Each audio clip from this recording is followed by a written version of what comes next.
evening, brothers, sisters, and gender norm resistors. It's Friday once again, which means another episode of Pirates of the Geek Vortex. With me, your host, Ollamh, and a bunch of misfits. Well, I mean, I'm a misfit too, so that doesn't really track. Anyway, yes, we are back with another episode. So let's jump into the voice chat and see who all's here. Had enough money to grab my house in game. All right, hello everybody. I just polished off like 8 shots, and I'm doing pretty good. Oh, wow. Okay. I will need tea in a bit, but that's about it. Yeah, Rascalin does not go in for the booze. Which got irritating when people tried to pay me for DJing in it. Oh, Lord. I'm sorry. Well, you know, I always look at it this way. That is your choice. I respect your choice. I am German, so alcohol holds a certain value to me. So, and I like to punish my body because, you know, fuck all, what has it done for me lately? Having just recovered from both flu and COVID myself, not in that order. Got the double whammy. I can respect that. Yeah, I had the COVID. It was brutal, but it was quick. There is a chance that because I was not smart enough to call a hospital, I almost suffocated to death, but I did not. In my defense, oxygen deprivation was definitely affecting my motor skills and thoughts. Yeah, I could see that. Kind of like alcohol does for me. I get it. I can respect that. But here's where it gets brutal, is then I got the flu, and I thought, wait, do I have COVID again? What the hell? Well. Turns out the flu shot was shit this last year when I got it in December. Oh, golly, who'd have figured? Well, Flu shot being worthless? Well, it's usually been good for me because I used to always get the flu, and then I started getting the flu shot, and I didn't get the flu anymore. But this last, between the pandemic knocking the flu's schedule off its ass, and the fact that, well, they forgot to put in the actual strain in the 4-strain shot that was going to be prevalent, I was kind of screwed. It was only a matter of time. So, as I notated, Ollamh, I did post this actually on my Facebook, so you may get some more viewers. You may not. All right. Well, hey, we'll see how things go. So yeah, I didn't even realize that it was Father's Day this weekend, but when I came up with the topic, so that was just kind of a quirky little coincidence. But I figured, you know, there was a post on Twitter a while back that got me to think of this. It had like a picture of 6 different father figures from 80s and 90s TV. It's like, you can only keep 2. Which do you keep? It's like, well, some of them are underrated. Some of them are very, very, very looked down upon, even though they're actually really good fathers. And of course, my example that I gave to you guys ahead of time was the one that I'm picking, which is Al Bundy. Which I think a few people were like, wait, really? Are you joking? Are you seriously? No, Al Depends was on a the great season. dad. Al was a great dad. He just didn't like Peggy's constant needs. Yeah, it was one of those things where it was like he was a father who, you know, if I remember right, I think he actually owned the shoe shop that he worked at. He did not. He got fired from it a couple times. Okay. But either way, it's like this was more of a father who was trying to deal with the changes of the time specifically during the 80s when it's like, it was we had a good run. We had a really good run for a good long while. But then it was kind of like, okay, well, yeah, things just kind of took a turn for the worse in general as far as TV dads? Well, no, I mean in general, especially during the mid to late 80s and early 90s, the middle class started suffering a lot more. It was the whole idea of, well, hey, we're not really going to do much to protect the middle class. We're going to give tax cuts to all the business creators, and it's supposed to move on down because everybody's supposed to be wanting to buy American. But at that time, nobody really wanted to buy American. The biggest pushes towards your status as far as being wealthy was to own Italian or German cars, Italian suits, French wine. Yeah, everything was coming from Europe, so it was like the middle class just kind of got hosed, and it was like, Al Bundy in particular was one of those he was doing the best he could, and a lot of people just kind of don't realize that or don't see that. And it's like, yeah, he was just trying to do the best he could for his family. I agree. Al was an excellent choice. Plus, I love the actor, and I love Al Bundy because I can remember growing up watching Married with Children, thinking, because there was no Fox network at the time. Yeah, there was. That was their first thing.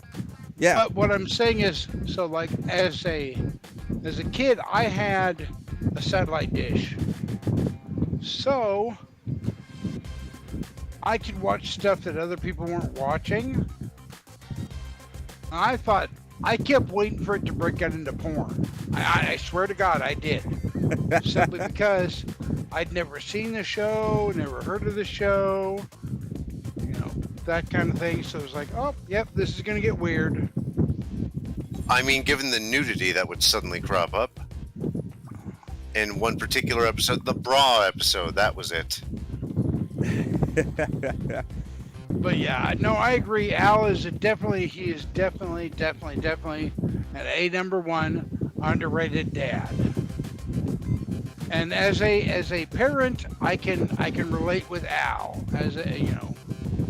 Yeah, sometimes your family will drive you a little bit crazy, but you stick with them. Goddamn, all the time. And that was the thing that always got me with Married with Children is like, no, you're a Bundy till the day you die. I may not like your choices. I may not agree with your choices. You may be dumber than a box of rocks or a complete and utter geek and loser, but you're still my kids. And I'm just streaming what I'm playing for a bit. So the weird thing is would I have been married at the time and I was married to Peggy? I would have done horribly awful things to Peggy in a biblical sense. I mean, you're not talking Peggy anymore. We're talking Katie Seagal, I think. Yeah, Katie Seagal is... Oh, yeah. I would have done horrible things to her. Or as modern audiences know her, Leela from Futurama. Well, yeah. Or you could know her as Gemma from Sons of Anarchy. I haven't seen that. She does a lot of stuff. She's married to Kurt Sutter, the creator of Sons of Anarchy. Oh, I didn't know that. Well, you may want to fact check. Remember, I have been drinking, and I could be wrong, but I'm pretty sure, yeah, she's married to Kurt Sutter. And just on an aside, I hated how Sons of Anarchy ended. I never really got into it. For such an iconic character to basically go out like a bitch, and what I mean by a bitch. So when Jax decided at the end of Sons of Anarchy what he was going to do, He went out and he basically decided to, I don't know, for lack of a better term, play chicken with an 18-wheeler Oh, good grief. who happened to be, the 18-wheeler happened to be driven by the Thing. I can't remember, Michael, Oh, whatever that. yeah, I know who you're talking about. Yeah, so to me, that was a bitch way to go out, because for one, now all you've done, despite all you're trying to do, it affected this poor fuck with your death. This guy's just a truck driver, and I admit I have a soft spot for truck drivers. My dad owned a trucking company. I myself personally worked in a truck stop for 8 years. So yeah, I mean, they're just regular folks. Some are a little weird, but you know, for 99.9% of the time, they're just regular guys, just trying to bust their ass and make a living. Yeah, I know a good friend of mine. His dad was a truck driver. Little weird. Yeah, definitely had some unique takes on things. I'll say that.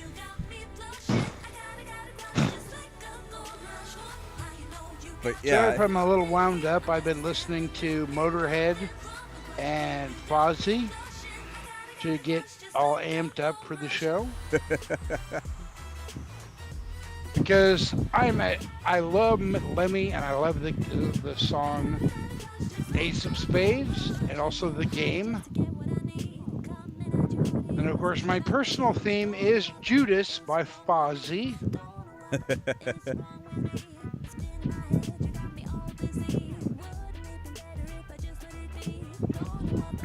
And after today's shithole of work, which is really crazy because my last customer was awesome. He was super, super cool. Called about just regular account bullshit. But I ended up talking to the guy for like 35 to close to 40 minutes about different authors. Like authors I liked, authors he liked, different authors that I recommended to him, of the different like genres and such that I like. So it was an amazing call. I honestly, if I had the choice, I mean, if there wouldn't have been system issues and he disconnected, there's a good chance I'd still be talking to him right now. so hello there, Gamers Grotto. Hey, gamers! Hey guys, how are you doing tonight? Pretty good. That's White, good. white Hey, from work, gamers! but other. Gamers, I'm Yeah. drunk. You gonna make a silly comment? I mean, I'm sure you'll make plenty for the both of us. Nope. I am not gonna pick on you about being Canadian because you know what? Canadians are cool. Oh, love that's a Ryan shame. Reynolds. So when you're not drunk, Canadians are the worst thing ever. But when you're drunk, I see how it is. See, the thing is I give you crap about being Canadian, but Ryan Reynolds, he makes up for everything Canada has done that is terrible. What have we done that's so terrible? I have First of no all. idea. I have no idea. Exactly my point. Yeah. Exactly. The point is that Ryan Reynolds is awesome, and he redeems your entire country. Well, I assume from the only embarrassing Canadian I can think of is the Summer of '69 guy at the moment. Bryan Adams? There we go. I don't even dislike Bryan Adams. I love the fact that you can't remember the guy's name, but you can remember one song. Well, he is Canadian, so it could be understandable that he's not so memorable. Unlike Gamers, who's very memorable. Oh well, thank you. I- Memorable for me being made fun of anyway. Well, I popped in on your stream you were playing earlier. Yeah, for 1 second. And then I said, hey, and you literally vanished before I could even say hi. And I will be right back. I need tea. One moment. Well, so the reason why I disappeared immediately is because, well, you already are. I've already made it clear why I disappeared. Yeah. Anyway. I had like 8 shots, so it's been a long week. I'm gonna have to give Rascal a hard time when he gets back. Go for it. Mostly because it's like, okay, he remembers Bryan Adams because of Summer of '69, but not the god awful, everything I do for you, I do it for you from Prince of Thieves. I don't hate Bryan Adams. Really? I don't hate Bryan Adams. I No, can't but hate Bryan Adams. That song, it's like, really? I like that song actually. Oh. I'll be right back. I bought my first real 6-string. I'll be right back. I'm just gonna check on my dinner. No, see, I'm talking the Prince of the Robin Hood Prince of Thieves song. I still can't. That I one still was can't. just. I still can't be irritated at Bryan Adams because, for one, I didn't know he was Canadian. For two, I just don't hate those songs. I mean, that was the mid '90s, and you could enjoy those movies like The Three Musketeers and whatever the fuck else that he was. He did Robin Hood, King of Thieves, or Prince of Thieves, or Pimp of Thieves, or whatever the hell it was. Prince of Thieves. Yeah, but Pimp of Thieves would be funnier. That would be I think that would be a drastically different movie. Probably, but you cannot deny that that's not funny. Hey, so one of my absolute favorite bands is Fozzy, who's headed by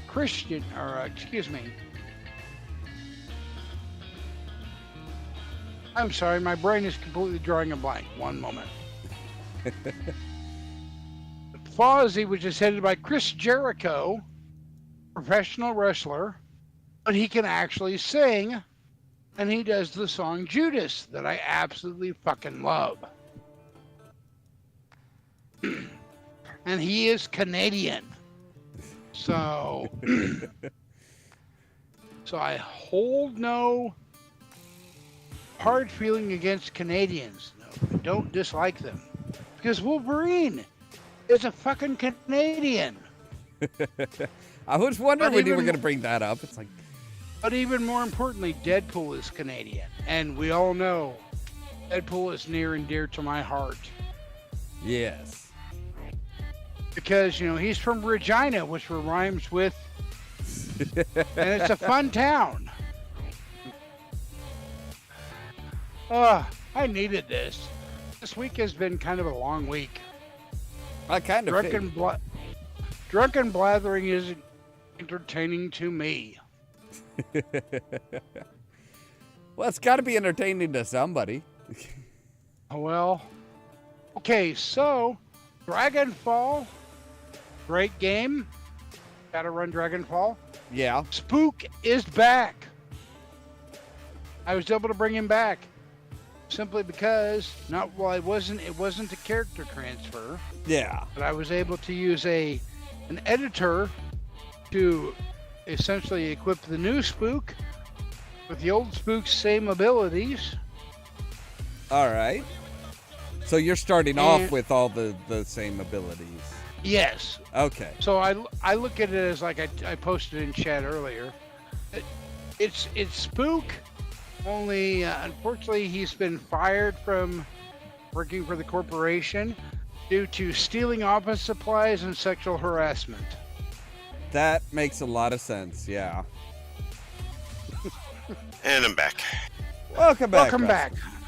So Rascal, I got to give you a hard time about going with Summer of '69 and not Everything I Do It For You from Prince of Thieves. These are not great songs, either of them, both from the same artist. I mean, the Prince of Thieves one is like, I mean, it's not a bad song all in all, but it was just, oh my God, it was so overplayed. Yes, I think that's why I hate both of them, actually. Yeah, the Prince of Thieves one, you know, in the mid '90s, it's like, yeah, you could not escape that song. Yes, but did that song not get bitches wet? Because it did Buggered get if I bitches know. wet. It got bitches wet. It did. I literally cannot think of a woman I know who likes that song. Yeah, but you know drastically different types of women than I'm willing to bet than some. Okay, granted, you've met some of my exes. Well, yeah, there is that too. I was thinking more along the lines of most of the women that you know are more into goth and generally dislike the pop music stuff. That's also true. See, I can't. While I like goth stuff, I can't hate those songs. Simply because, to me, when I listen to those, I harken back to a simpler time when I didn't have near as many debts. I could kind of do what I wanted. Freedom. Shit like that. That's understandable. I can respect that. I can respect that. 'Cause yeah, that was very much the time period for a lot of us in the 90s in particular, because it's like, yeah, we were just young enough that it was like, you know, yeah, we were starting to get into the workforce and stuff like that, but it's like we weren't. Yeah, we didn't have debts. We didn't have, you know, we weren't being. Nothing had bent us over and taken advantage of us in our stupidity and youth. I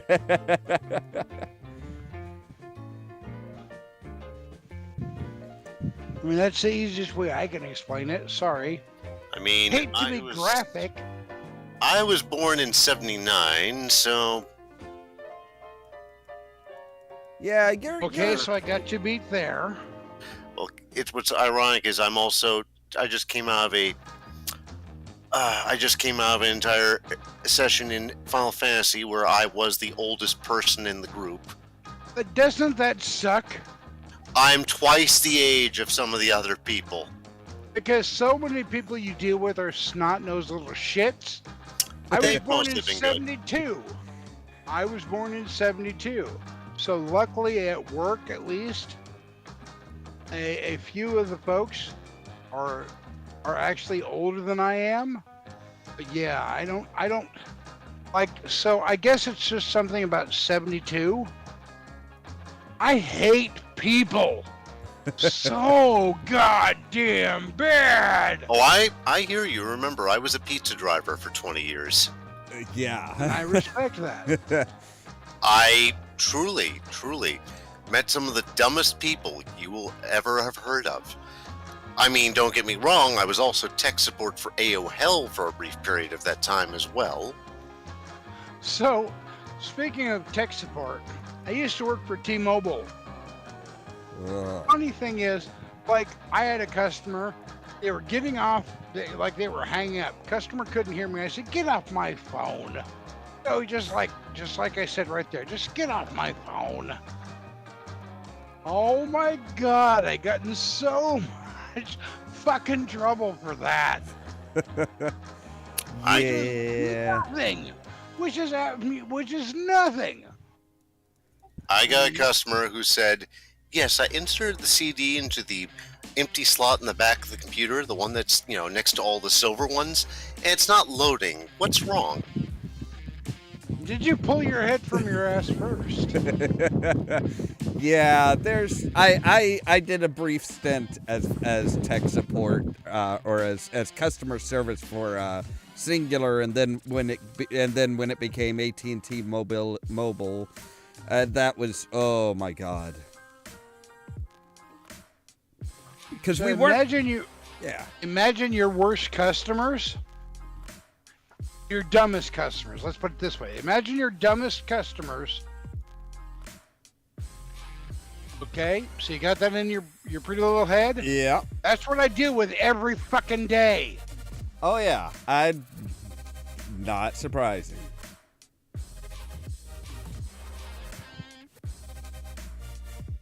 Gamers back yet? I don't think so. Yeah. Oh, I yeah. just got back. Huh? Well, good. Glad you're back, buddy. Were you flogging the weasel? Yeah, no, I was eating dinner. What? Oh, What?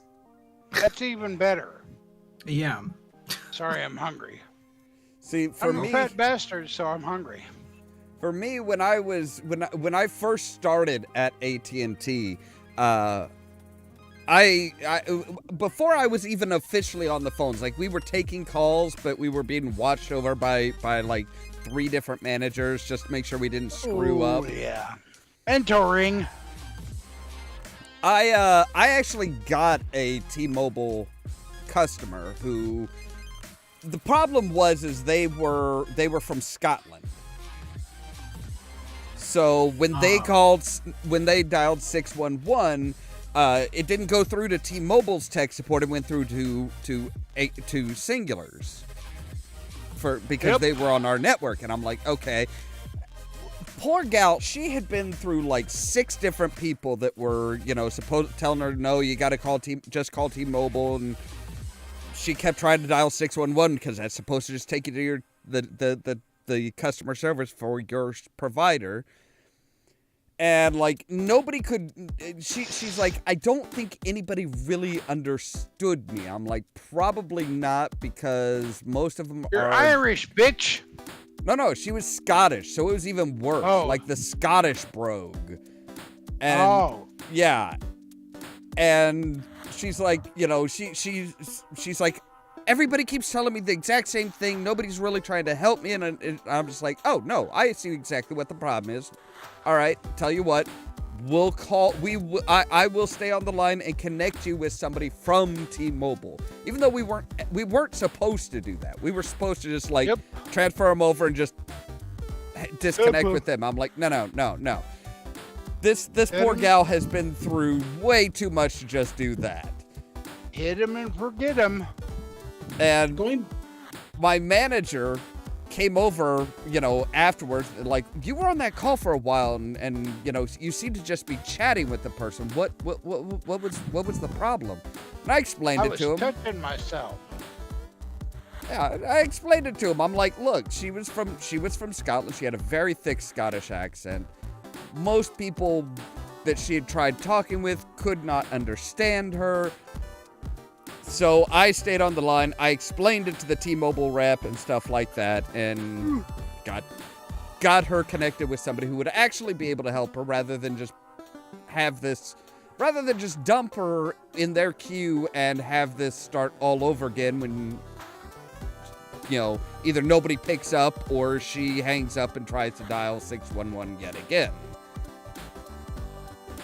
So what was she supposed to dial in Scotland? I don't know. I don't know what the Scottish equivalent was or anything like that. But she was in the US. So it was roaming, and her phone connected because of the technology. Her phone's connected with the AT&T network, not actually the T-Mobile network. So when she just dialed customer service, it came through to the AT&T Singular. And that doesn't surprise me, because T-Mobile sucks ass. Yeah. Like, college student at a gay party sucks ass. That bad. I mean, I imagine that wouldn't suck if you were a gay college student. Yes, but if you were not a gay college student. Yeah. But no, it was Some bullshit? Yeah. Now I will say, I'm pretty sure that my cell phone right now actually runs off the T-Mobile network, though I don't have T-Mobile. I have Ting, so I'm paying like a fraction of the cost of what it would actually cost to have T-Mobile, but it's like, yep, I'm still running off of their network. I need to switch over to Mint just to support Ryan Reynolds. Gamers, that's a Canadian, and I want to support them. Heavy sigh. All right. So going back to what Rasklin was saying about, dumb customers and computer businesses or whatever. I worked at the Source for like a couple of years, and I tell you, I have seen some stupid people who come in there. There was one couple who came in, and they were asking, Blu-ray players had just come out, and they were asking if Blu-ray players can play their old records. Yes, of course they can. I don't know how to react to that without bursting out laughing. I'm sorry. I know, and yeah. So yeah, that's one of them. Then another guy bought a computer from us, and he shoved it out in the sun because he thought it was solar powered. What? I don't even. Yeah. I have one for you on that note that you will appreciate. For perfect. Bring it on. So I get a call at AOL, and it's a screaming entire family on the phone. And I do mean the whole family screaming, but mom and dad most prevalently. And they're trying to return their Sony Vaio to us. Okay. We're not like, Sony.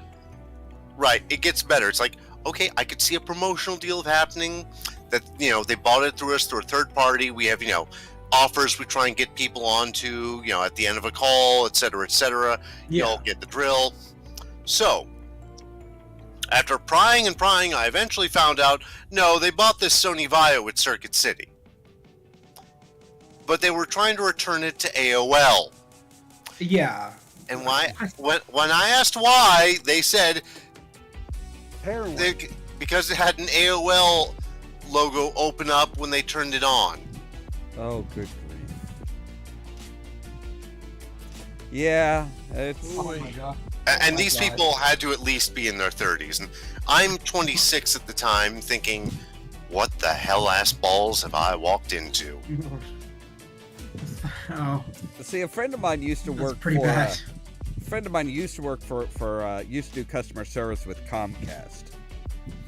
And he got this very angry call one time talking about how, your guys' service sucks. Your modems that you provided with us, it's not working. I can't get it to do what it's supposed to be doing, blah, blah, blah, blah, blah.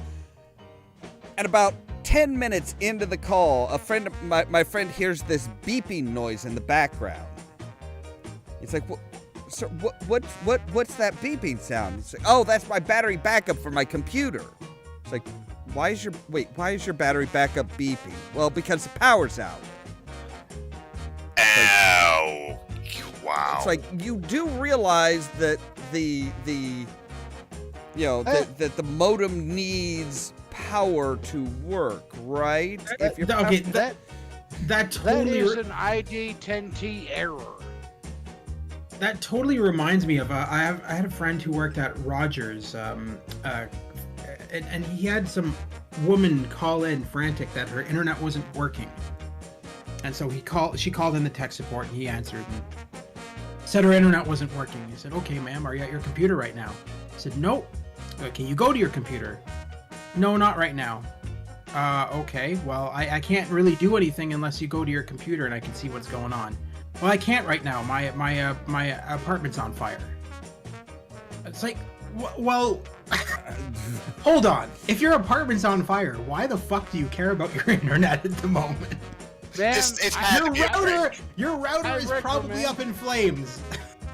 Ma'am, I recommend sitting on the front porch steps of your home and masturbating vigorously. I think that would be a bad idea, because then I think somebody named Sin would just show up with a cell phone camera. Dude, you give me way more credit than to drive all the way to Canada just to film some chick finger banging herself. I don't have time for that shit. Well, someone has to. It's how half the websites in the world stay up. But Right? Well, I will leave that to some other deviant. I mean, Gamer- as a deviant, I will still outsource, but I would hope you knew me better than that by now. Damn it! I'm almost insulted that you would think that I would waste time to simply film a finger bang. Almost. look, we insulted. all need to get our Almost. raw footage somewhere. Almost. But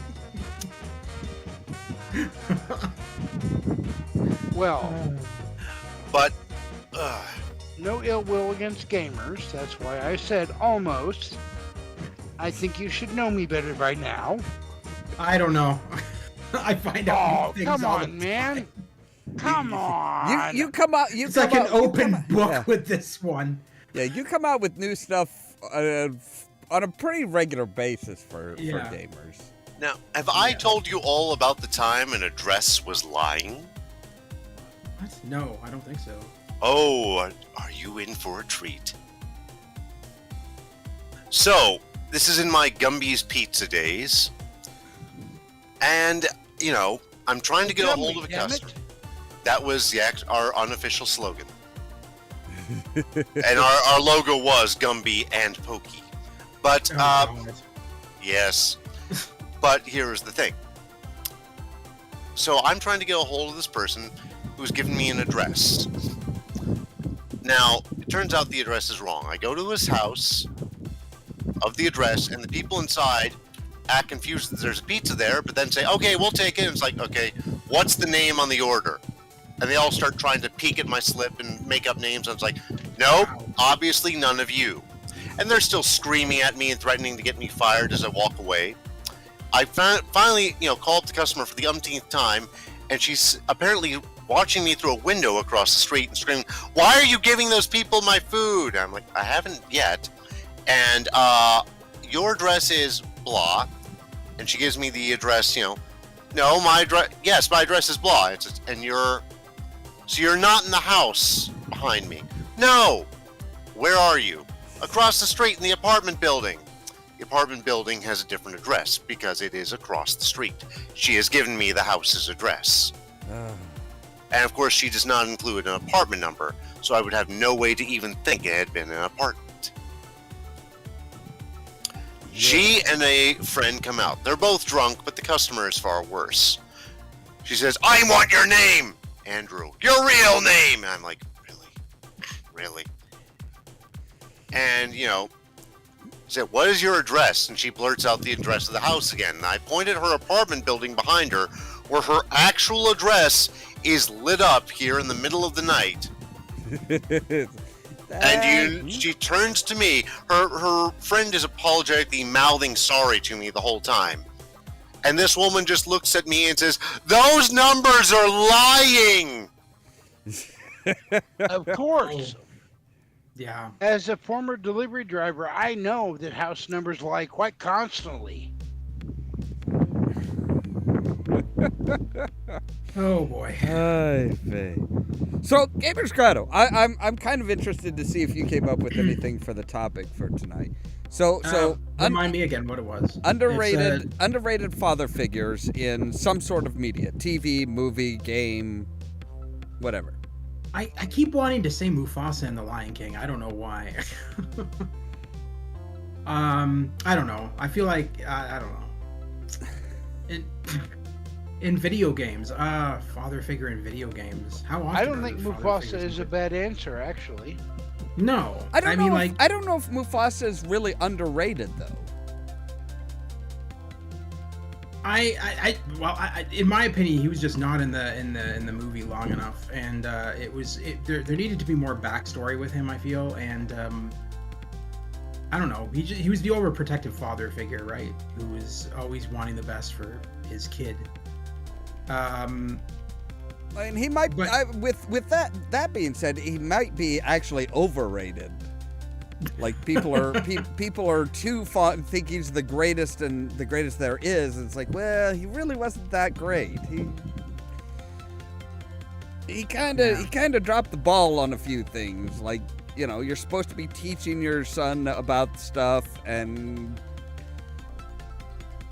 you're not really teaching him. You're just kind of overprotective and being like, no, don't go here, don't go there, don't go into these his way of teaching was doing and then reprimanding, like having his kid do it and then being like, well, you shouldn't do that, having him learn his lesson that way instead of just instilling it from the get-go. Yeah. But I don't know, like, I'm thinking you said in video games. I'm trying to think father figures in video games. Like, it's odd because, like, you play all these video games and, like, it's like, how many video games even have father figures in them? I mean, as a Warcraft player, the character that comes to mind the most right now would be, well, Varrock Sourfang. Oh, I don't play World of Warcraft, so... Short version, in Wrath of the Lich King, Varrock was forced to watch his own son die, be forced back as an undead under the service of the Lich King, and fight his undead son. Then, Good choice, Russ. Then, of course, he runs into little Anduin Wrynn, who is human. Varrock is an orc. And instead of killing him, says, I can't do it. And gets taken prisoner by Anduin, but then slowly becomes Anduin's mentor and one of his father figures. Doesn't replace Anduin's actual father, who is dead by this point, but... All right, I can see that works quite well, really. Anduin's dad, though, is a special case. Yeah, Varian wanted to be there, but Varian was amnesiac and far off land. Yeah, Anduin Varrock is a very special case. Especially with the last appearance Varrock made just recently in game. I haven't been keeping up with World of Warcraft. This is, if you don't want WoW spoilers, audience, shut your ears, but Varrock and Varian both show up to keep Anduin from getting fully possessed by Arthas. Okay. I always liked Arthas, except for the parts where he was whiny bitch, which was quite frequent. I mean, he wasn't full on Anakin. I say that not blaming the actors. I blame Lucas for that, but...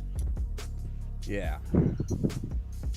My biggest bitch about Warcraft is making Lady Sylvanas the bad guy.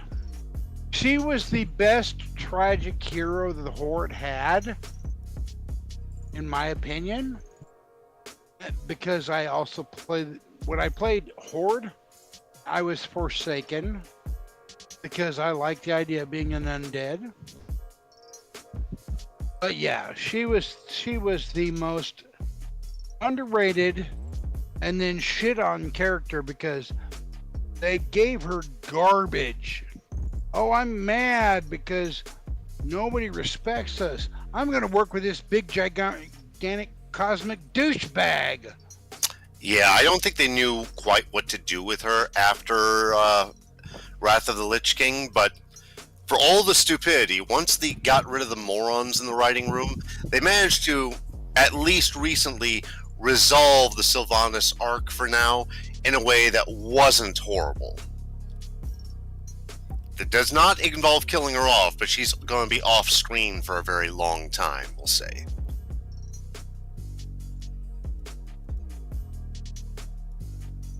Going to be spending some time actually dead? No, she's still undead, though she is... Okay, more spoilers incoming. Sylvanas goes to stand trial. The judge, in this case, gives her an easy out, saying, you know what, you can make an honest case that you were not in control over your actions, and she says, no, I was. I need to pay the piper for this. And the judge says, all right, who's going to decide your fate? And Sylvanas goes, Tyrande. Tyrande's been wanting to kill Sylvanas for a while, and Tyrande just puts the knife right up against Sylvanas' throat and says, I would kill you happily. And Sylvanas says, I kind of wish you would. And Tyrande says, that's too easy. Tyrande says, follow me. Takes her over to the holds of the maw. The new Arbiter says that every soul that's in the mall now gets a new chance. You're collecting every last one and bringing them here. Everyone who's ever been sent to the WoW equivalent of hell, ever, one by one. She's on the world's biggest scavenger hunt now as her sentence. All right. And to be honest, this is probably the best way they could have handled it. So to me, the biggest thing where they fucked up was why is the Horde always the douchebags? I think they're about to change that. So Good. they've been foreshadowing some stuff with Anduin.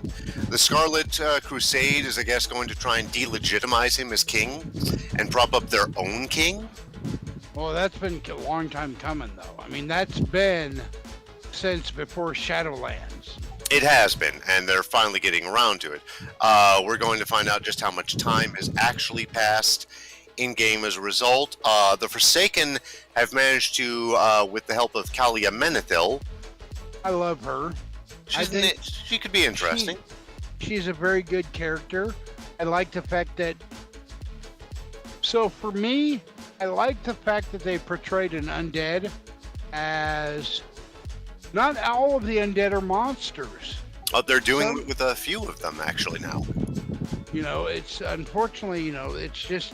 It's a shitty circumstance that happened. Well, there's others, like Saint Bartholomew the Revered. He's undead. Yes. He's a paladin in the Argent Dawn. But I'm trying to think of her name. She's a very important horde. The Rogue? She likes to slip in the middle of nowhere and murder people, but she's not actually a Lillian villain. Voss.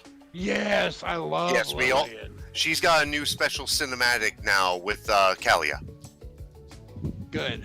Yeah, I love Lillian Voss. I've actually been tempted to come back once the new stuff is released. Oh, there's stuff going on now that you might get interested in then. Shall I? Go right ahead. Horde and Alliance can now join the same party for raids and instanced PvP and dungeons. Well, so, in honest opinion, as far as I feel, the two groups, Horde or Alliance, is no longer Relevant? exactly. It's no longer relevant You're probably right. They need to downplay that and, because 99% of the time, when some bullshit happens on Azeroth, what ends up happening is the named of either side work together to stop the problem. So whether it's Anduin and Green Jesus or what, they work together. and that's how it always resolves. Exactly, and I think that that's where they should stop. Horde hates Alliance, Alliance hates Horde. They should stop that shit. They are definitely mostly doing that. There are little things like Gen is still kind of wants to beat the shit out of Lorthamar on general principle right now, Well, Greymane's kind of a douchebag on his own. I mean, he really is. but I don't he pulls his head out of his disagree with ass him. a little. He doesn't want to go after the Forsaken right now. Well, that's surprising. Kalia talked him down. Well, that makes Lorthamar sense. does not know how to talk to Gen, on the other hand. Well, because Gen is a fanatic. So even if you're the smartest and you're a brilliant general, it's hard to deal with a fanatic Who happens to Because- be a werewolf. because throughout all his time, he's only been shit on. The thing is he doesn't realize is that essentially for 9 times out of 10, the Horde, especially the Forsaken that shit on him, are dust now. Or, something along those lines. Yes. They're not the bad guys anymore. I've always liked the Forsaken because they were the tragic characters, most of all. Well, there's I no mean- more Dark Lady leading them, so they now have a desolate council. Lillian Voss and Kalia Menethil are 2 of the members on this 5-member group. I like the Desolate Council, but again, I always loved the early missions when you'd go like retrieve the music box and you'd bring it back and she would sing for you. That stuff is just that is She sang Sindorai, right? yes, and it's heartwarming and also heart-wrenching at the same time. And in that same place where you got the music box was where the last place players could get quests from her back in BFA if they stayed loyal to her as Horde players during that last patch. Quick other notes on what they're changing.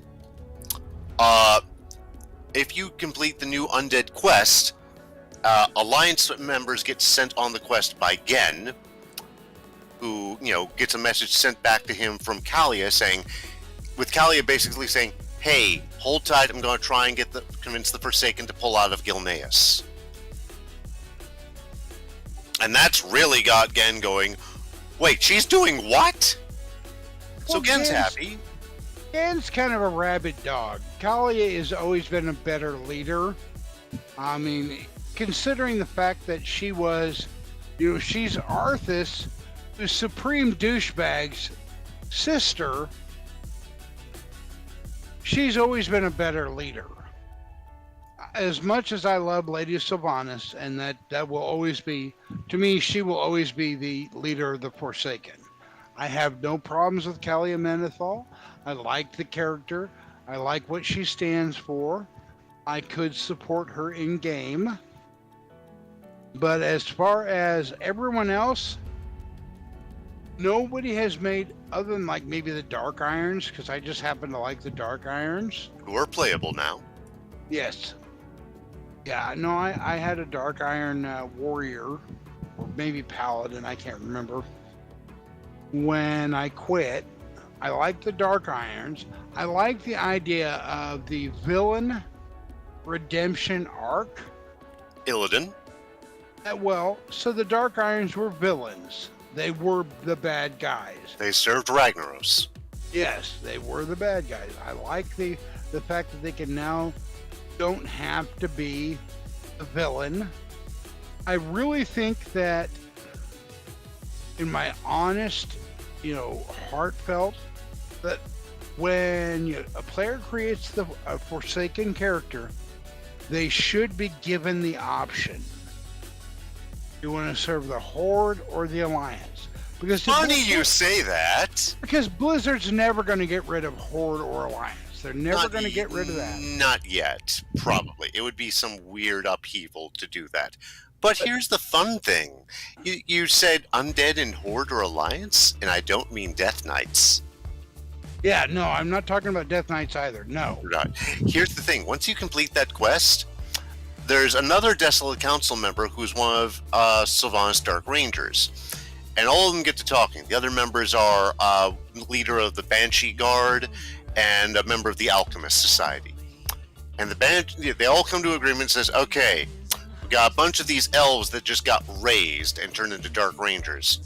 And they all look at each other and agree, okay, the Alliance ones can go back to the Alliance if they want. Night Elves, Void Elves, whatever. And so when you do this quest, you unlock basically undead skins for Night Elves, Void Elves, and Blood Elves. If you want an origin where they were, raised during BFA when Sylvanas went, killing everyone. And turning them into Dark Rangers. They've got their free will back. So yes, you can now play an undead Night Elf on the Alliance. Or Void Elf, or Blood Elf in the Horde. It's mostly a cosmetic thing, but it's there. Your skin is very clearly undead, and your eyes are very clearly glowing red. I've seen that on Bellular. He's one of the YouTubers I watch. Bellular Gaming from Ireland. Yep. I like him. He is very informative. He is slightly entertaining, but he's not as entertaining as he is informative. He's not Tell Yes and Never Tell, no. No. He's not my favorite Welsh broadcaster, no. I'm sorry, I like those two. No, you're fine. Yeah. And I'm no, I Welsh, remember. so- I remember Telly, and she was the actual American of the two, wasn't she? Evitel, yes. Yeah, Avatar. Okay. Yeah, I he's remember Welsh, her. she's American. Yes, and I liked him because he reminded me of a guy I went to high school with, except for he had a mustache and he was very proper and, very, very British. I realize he's not British, but you know what I mean by very proper, very British. Right. He's a very nice, he's a decent person.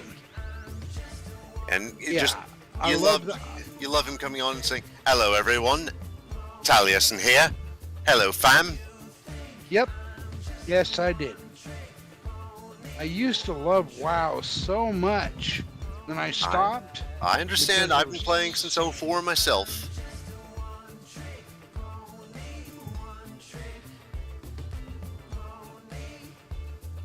I know the glory days. I was there in MC40 and BWL and AQ40 and AQ20. Oh God, I was main healer in all of those.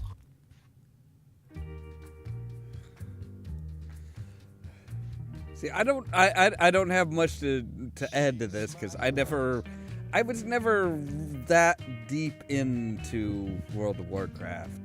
Warcraft is an amazing game if you can get past the bullshit.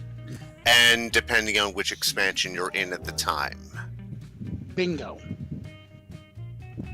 So, like, for example, I left right after all of the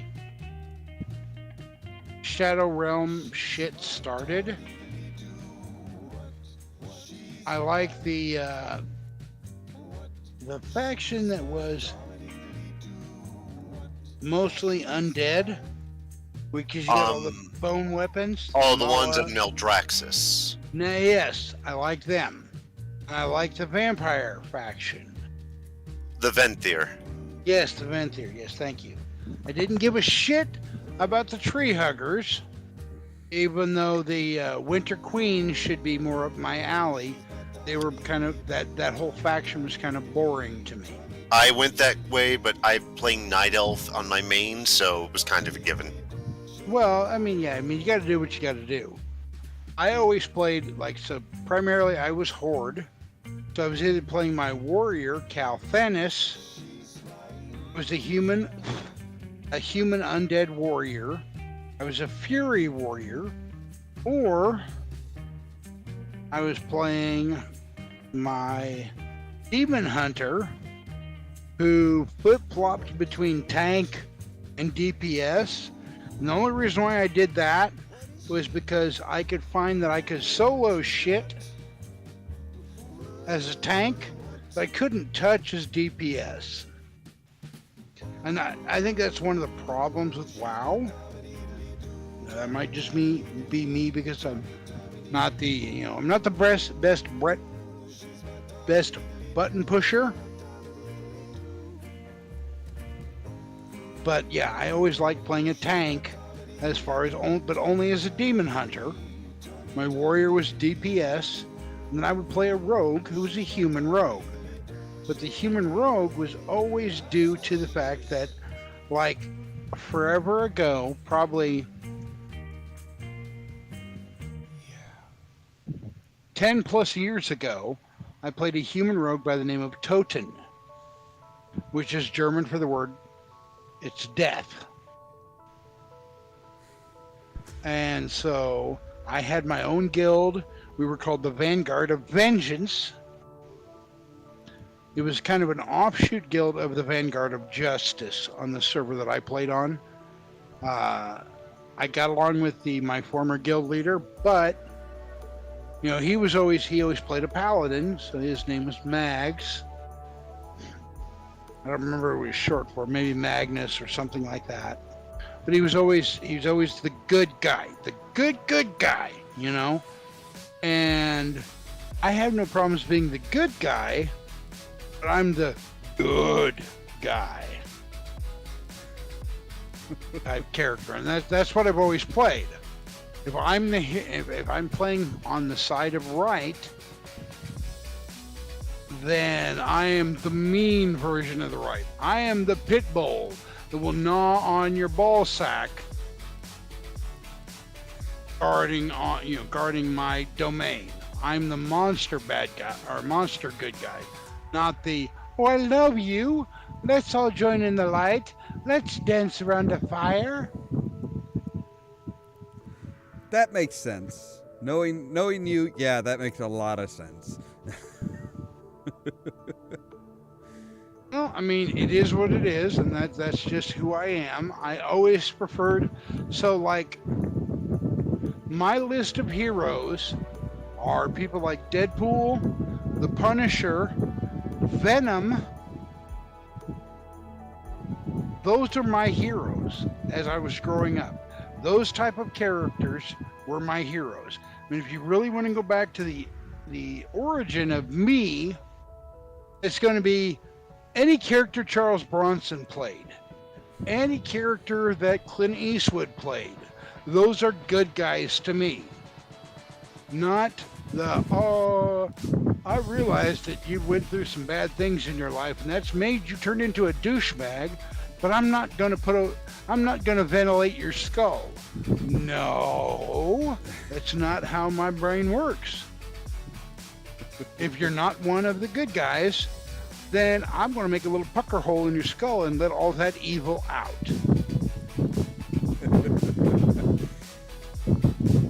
It's just, unfortunately, I am old school anti-hero, and I cannot help it. That makes sense, especially with the types of movies that you watched and stuff like that. That's,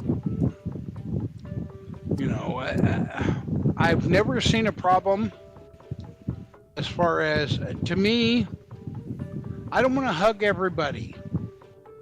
I might stand in the shadows and guard everybody, even people I disagree with, but as soon as you hurt those people, I'm going to chew on something you got. And it isn't going to be pleasant for you. I guess I'm a sheepdog surrounded by sheep.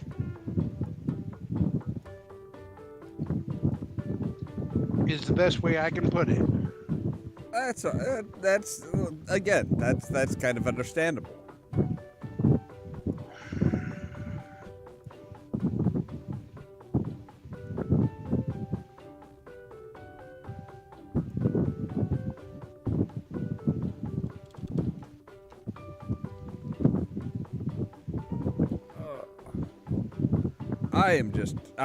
I'm realizing I am way out of it tonight. My brain is just not working well. Oh, and my choice for most underrated father figure is Darth Vader.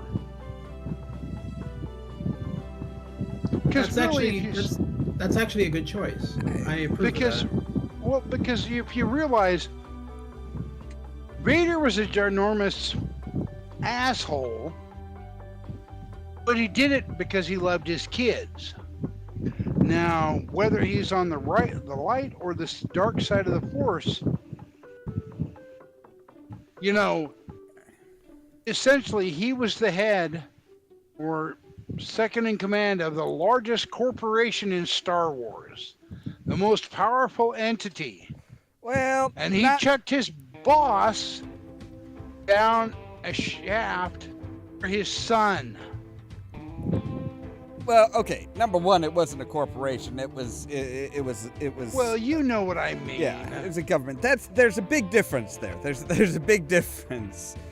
I mean, maybe not. Not as much now as there was, but yeah. And I mean, it's. I can understand that, but Blame Shadowrun for me using the word corporation. I can understand that. I can respect that. I don't know. Part of me is like, the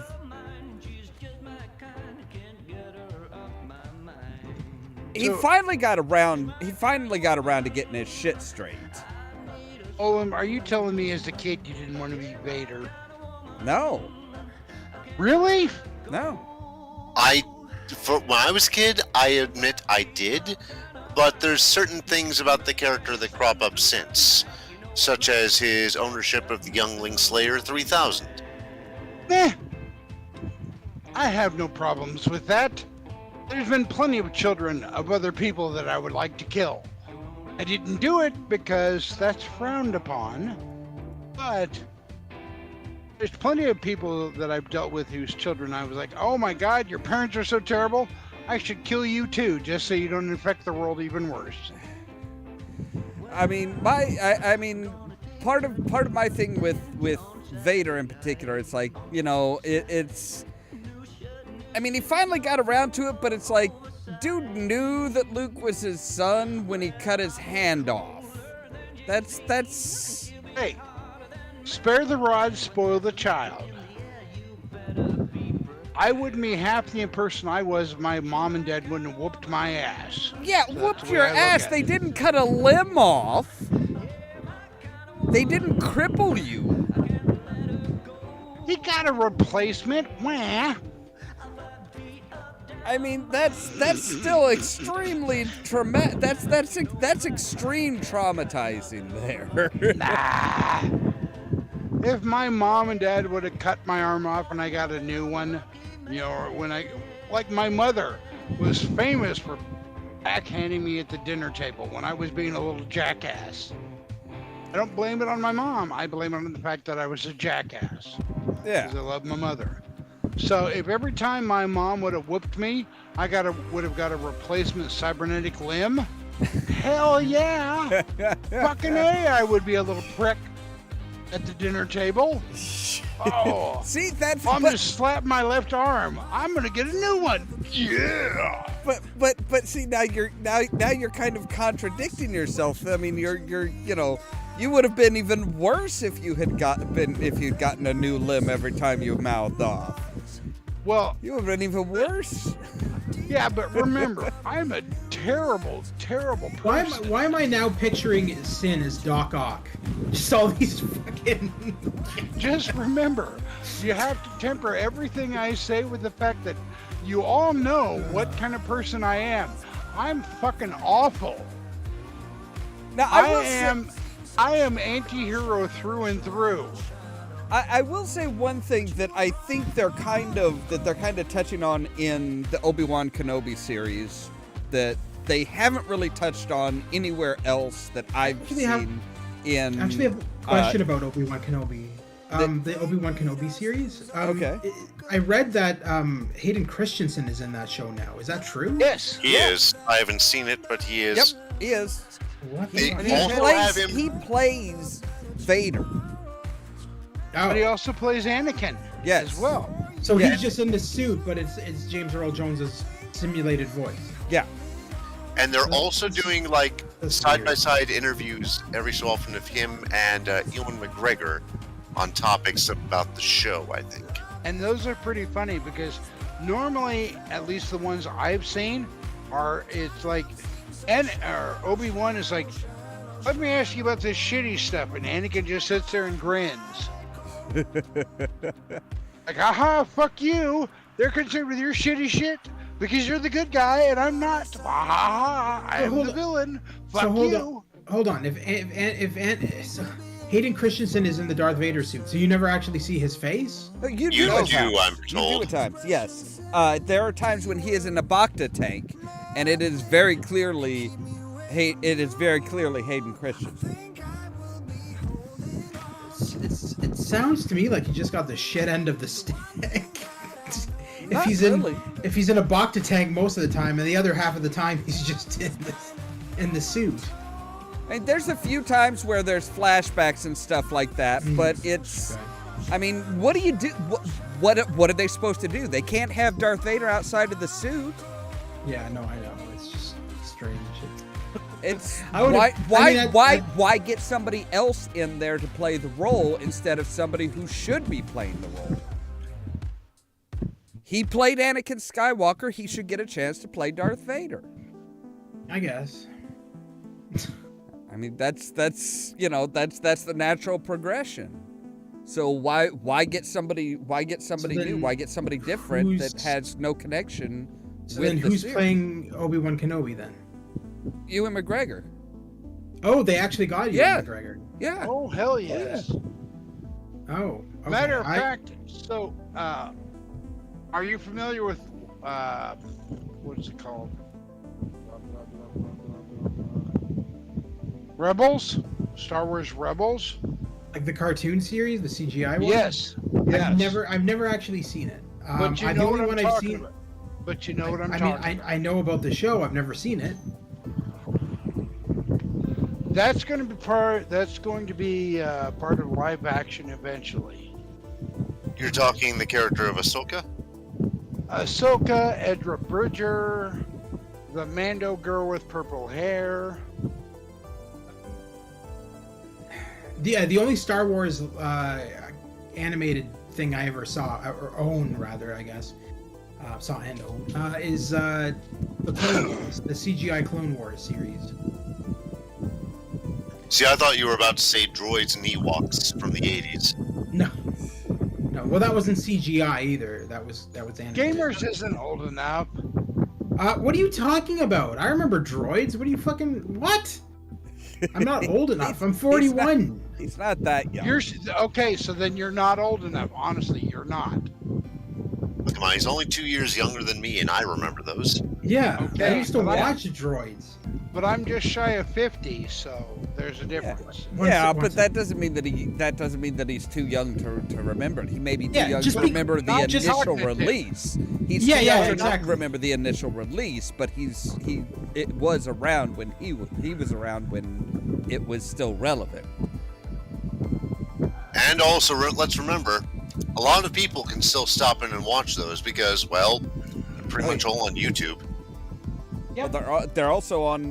Pretty sure they're on Disney Plus too. Let me double check that because I didn't know if they actually put them there.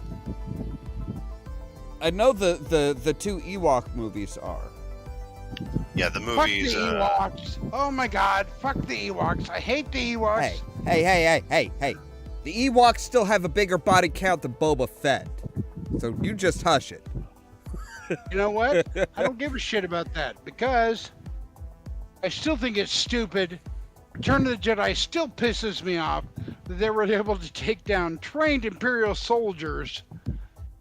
It's stupid shit like that. Oh my god. They're it makes Imperial me soldiers. so They mad. can't shoot, so it makes sense they can't dodge either. Yeah. Also, yes, droids is on Disney Plus. Let me check for Ewoks. So the thing that melts my brain and makes me angry is, Yes, Ewoks. well, yeah, besides the Ewoks. No. I mean, Disney Plus has the series from the 80s. Yeah. Was the fact that the Ewoks killed so many, like, Imperials. Because you've got to stop and think, this is a subhuman race who... It's a bunch of fucking teddy bears. Lucas is like, ha ha ha, fuck you guys. That's what it was. That's all it was. That's the only reason why the Ewoks did what they did. Because Lucas was like, oh, you guys are fans of the Empire. Fuck you. Ha ha ha. I'm going to laugh all the way to the bank. Because I killed off your favorites with teddy bears. There is a certain idea there that that the only reason that it worked is because the stormtroopers, the Empire as a whole, didn't think that they were a threat. They're like, oh, they just kind of like ignored them. So, my thoughts on this are because at the time of the Battle of Endor, Jorah Sabaoth was busy doing other things, so he couldn't guide the Imperial troops. And that's what they say in the books also. Well, yeah, but I mean, at the time of Return of the Jedi, Jorah Sabath wasn't even a character. Doesn't matter. No, I mean Because as far as when the movie was created, not timeline-wise. I mean, the character was never created at that point, so there's no way he could do anything. No, I understand what you're saying. It just irritates me. This also goes to show why the Empire fucked up and they stopped using clones. Because if you imagine a field full of Commander Rexes against those little fucking feral teddy bears, Rex would have kicked their asses. Yeah. Rex by himself would have fucked them all up. He could have wiped out the entire planet of Endor, killing Ewoks willy-nilly by himself. Because Rex was badass. But again, they couldn't have used the same clones. They had to keep getting fresh samples from Jango Fett. When Jango Fett died, that was they only had so many clones that they could make before it's like, okay, we don't have a viable source anymore, so that plan's gone. And I've seen plenty, and I realize it's fan fiction, but Boba was pissed off that the Empire used his dad, which technically wasn't his dad, it was a clone of him, just untouched, or the original that he was a clone of. Yeah. And Boba went in and jacked with the stormtroopers. That's why they weren't efficient. I can see that. I've always wondered about that. If like the reason that stormtroopers aim and stuff is off isn't because somebody somewhere fucked around with their targeting the programming. The clones. Fucked with the programming in their helmets that is part of the targeting system. So according to fan fiction. Again, it is fan fiction, so take it however the fuck your little heart desires.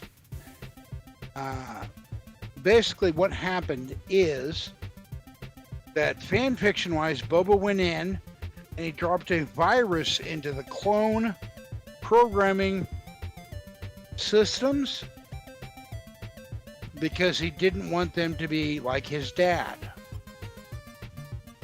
Or you can look at it as every other stormtrooper after the actual Clone Wars was a human, male or female, conscripted to work for the Empire.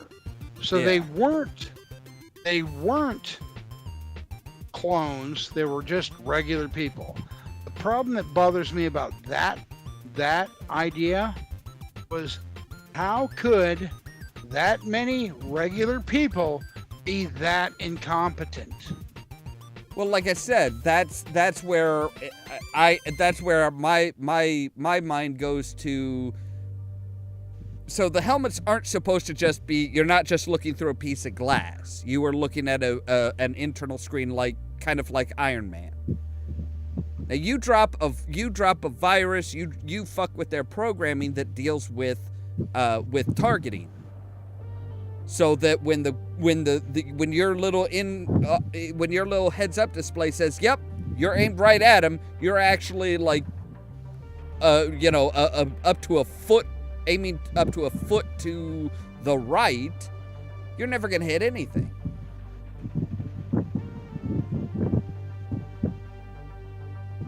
That's what I think is kind of what causes them to have their notoriously bad aim. It's not so much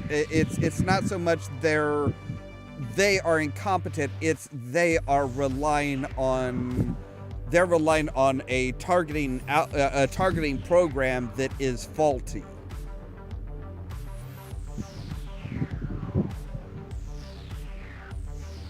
It could be.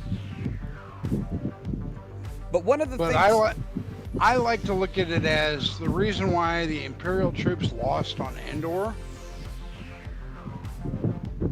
and as part of the whole Thrawn trilogy, but because During certain battles, they're very important to the Empire.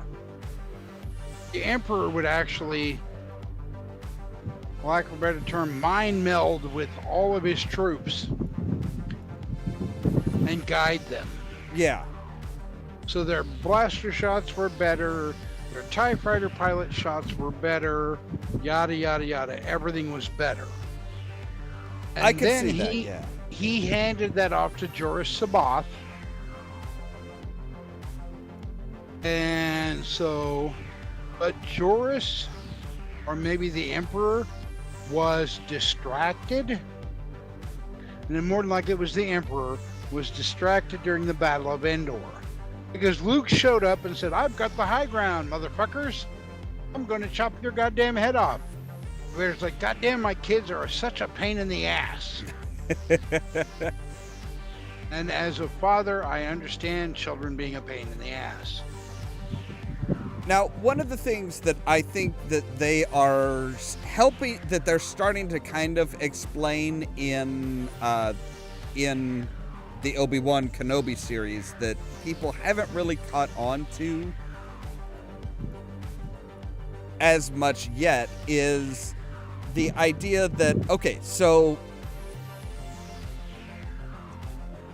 a few different people have been stabbed with lightsabers in this series.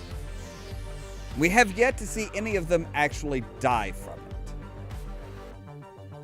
Well, that would be because you can't bleed out from lightsaber damage. Exactly. It's going to cauterize the wound. Exactly. So unless you take a limb off, and the limb I'm referring to is the head, it's generally not going to kill you. Yeah. Because you have to look into the actual technology of Star Wars. So pretty much anything that a lightsaber can do, aside from removing your head, can be replaced by cybernetics. Yeah. Whether it's a lung, a throat, your favorite pickle, whatever, it all can be replaced with cybernetics. And the cybernetics will work basically as good as the limb that was forcibly removed by a certain British shithead. But yeah, and that's... I don't say that because I dislike Obi-Wan, because I like Ewan McGregor and I like the character of Obi-Wan. I like his portrayal of Obi-Wan. But other than Cobb Vanth or Din Djarin, I don't give a shit about either group anymore. But yeah, that's what I think they're kind of trying to show people. It's like, hey, you're cauterizing the wound, so that's why, you know, you don't see blood spurting everywhere when they're, you know, when somebody's Golly. cut with a lightsaber. It's almost like all the retards that they're catering to don't understand how lasers work. Yeah, there's a certain disconnect with a lot of people that are like, oh no, I love Star Wars, but this doesn't make any sense. It's like, well, how the hell, you know, how can they kill this character if this character is supposed to come back later? It's like, it's cauterizing the wound, guys. It's. Yeah, Obi-Wan's not going to bleed out. If Vader, you know, the worst thing Vader could do is ruin his sex life. And since Obi-Wan's stuck on Tatooine, unless he's going to start fucking Tuskens, really there's not a whole lot there for him to be going after. I mean, really funny thing is, completely aside, Obi-Wan is married to a woman who played, or it's his partner. I hate that fucking comment anymore. But his partner, woman, so wife or girlfriend, is going to play one of the characters from Star Wars Rebels. It's a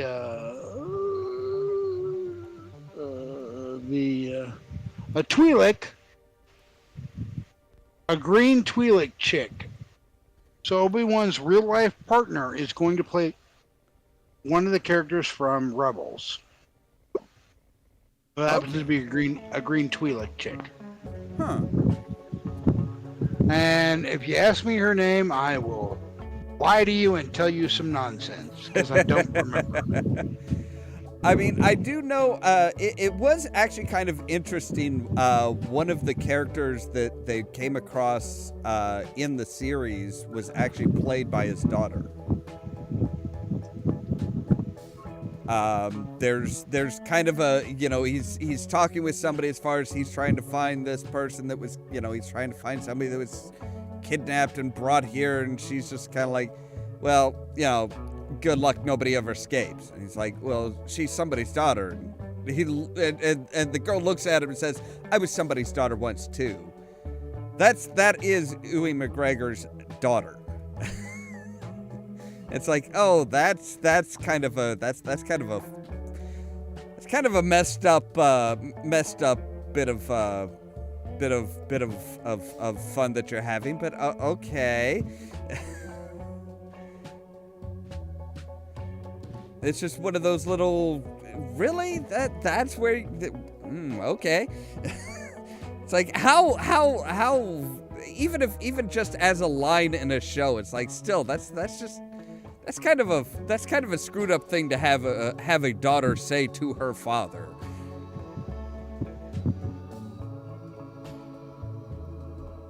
But yeah, I'm really liking the Obi-Wan Kenobi series. I mean, a lot of people are harping on it as far as, oh, well, this episode's slow. It's like, you guys do realize this is not the original trilogy, right? This is not just an action-packed, sci-fi, the old school fantasy hero type thing set in a sci-fi setting. There's a lot more to it than just fighting.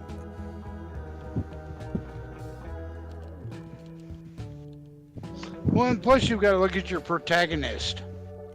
Obi-Wan is not known for being a balls to the wall, let's kick everything's ass and take the day kind of character. Yeah. It's one of those, well, especially with where he is in life, as far as his story, it's like he's, the more action he sees, the more fighting he does, the more at risk not only he is, but so is Luke and Leia. So, well, Leia more, or Luke more than anything, because Leia's off with on Alderaan. But yeah, still watch the series. Watch the series. Nope, I have to watch The Boys because it's better to me. Because Billy Butcher, I can empathize with because he's an asshole with a heart of asshole.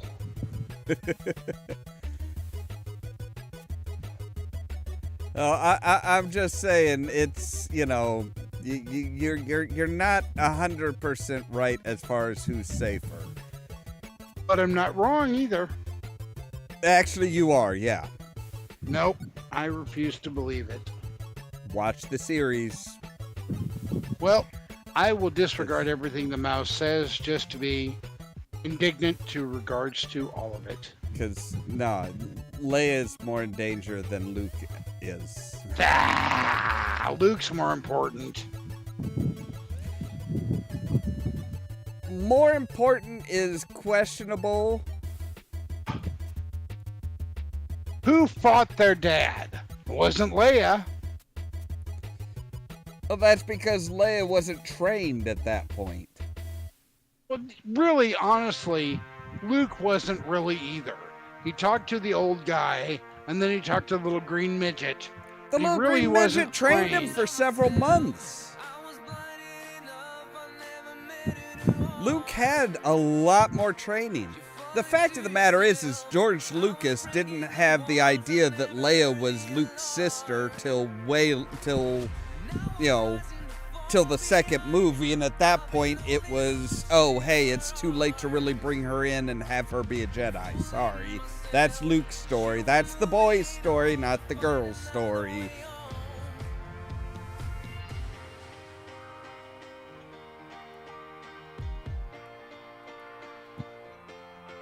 And George Lucas loves to say how he had this all planned out. Oh, he had all 9 episodes. He didn't have shit planned out at the beginning. He didn't know what the fuck he was doing. You know what? He doesn't have mouse ears, and it's his universe.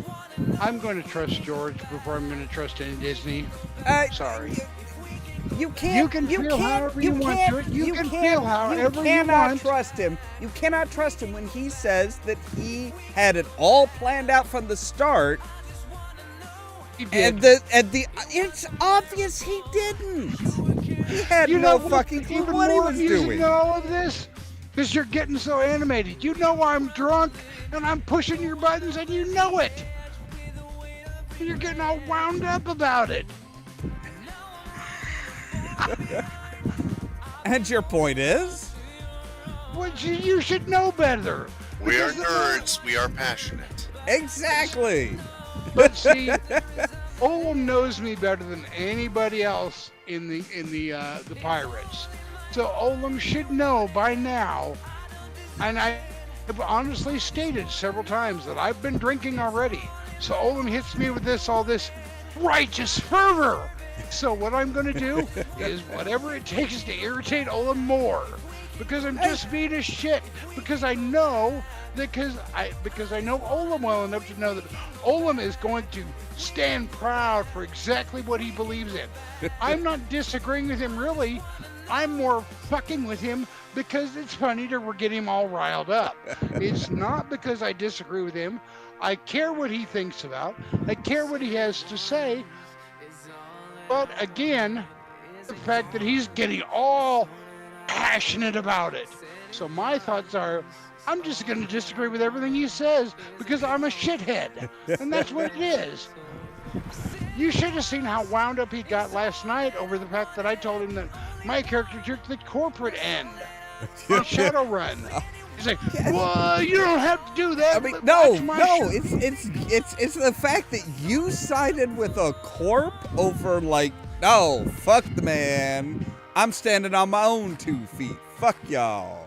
Really? You of all people? It was the more, well, like I explained last night, was because I didn't know that for sure how the game was written.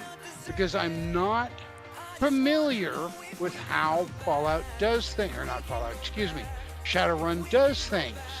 So I chose the option that would give me the best possible, because I wanted to fuck over McCluskey best way possible. So by taking the corporate VP job in security, which my character had, was a background in security, I could fuck this asshole over and work for these assholes. Oh yeah, trust me, I get that. Oh no, I get that. But yeah, trust me. In my playthrough, yeah, McCluskey's gonna get his ass handed to him. So my ending was, I told McCluskey, I said, "Your shoe's untied," and he looked down, and that's when I uppercutted him and knocked him on his ass. Spook, the little scrawny elf that I am, fully tatted out to make my face look like a skull. Oh, and the best thing was, I don't know if it's a mod, but I was able to recreate Spook in Dragonfall. So Spook rides again.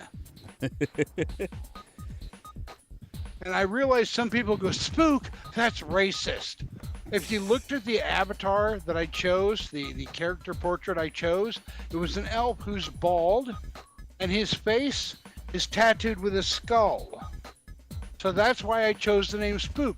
Plus, since I was corporate security, Spook made sense to me as CIA, Because originally spook wasn't a racist term. Well, when I say originally, I mean as far as I've never heard it other than in one movie use the term spook to be racist, which doesn't make any sense, but nonetheless.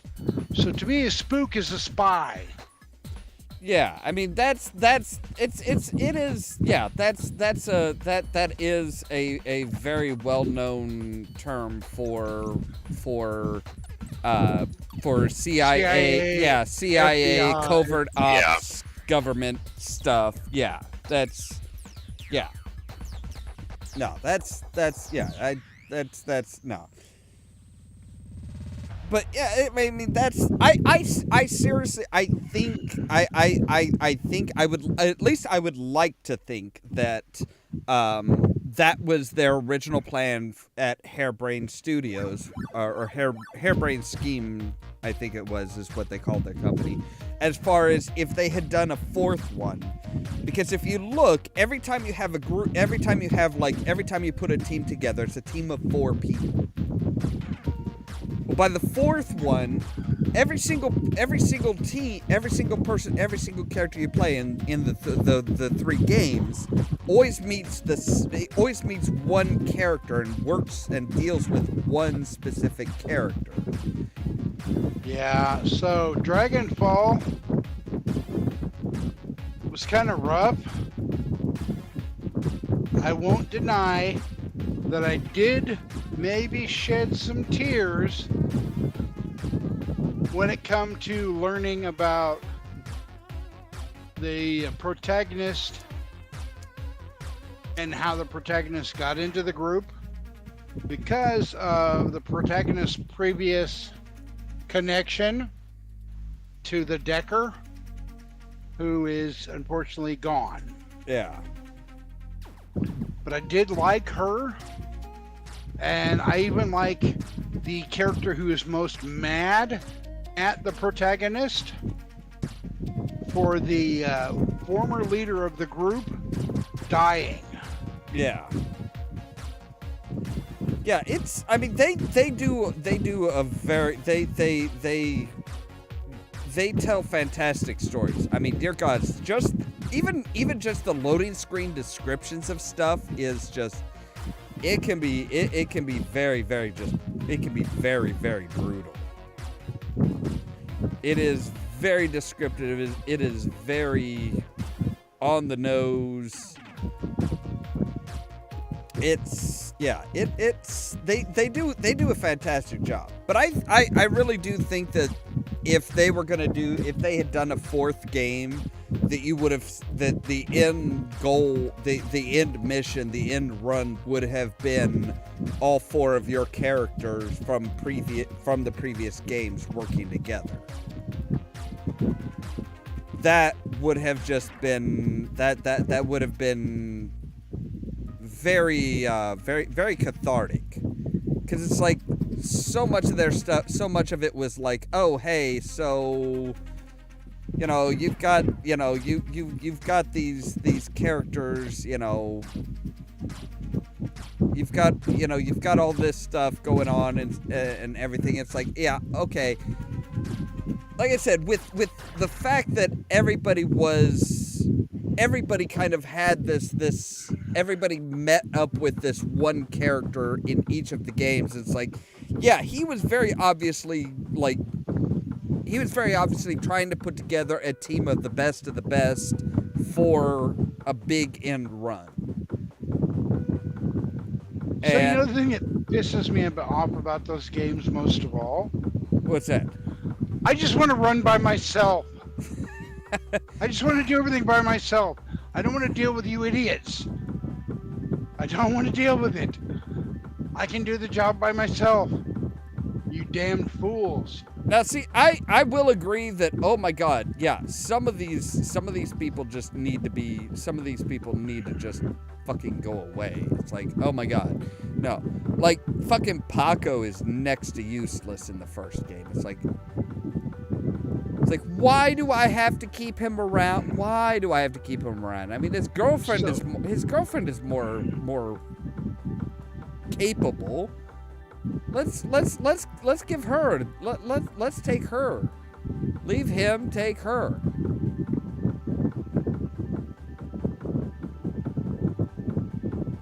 And everyone, I'm going to have to go to bed soon. I got work in the morning, so Well, good night, Raz. I'm so glad you could join us. good to be here.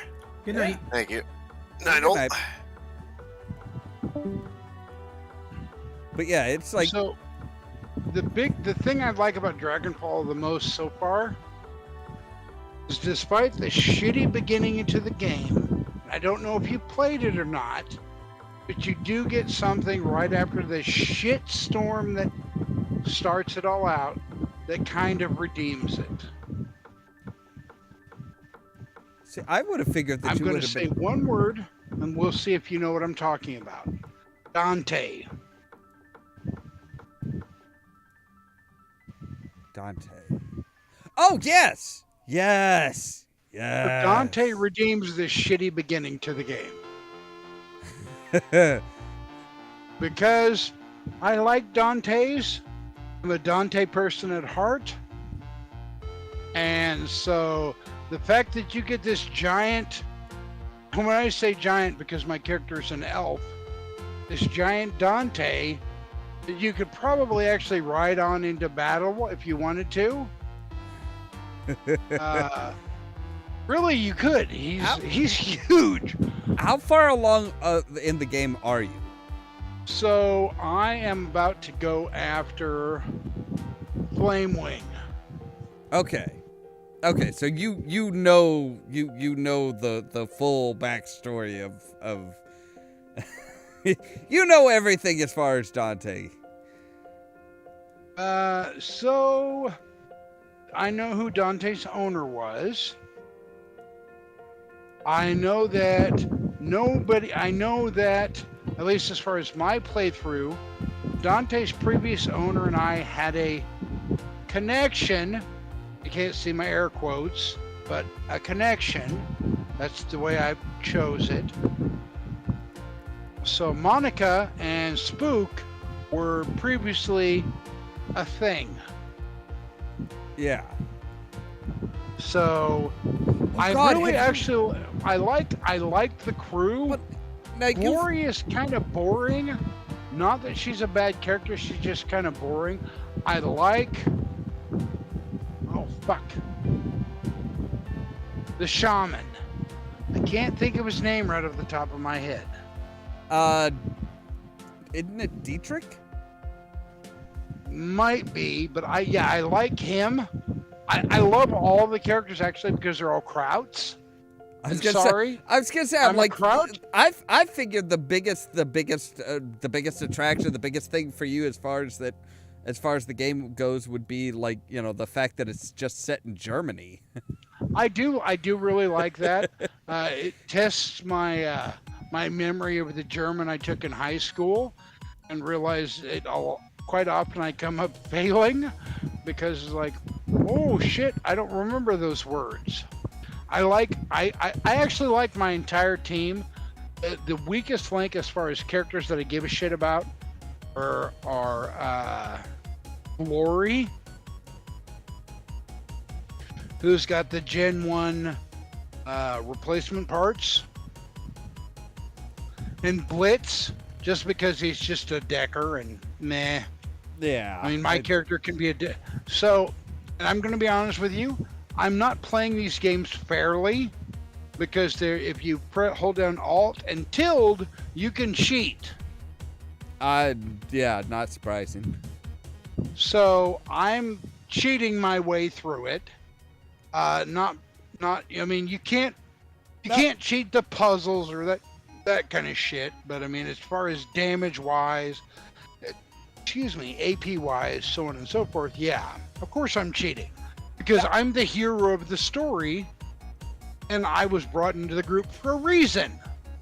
Now, And because I'm wanna- more here to enjoy the story. I didn't cheat as much in Returns.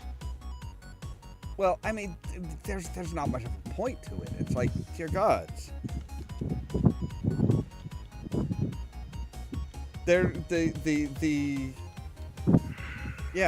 I mean, my playthrough of this is just like, oh, hey, this is just kind of like.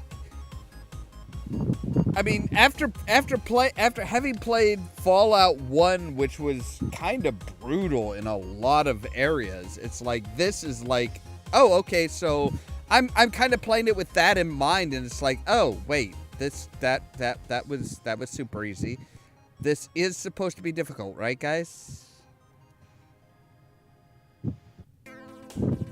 But no, Well, there's a big goddamn difference between Shadowrun and Fallout. well, I yeah, am actually enjoying the similarity to the original Fallouts as far as the screen setup, the gameplay, those kinds of the turn-based combat. I am enjoying that. yeah. I love that. I love that style and that setup. It really works well. Now I want to ask you something. So have you had the big invasion of the area that you are that your character is So the staying? German home base? Yeah. No, not yet. Oh, okay. Oh, okay. So, all right. I won't say any more then. I will not say any more because that's kind of. I think you will like Dante even more. Big deal. I think you will No, like Dante even more. I love the dog because I love dogs. Dante is just awesome. He's this huge ass brindle, and he looks to me like a pit bull. And I happen to really like brindle pit bulls. Oh no, you'll like him even more. You'll like him even more. Trust me. So every time I get a chance to interact with him, I pet him and I be nice to him. You feed him treats. Well, I can't feed him treats yet. I can just pet him. Okay, yeah. Well, So I can't make him sit. I can't make him play dead or any of the tricks. Look around your base. There are treats that you can pick up and feed him. Okay, cool. Yeah, but I do really like Dante. I even like Paul. I like the whole idea that this takes place in Germany. One of the things that the shaman said, which really cracked me up really, really bad, because I'm a student of history, which he said, like, we Germans are known for being fanatic about certain things. Which what he was talking about was Nazi Germany. Yeah. But they said it in a clever way that wouldn't make anyone butt hurt or anything like that. But I thought, oh my God, that is such brilliant writing. Because it was a soft, simple joke. Yeah. He wasn't saying anything horrible or terrible. He wasn't saying, "Hey, we're this was a great time in our history." It was just, no, we are known for being fanatical about stuff, and that's it. That's all you need to say. Just Yeah. So when I've been wandering around the city, I made sure to. He's actually a rather handsome dude. In other words, I would choose his character portrait as a character I would play, but he's an orc, and he's taking donations to help other orcs, trolls, basically anybody of the ascended or whatever. He even takes humans, so I always make sure whenever I can to give him money. Yeah. Anybody who's been how do they term it, goblinized? Yeah. Well, that's primarily what he deals with, is the goblinized races. Yeah. I really like Shadowrun. I don't feel that as far as role-playing games go, it's really been given a fair shake. Yeah. You know what's really funny? It's like I had the original Shadowrun book.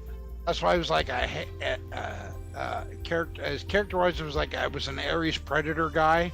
Because the gun just sounded cool. Ares, that's the god of war. Predator, that's super cool.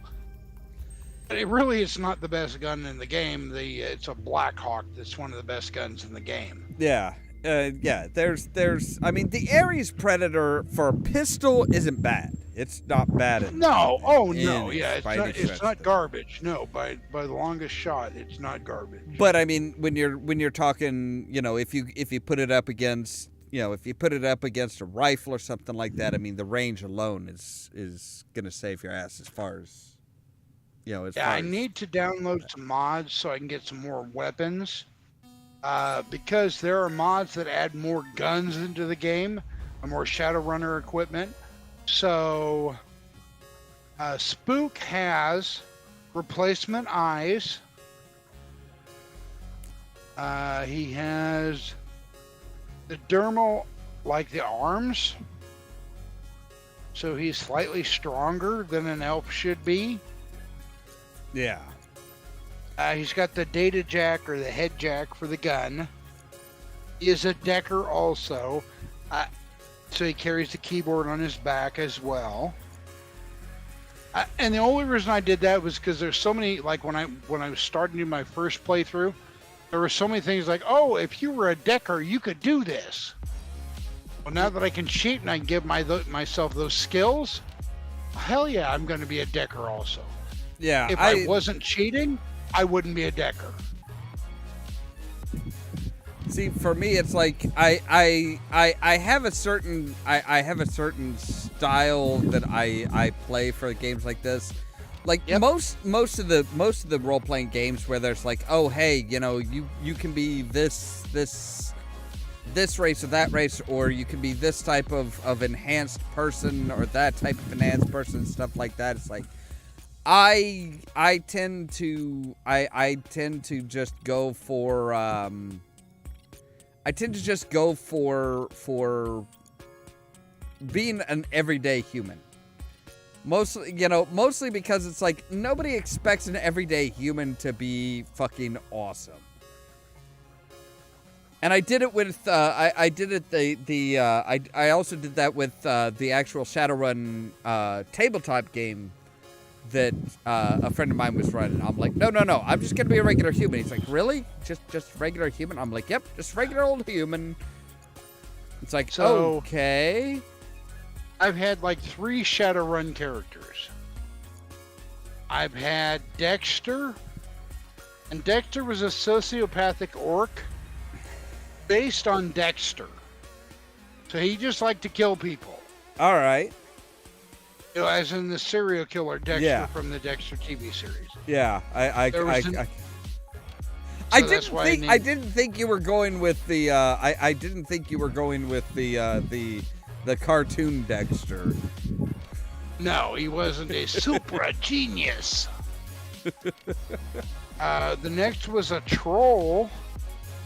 And the one, like, predominant thing I remember is, so I found some kind of, like, when I was playing, like with a group, they were pretty lenient in regards to what you could. So if you could find, like, for example, something online, but it wasn't ridiculous, like, cybernetics that give you god powers, blah, crazy shit like that. Yeah. They would let you use it. So I had a troll who was basically a former porn star who had certain cybernetic attributes boosted. He had a cybercock, or however you want to look at it. And then my final character was Cullen. Cullen was a former CSA soldier who was just one hell of a gunfighter, but he was a drunk. All right. I was waiting to see if Ollamh was, or I was waiting to see if Gamers was gonna say something. Gamer's going to say anything. Oh no, Yep. I'm convinced that all your characters are always drunk. No, really, it's not. Uh-huh. No, Not all of them. Just Only a majority. Only about So- 99.9%. no, generally no, actually. So, when I was an orc chieftain, was I a drunk?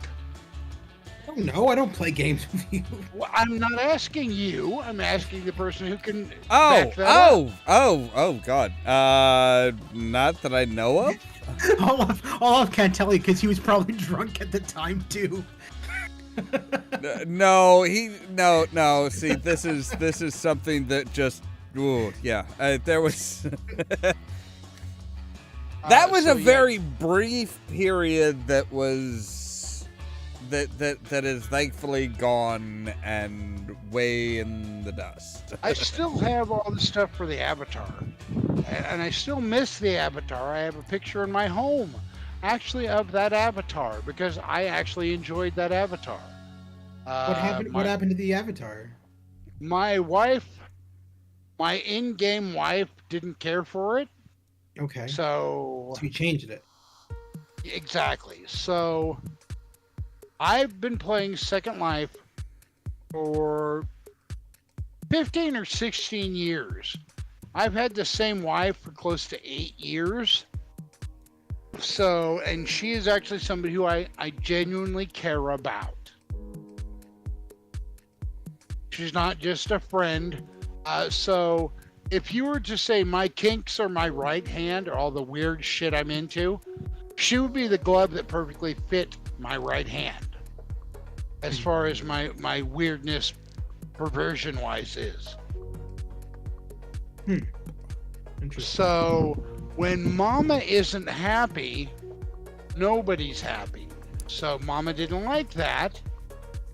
So, I dropped it. Yeah. And now to be fair, and in defense of the in-game spouse here, it wasn't a thing of, well, you have to choose. It was, hey, this isn't something that this isn't something that I particularly get into, so, and what Sin was getting into was going to take up a lot of Sin's time. So it was Sin was the one that kind of made the decision of, you know what, no, I'm not losing somebody who's close to me, or not getting enough time with somebody who's close to me because of something else. That's just, yeah. Gotcha. Yeah, so I have known Janie, and so her real name is Isabel. So it isn't something where it's just some online person that I say naughty things to. I know the person. You know her in real life. I don't know her in real life, but I know her name in real life, and I know her life as it is. Having met in real life, no, but know who the person is. Yes. Yeah. That's how I would put it. I mean, it's well, okay. It's kind of like me and Sin, actually. It's like, have we ever met in real life? No, but do we know each other as individuals, as real life people? Yes. Yeah. I get that. Same with just about everybody, with the exception of Rascalin, who I actually met in real life long before I ever started doing anything like this. Well, I mean, it is what it is. But so Janie, she just didn't, it wasn't her thing. So she didn't say, it's me or this thing. She just said, I'm just not going to be around because you're doing this and you're having fun. So I told her, I said, no, you are far more important than this other thing. Yeah. Because Janie and so relationships in Second Life don't last very long, marriages. So I met Janie after, during the time when I was actually married to another avatar for 5 to 6 years. And that was Angela. And Angela didn't want to take things beyond Second Life. And I respect that. That's her choice. Okay. So Janie and I, so the funny thing is how I met Janie is I worked in a club as the head of security and as one of the dancers, or my avatar did. So Janie was up on stage, and I basically went up, chewed her ass out, and threw her out because she was on one of the stages. But that's because nobody else was there. Janie wasn't doing anything necessarily wrong. She was entertaining customers and making money, but she wasn't supposed to do it because she didn't work for the club. Fair enough. So, long story short, I threw her ass out, got into a big argument with her, and we eventually became best friends. And Janie actually considered a real life relationship. Both of us did, actually. And the fact that she was British, because she's a Brit, and I love the fact that she's a Brit. It makes me all kinds of naughty happy to see her, even when she just talks to me, and she spells like armor, ARMOUR, those kinds of things. Yeah. So that made me, but basically she decided it would be very hard on her to try to have a relationship with somebody who is in America. And I was like, okay, I can respect that. But we've been best friends. So,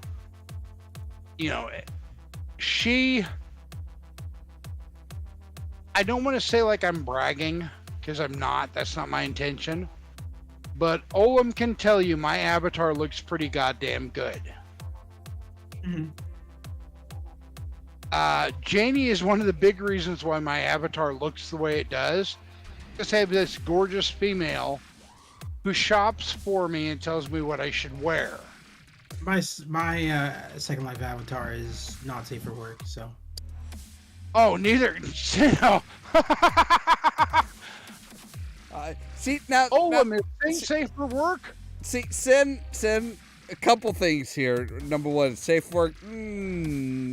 I'm pretty sure that the majority of Second Life is not safe for work. Oh, of course, no. I know. But I use that Second Life a lot. and the fact that Sin is like, okay, so you tell me what I should wear, what will look good on me, and I will wear it. That is the majority of that is the majority of the male dress code. It's Yep. Honey, Oh, I know. what's the dress code? Here, wear this. Okay. That's I mean, So were I to log in right now, Sin. I don't Sin. Hang on. I'm just gonna say you are drunk. I don't think I don't think we need to go into this. Oh, I'm not.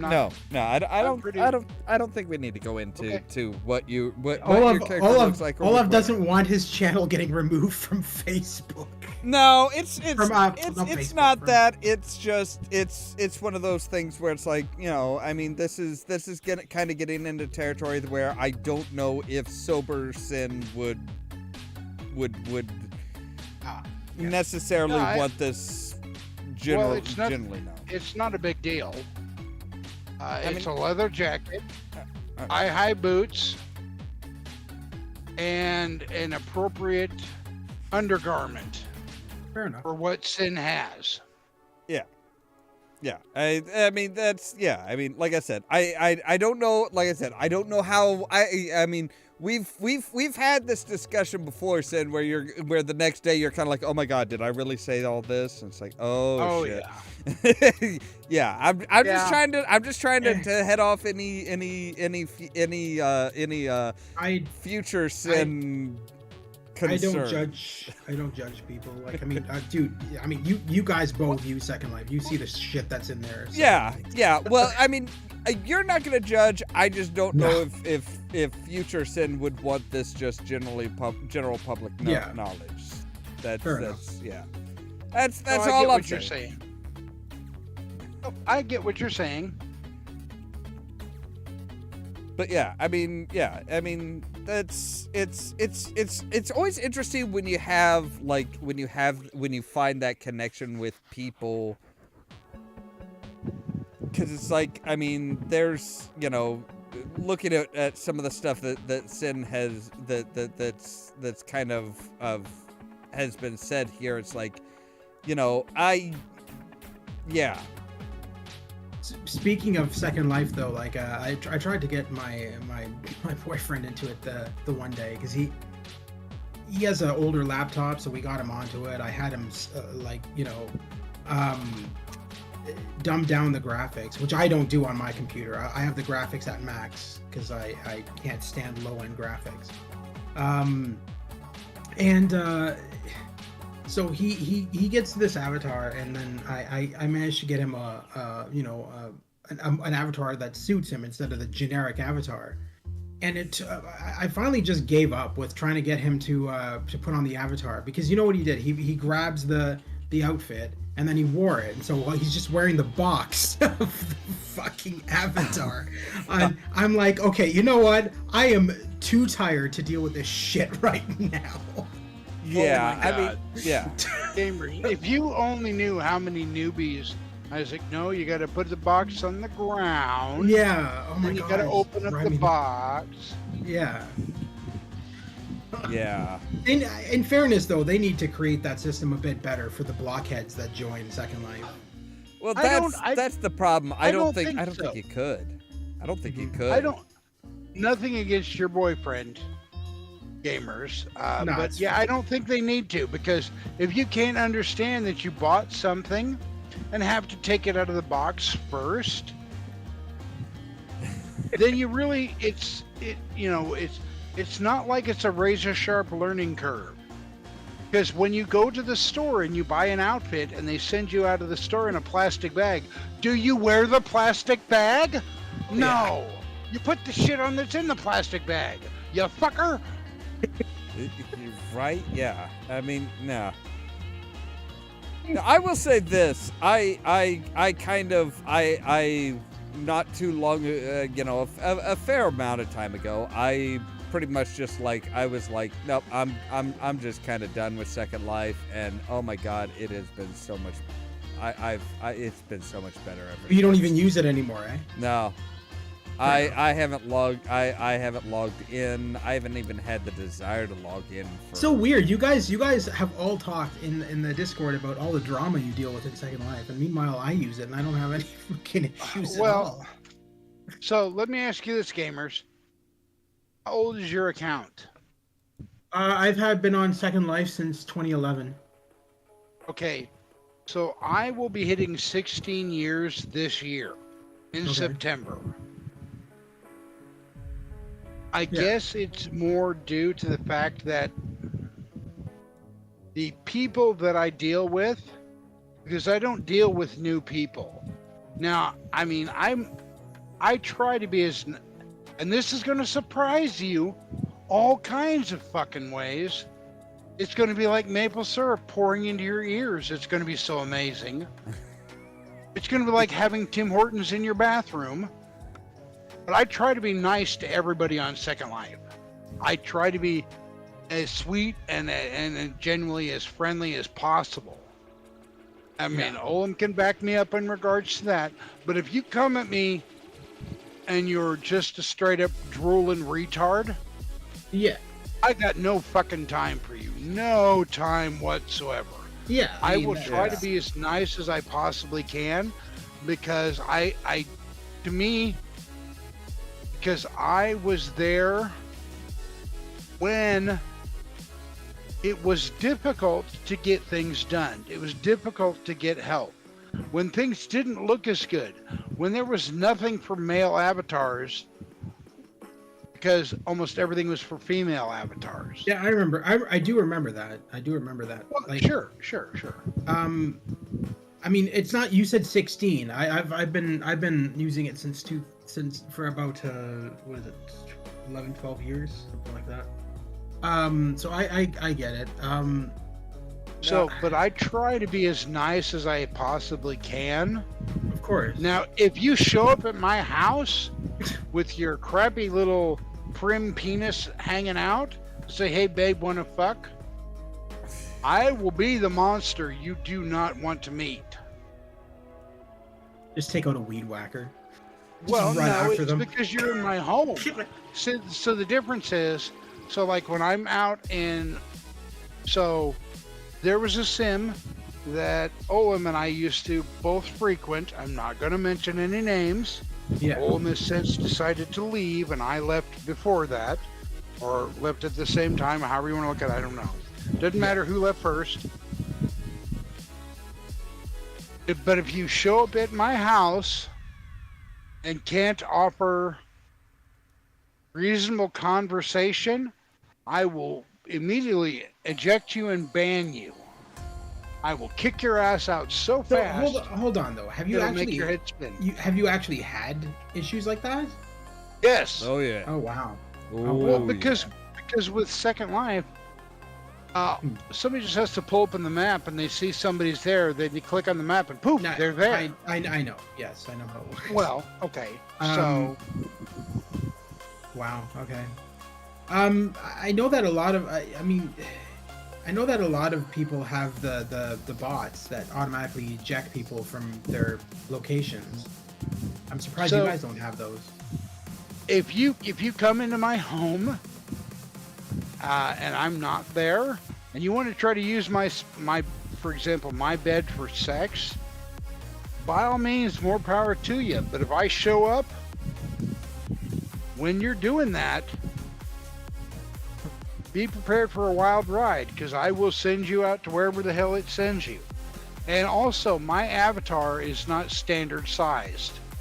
So Yeah, mine isn't either. Mine's huge. So I go through the trouble of standardizing, like my chairs and everything will fit my avatar. Yeah, I mean that makes sense. And she's a big bitch. She's a very big bitch.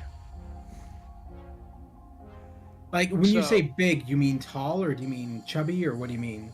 I mean, I'm just a generally, giantess. just Basically, generally, yeah. just generally Yeah. large size. Yeah. So that's the same as my avatar then. Yeah, it's really Yeah. tall and yeah. Plus, I'm always wearing like stiletto heels or platforms or some shit like that. So, and since I don't take those things off when I'm making You're- whoopee, You're basically that girl from Resident Evil 8. Oh God, the what is it? Demascura? Lady oh, Demetress. Demiscrew. Mm. Yes, Demetress. yes. Demetress. Yeah, Demetress. Except for I'm blonde. So if you were to cross Lady Demetress with an Instagram model with blonde hair, that's sin. Okay, that's cool. It really is. Awesome. So Sin is a big Yeah. bitch.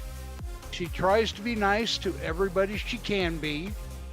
She has a very low tolerance for bullshit. But if you ask her a question and you're nice about it, she'll answer and she'll try to be helpful.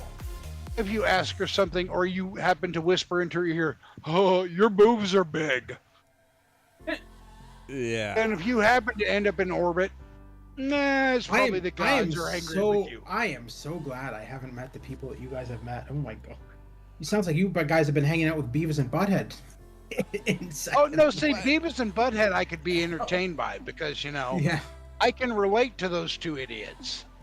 Yeah. Yeah, it's cool. Fire. Yeah. But See, yeah, No, it's one of those things where, as far as the people that we've been hanging out with, the people that, the people that,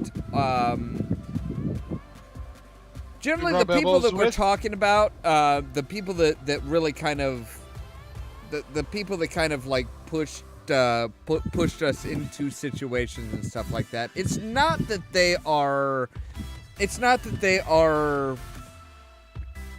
They're not the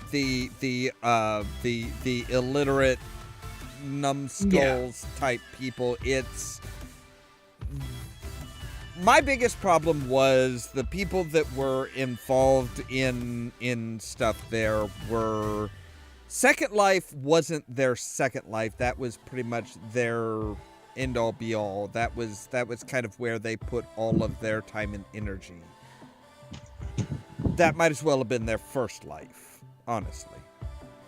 And for me, it was they wanted or needed me to be there all the time, and it's like I can't.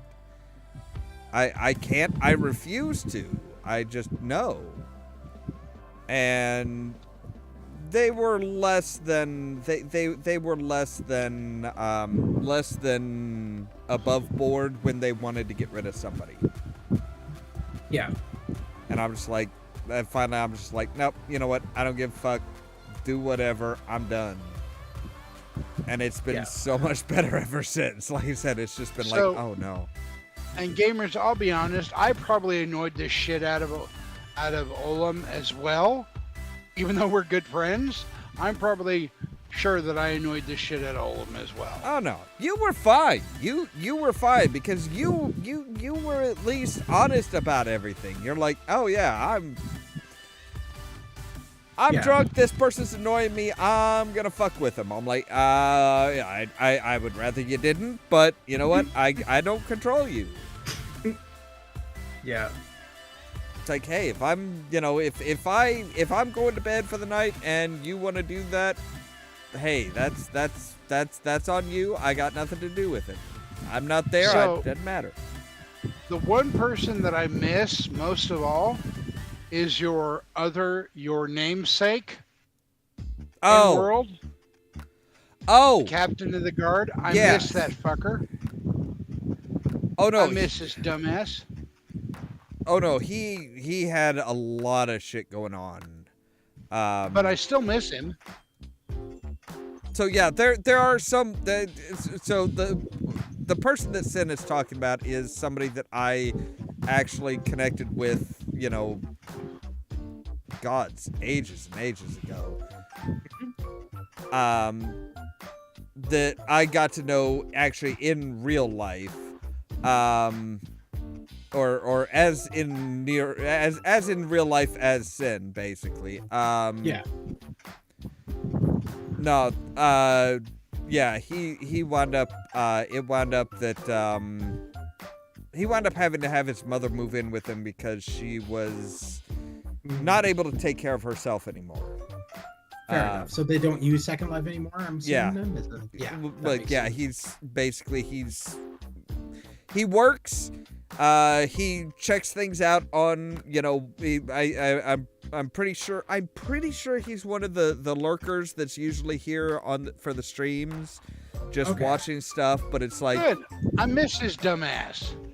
but yeah, it's one of those things where it's like, between work and taking care of a parent taking care of a parent basically with dementia, that leaves very little time for anything else. Yeah, that makes sense. I mean, So gamers, if you think I gave you shit, Ollamh's namesake, that's what we would do. I mean, I didn't give him shit about being Canadian because... you realize I'm not being serious about you. No, I actually. know that. I know that. No, I know. fucking care. Yeah, no, so I know. Yeah. But, Right.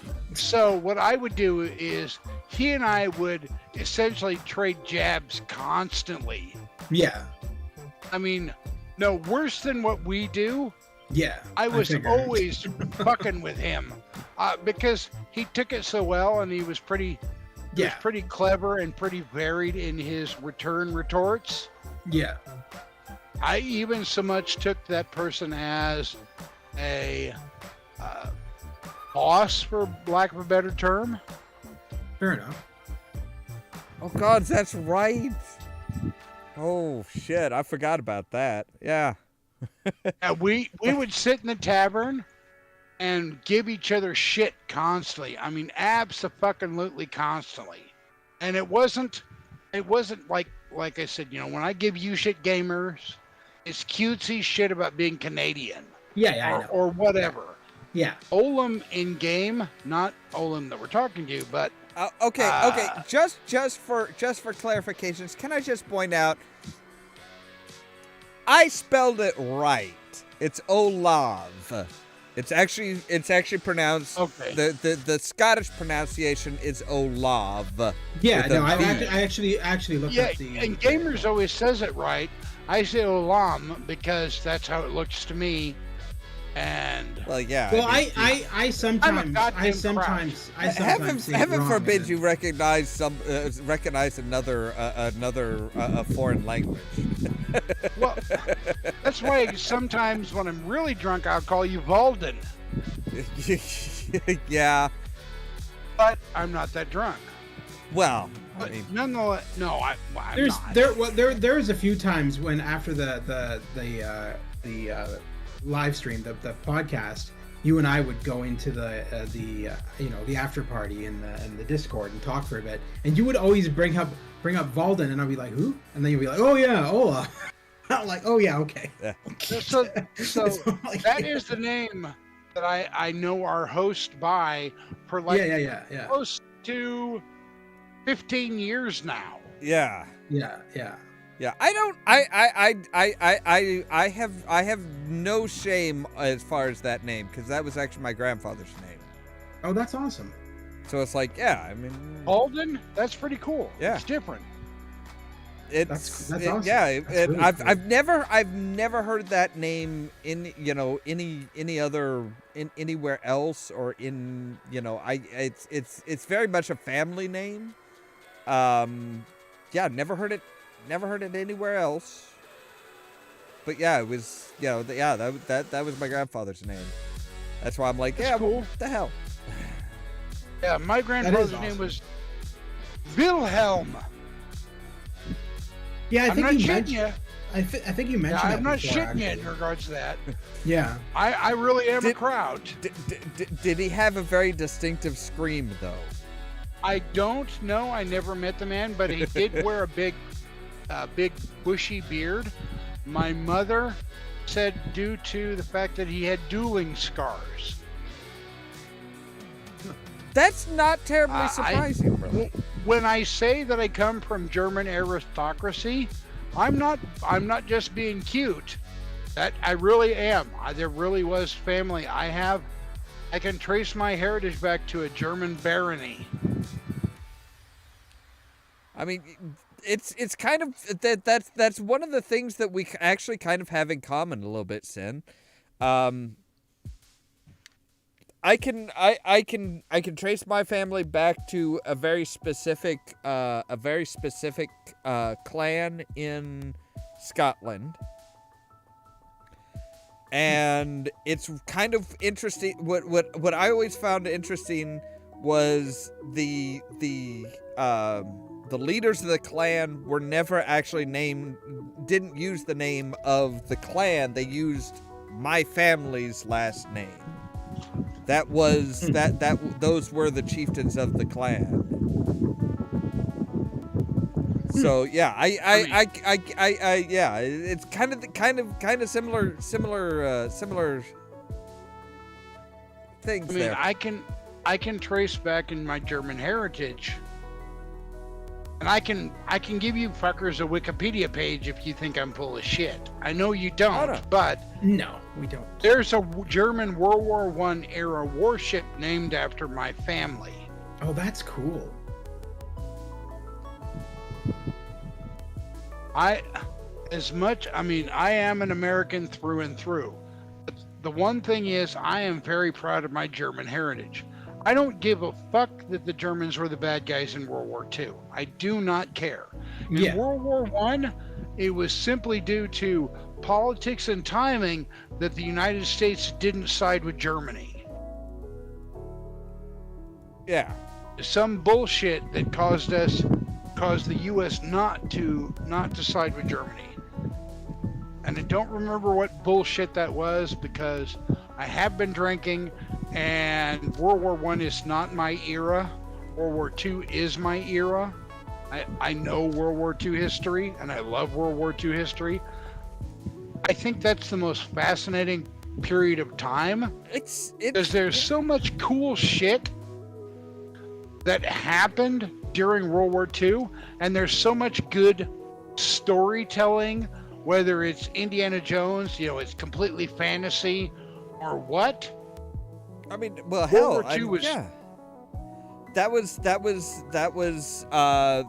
kind of the starting point for computers. Really was with Alan Turing and the Enigma machine. Oh yes, U571, which wasn't real, by the way, but. When I was a kid, my grandfather gave me this this book. He fought in the wars, obviously.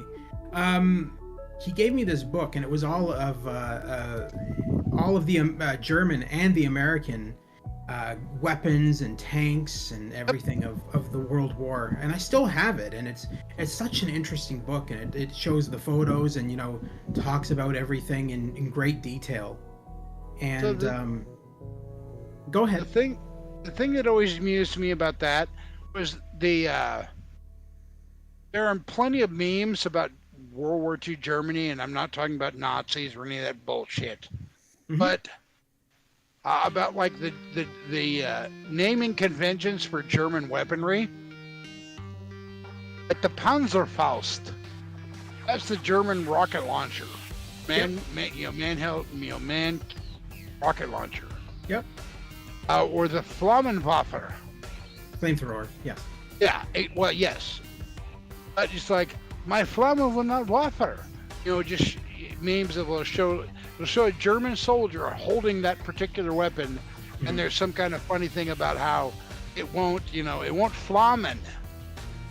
Just silly shit like that. I love that era because it was. I mean, that's when Superman started. There's so much good stuff about that era, the 1930s to the mid 1940s, fiction-wise. Well, back then with so Superman, much good stuff. Back then with Superman, Wonder Woman, and all of that, I know that at least with Superman, it was created. They created Superman. Well, part of the reason was to give American people and stuff like that a sense of ease, because there was the war and everything like that, and everyone was all up in arms about that. And it was to from what I recall, from what I remember reading, it was to like help ease Americans and stuff like that, and reading material of hope and stuff like that, and of the savior and all that. I still find it amusing as hell how much Superman has changed. Oh yeah. Because before that, Superman's bare bones origin, he was a villain. Well, I'm talking about like when Superman went from truth, justice, and the American way. That's what I'm talking about. I'm talking about the Superman that was originally created by the original creator. He was a bald telepathic villain. He was not originally a hero. So he was Lex Luthor. He was Lex Luthor with telepathic and powers. Brainiac. Yeah. And Brainiac. Yeah. That's weird. That's something that's new to even me. And I consider myself pretty Yeah, I actually did a Geek Trivia episode. One of the like really early Geek Trivia episodes was Superman. It was like, I went into the research. So I'm like, oh wait, he was not originally a hero. He was supposed to be the villain. Then they're like, okay, you know what? We're gonna make the bald guy Lex Luthor. We're not gonna give him any superpowers or anything like that. We're going to have Superman being, we're going to have the Superman being the hero. And that was the birth of the catchphrase of faster than a speeding bullet, more powerful than a locomotive, and able to leap tall buildings in a single bound. Because his original powers, after he became a superhero, were not based on solar radiation. It was supposed to be Krypton had such a higher gravitational pull. Yeah. So all Kryptonians had more dense. Yeah. All of them had more dense muscles, so he could run real fast because his muscles were denser. He could take, in order to break his skin, you had to hit him with a howitzer shell. So kind of like Alara on the Orville. Kind of, yeah. That literally feels like he stole all of that idea of that race off of Superman and all of that stuff. I wouldn't be surprised. It's Seth MacFarlane. A better comparison would a better comparison I think would actually be Aquaman. Mm-hmm. Because Aquaman, his body and muscles are super dense because he has to be able to withstand the pressure of diving to the bottom of the fucking ocean. Like surviving in the Mariana Trench without any kind of protection. So that's kind of where Aquaman is basically where Superman started. Yeah. I always hated how Aquaman was kind of a joke hero. Like, oh, you can talk to fish. Yeah, you're not. Yeah, that's all they ever. Well, that's all they ever really touched on for a lot of Aquaman stuff. It's like, oh, you can talk to fish. You're not really taking the fact that basically he could sucker punch a tank and wreck it. Yeah, it's like, dude is fucking tough as nails. It's like the only reason that Aquaman seems lacking in superpowers is because he's on a fucking team with goddamn Superman, the newer Superman that is like nigh invincible. It's like, come on. If you look at Aquaman compared to a regular human being, ain't nobody gonna fuck with him. But if you look at him compared to like Superman, it's like, yeah, he doesn't look like much. But that's because you're comparing him to Superman. Yeah, or I mean, the other character. So here's the thing with like DC, but the big difference to me between DC and Marvel is DC has no problem with god level heroes. Marvel is not near as bad about that. Yeah. Marvel tries to rein them in or at least give them some kind of a flaw. Like, Tony Stark can make tons of shit. He is an absolute technical genius. But he's an alcoholic. He is just a straight up fucking alcoholic. And that's, everybody has to have a flaw, whereas my flaw is I'm so damn handsome. I've seen the pictures. I look like a fat orc, okay? You look like an old metalhead. I mean, you look like the quintessential old metalhead. If I had tusks in that picture you've seen, are you saying that I didn't look like a Shadowrun orc at all? What? No, if because your skin isn't.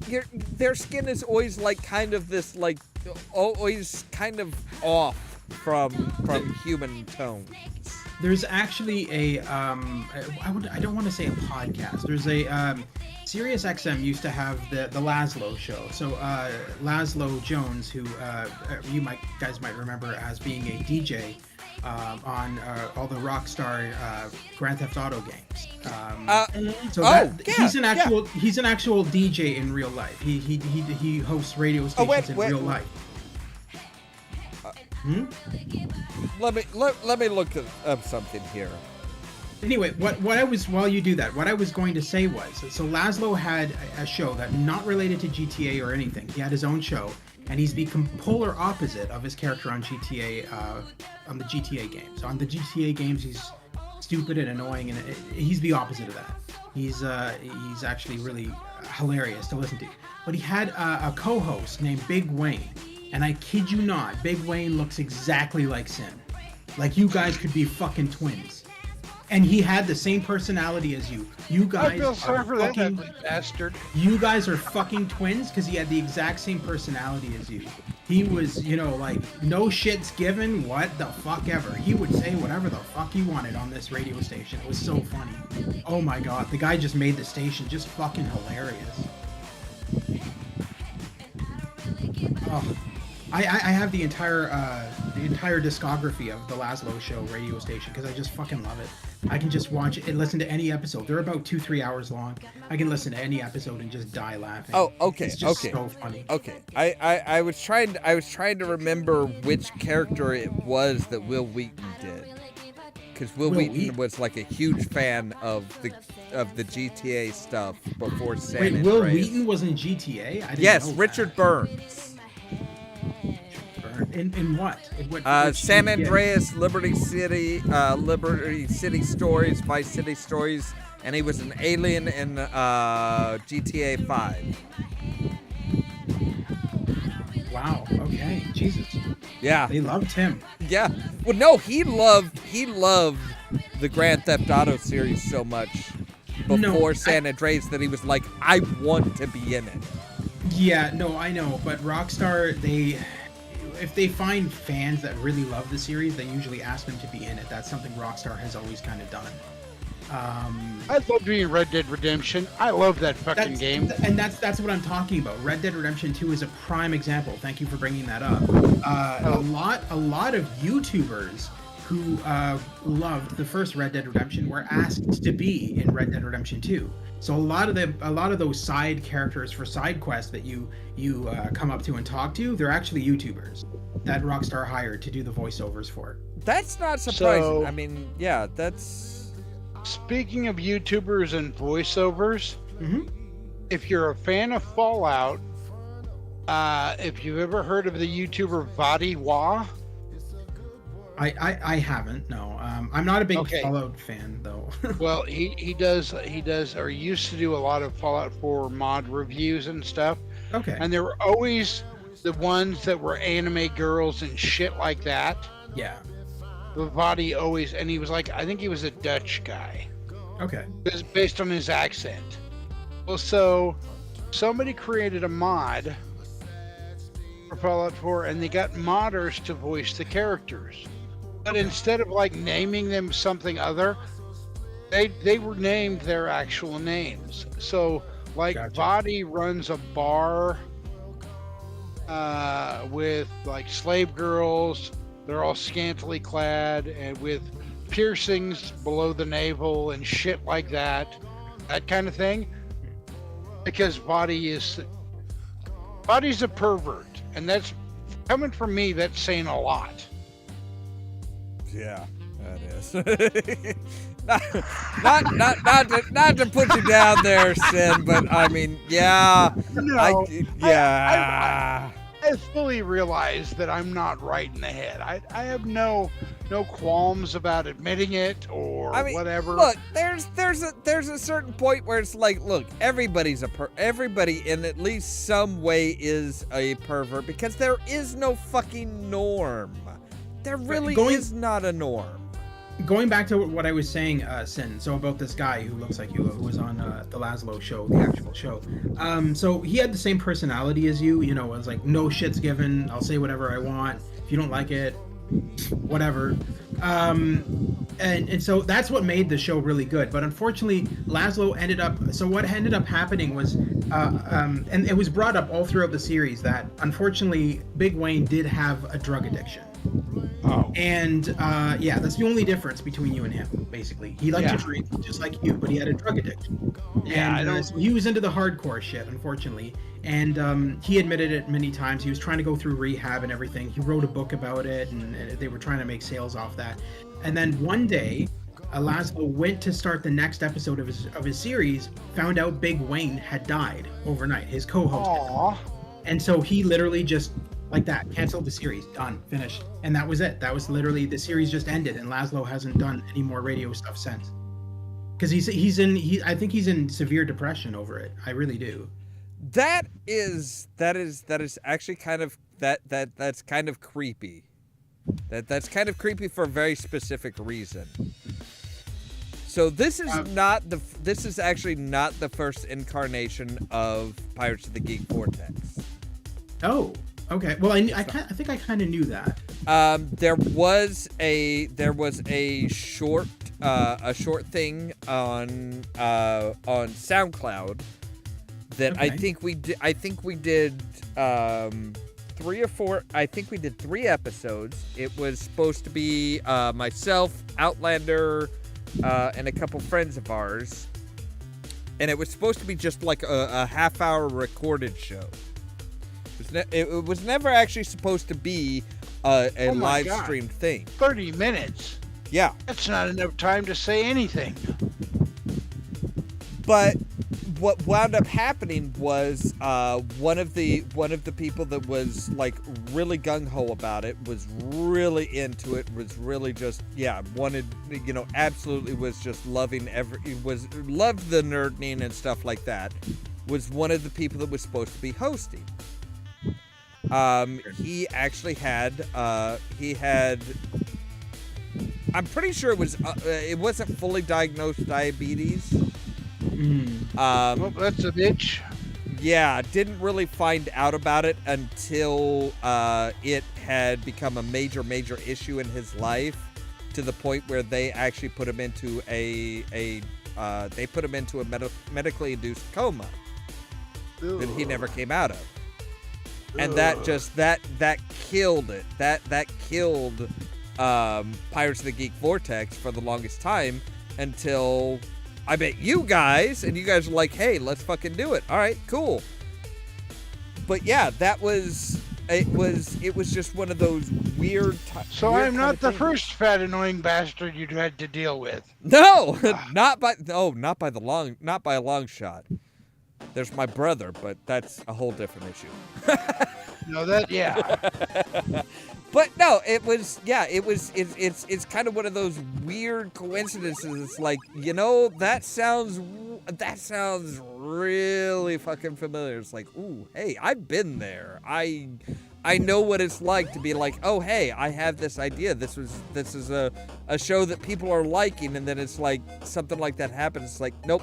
That must not have been easy for you too, because like you were gonna have him as a co-host, and then suddenly you find that out. Yeah, and it was just, and I mean, to this day, I mean, I have no qualms. I have no doubts about his attitude towards it. If he had found out that that's what was going on, they're like, hey,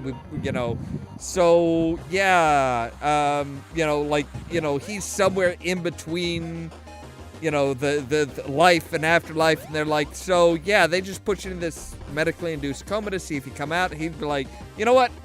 Fuck it. I'm done. I'm not dealing with this shit. Just fucking go. It's like that would kind of be his attitude. Kind of almost like Sin, really. I can respect that, actually. Right? When you were saying that, Yeah. I really honestly can. I mean, that's kind of my philosophy. I'm diabetic. Now, I will say in my defense that I did call my doctor's office today to make sure that I can start getting my meds again. I haven't run out, but I haven't been taking them because, and I realize this is bad, but so like when I ended up moving, part of what helped me keep kind of on the, lack of a better term, the straight and narrow, was I had my sensor that would tell me, hey, dumbass, your sugar's too high. Well, I ended up, in my haste for my move, considering I packed up my apartment basically by myself over really a weekend, I didn't bring one of the things I needed, which are my sensors. So those are the things that actually, it's not actually the sensor, it's the part that I stick onto me. Oh, and then my actual sensors plug into my reader. Well, why don't you get another one? That's kind of important. Well, because I've been very busy with shit after the move, in all honesty. And plus I'm down in an area where, other than my daughter, I know fuck all and nothing. I don't know where anything's at.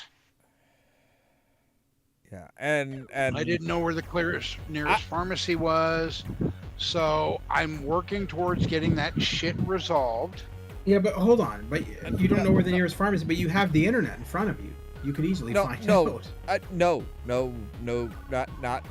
I'm gonna step in here and say something that Sin may or may not agree with. Okay. we're in the we are in the US, the USA. Finding medical supplies and shit like that, and medical replacements and stuff like that, that is not easy here. It is not very easy here. So, first thing, gamers, is I would have to let my doctor know, A, I've moved. Okay. I've had other shit going on. B, then I would have to have them send my prescription down to this new place. Well, that's normal in Canada too. No. This is not easy in the U.S. These are not easy steps. Oh, really? So no. Yeah. So just today, when I was talking to my doctor, because I don't know how long it's going to actually take me to find a physician down, because I've moved essentially 6 hours from my previous physician. Yeah. I had to make sure to ask them, hey, I need like double the dose of whatever thing I normally get, because I don't know how quick I'm going to be able to find a new doctor. Yeah. Because I could find a doctor, but if, let's say, that doctor, because I live in a podunk town that's less than 1,000 people. So there's no doctor in the town that I live in. Odds are. Yeah. So I'm going to have to find a doctor in one of the surrounding communities, and then I have to go in and I have to make sure they take care of take my insurance, my work insurance, all the bullshit that goes along with that. Yeah. And so I just haven't had the time to do it. Yeah. So, I mean, as much as, I realize it's a dumbass thing to do. I don't get me wrong. I know, but I'm also... But there's it's one of those things where it's like, it's a pain in the ass to do. It's not the best choice, but it's like, sometimes it's the only fucking choice you got. It's the only thing you can do. It's bad. But since I ran out of sildenafil, and that's all I'm going to say, I've decided I need to see a doctor. Yeah. So hold on. Out of curiosity, how long does it take? So say as an example, here's in Canada, like if I move and I need my prescription filled somewhere else or whatever, it takes my doctor 1 day, and they just fax over my information to wherever, and I can get my pills. So how long does it take for the U.S.? Oh, that varies. So, that really varies. So since it is, I can't answer that other than the fact that it's because I've never had to do this before. Okay. So prior to this, I would just essentially log on to the Hy-Vee, which is a grocery store in my area where I used to live that had a pharmacy. And I would say, hey, Hy-Vee, I need a refill of this, this, this, and this. Well, so in my haste to move, I did forget some of my shit behind. Now, the dumb thing was I didn't forget any of the actual drugs, but the plastic sensors that clip onto where my actual sensor, or the thing that clips onto me, that sticks onto me, that actually puts the little feed wire in that my sensor plugs into, that I happened to forget. The landlord was going to mail it to me, but when they went to try to mail it to me, they found out that that's illegal. Even though it's not a prescription drug, they couldn't send it to me. Yeah, it's still a medical. Yeah. It's a prescription medical device. So they can't. Here's the problem. Here's the problem here in the U.S. is, in the U.S. in particular, they need to make sure that it is you are actually the person that is going to be receiving this. Because somebody else could email, Sin's old landlord or Sin's old doctor saying, hey, I've moved to this address.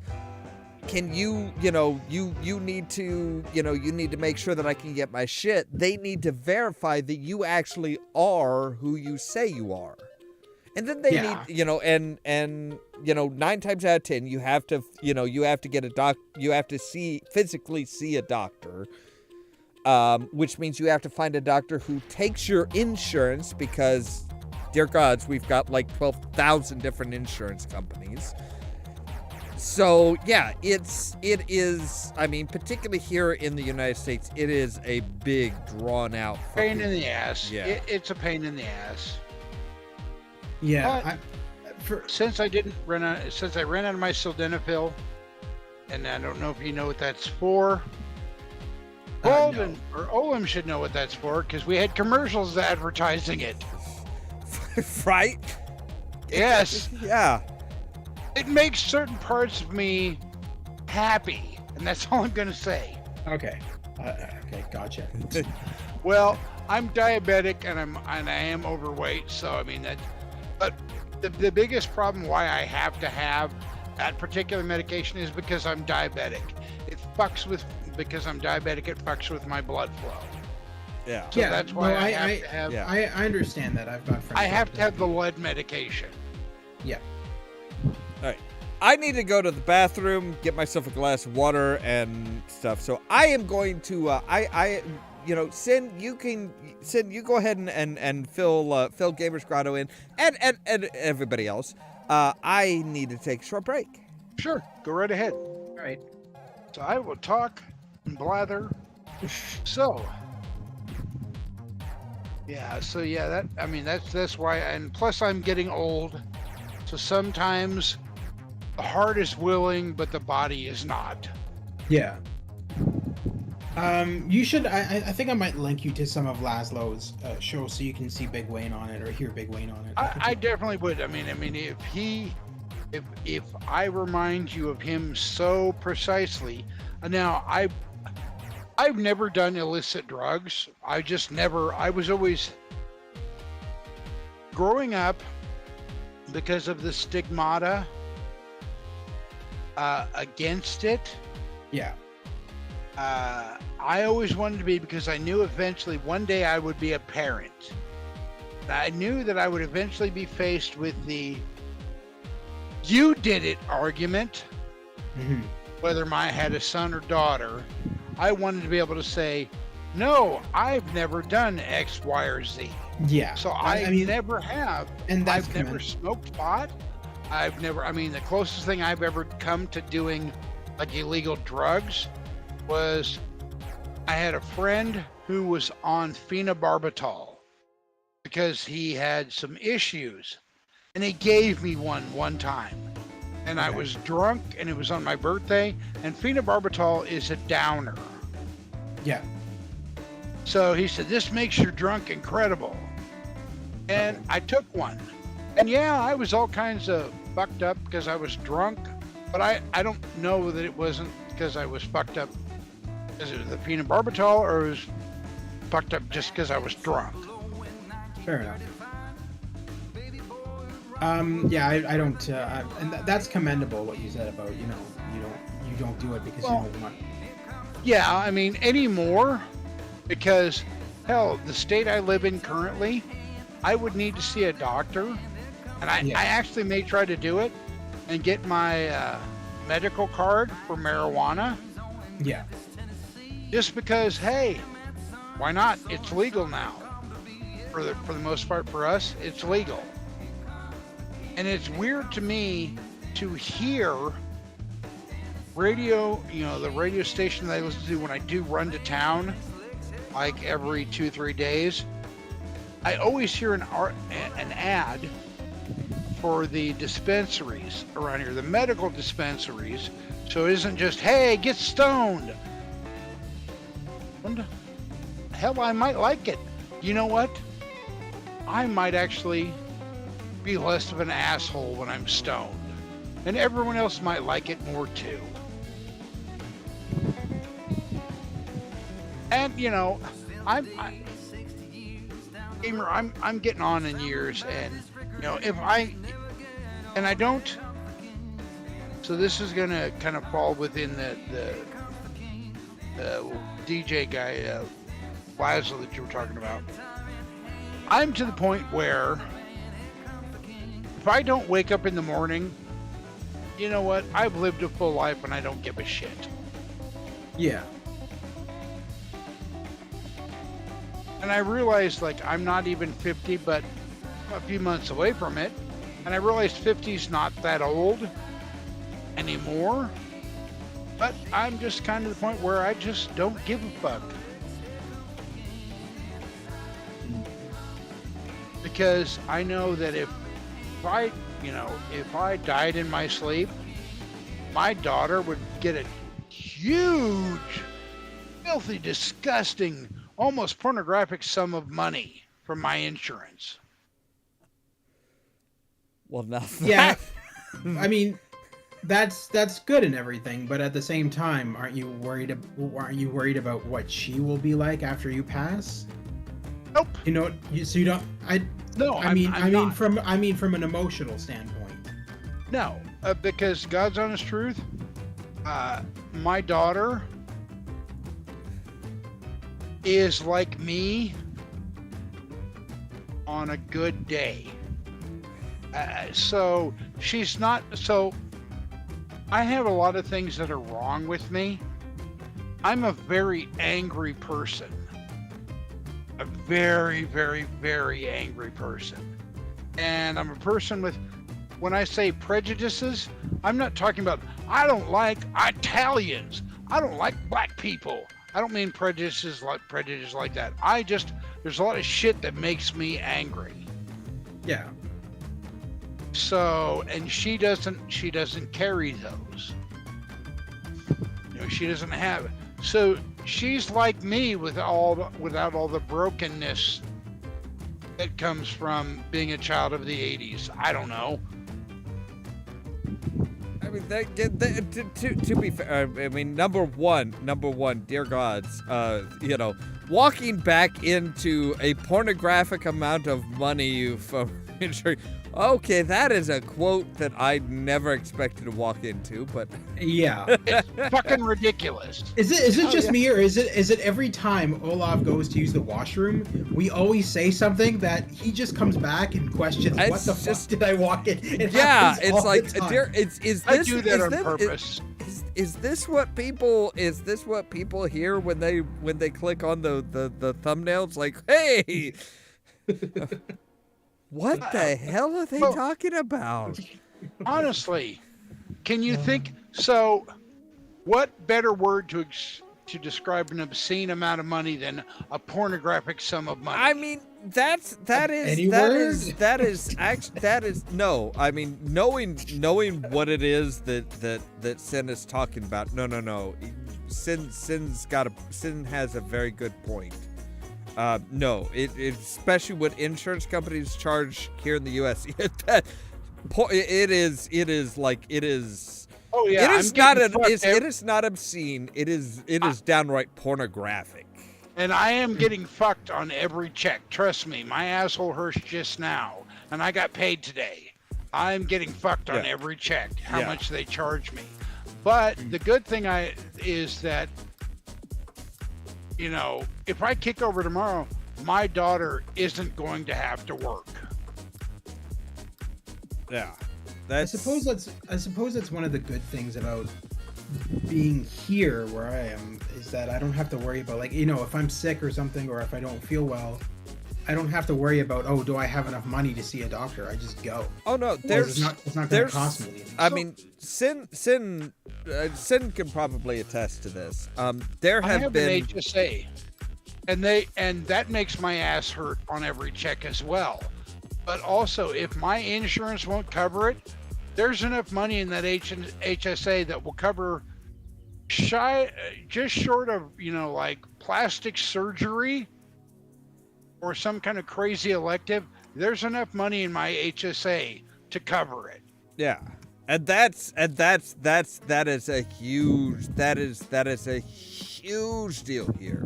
Because there are people there are literally diabetics who ration out their insulin simply because the cost of the cost of the medication, even with or without insurance, it can be just outright debilitating. That's crazy. Because I know I have diabetic friends here, and it doesn't cost them anything. The insulin, they don't pay for it. It's covered by my healthcare. insurance, because The one thing is, the company I work for, while I don't agree with 99.9% of what they stand for, maybe 99.5%, I do have very good insurance. That's about it, but nonetheless. But that can make a big that is one of the things that people look at when they get a job. It's like, what is the insurance? Because, dear gods, if for some reason something happens to me, if I find out that I have something, something like cancer, diabetes, a plethora of things, it's like I want to make sure that it's taken care of. Oh, Yeah. see, like if I went to the doctor and they said, "Oh, Mr. Mr. Darkheart, you have cancer," I'm like, "All right, fuck it." I said, and then immediately I would tell them, "Well, since the state I live in offers medicinal weed, I want you to set me the fuck up. Right? I am going to be stoned as fuck Fuck. for Go. the remainder of the." Oh, motherfucker! I just kicked my tower and it hurt my toe because my foot slipped. Oh God! It See, hurt we're so bad. talking about medical stuff, and already he's I'm hurting myself. he's Right? he's getting ready to go to a Fuck. doctor. These days, if hurts. you get a doctor that is even kind of cool, they'll be like, okay, you know what? Do you feel anxious when you have to log into work or something like that? It's Oh like, God! Yes, I do. you know what? You Yeah. need medical weed. I almost so I get 5 FMLA days a month, and I'm always burning through those the first week of every month Oh, because I hate my job. I don't hate my boss. I don't hate the people I work with, You just hit but the there job. are so much, because I work with the public. There's so much where I would rather just say fuck it and not work. Now I realize I have to work because I'm a fat bastard and I like to eat. So, and plus I have debts and all that kind of bullshit. But if I were able to get, if I were stoned when I logged into work, I might not give too much of a shit. I might actually be friendly. I might actually be a nice person to deal with. Would your boss care about you? I don't give a fuck if they would or not, to be honest with you. I mean, if a doctor says no, this person needs this in order to be able to do their job, I don't think even the employer would be able to say no, we don't agree with that. And my employer is based out of California.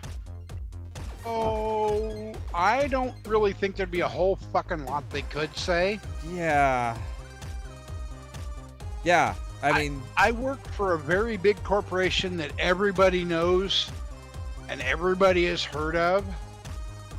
But I'm not going to drop any names because as soon as I say fuck tits or ass, and I've said that in conjunction with the name of the company, they could fire me.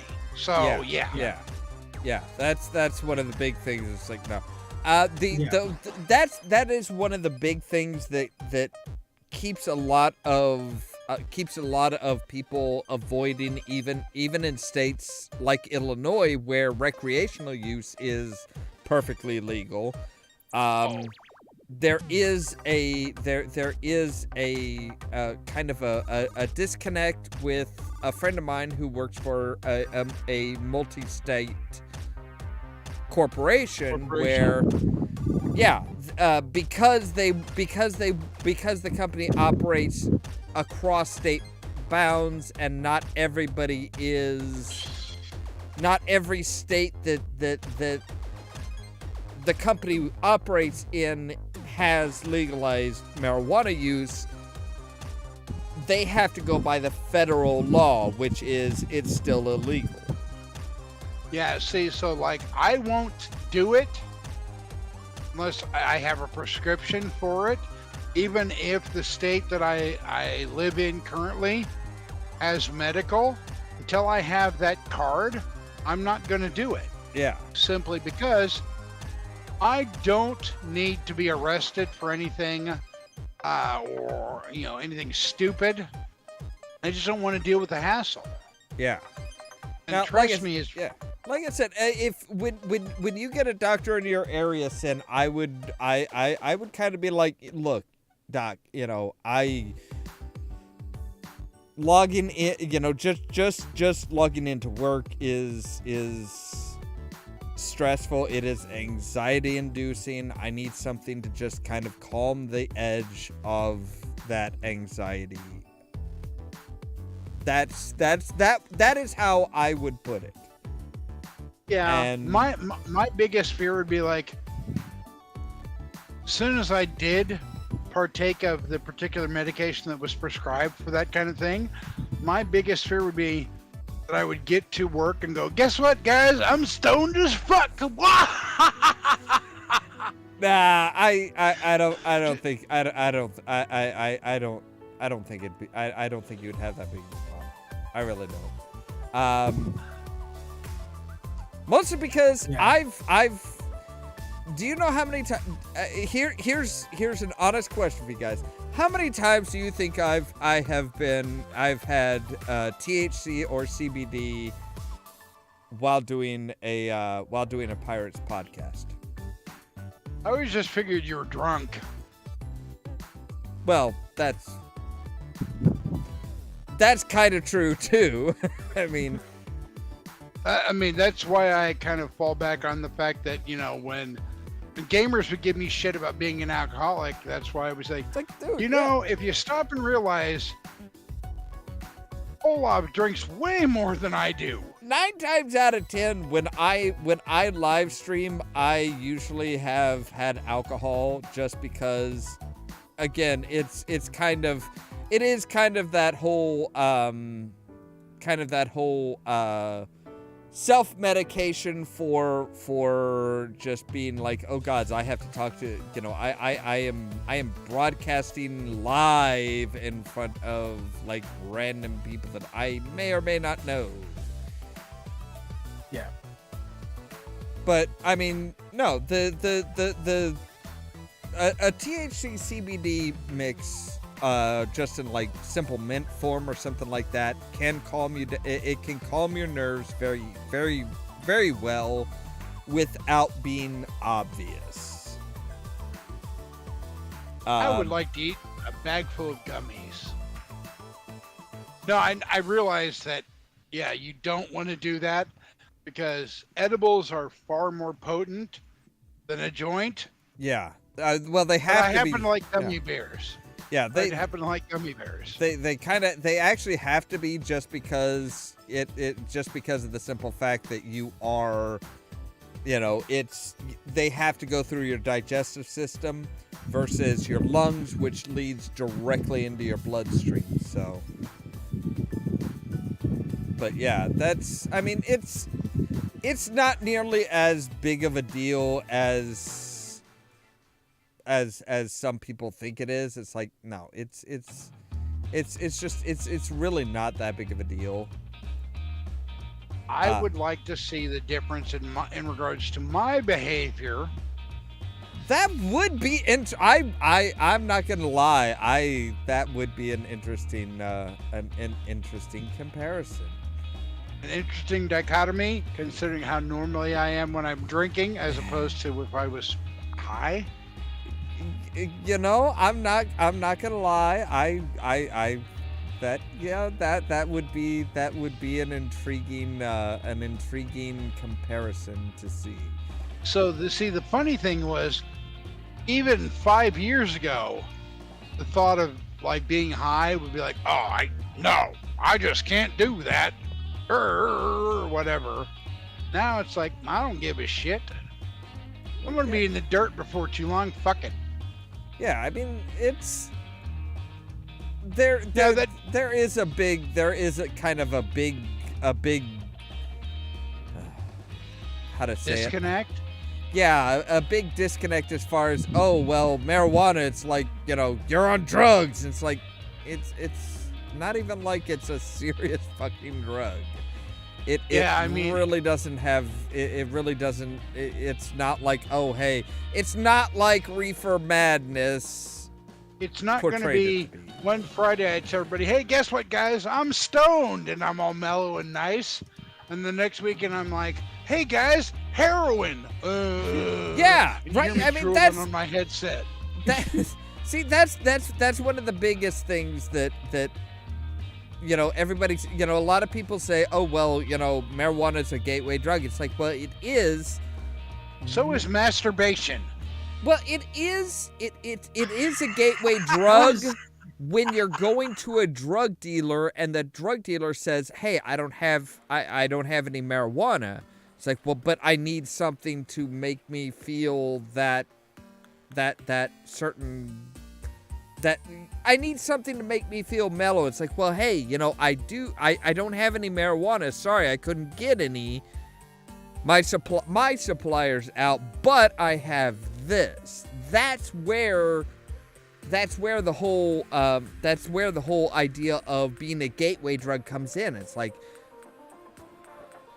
without with a dedicated dispensary that is legally operating, they're not going to be like, oh hey, sorry, I don't have any pot, but I've got some Coke. You want some of that?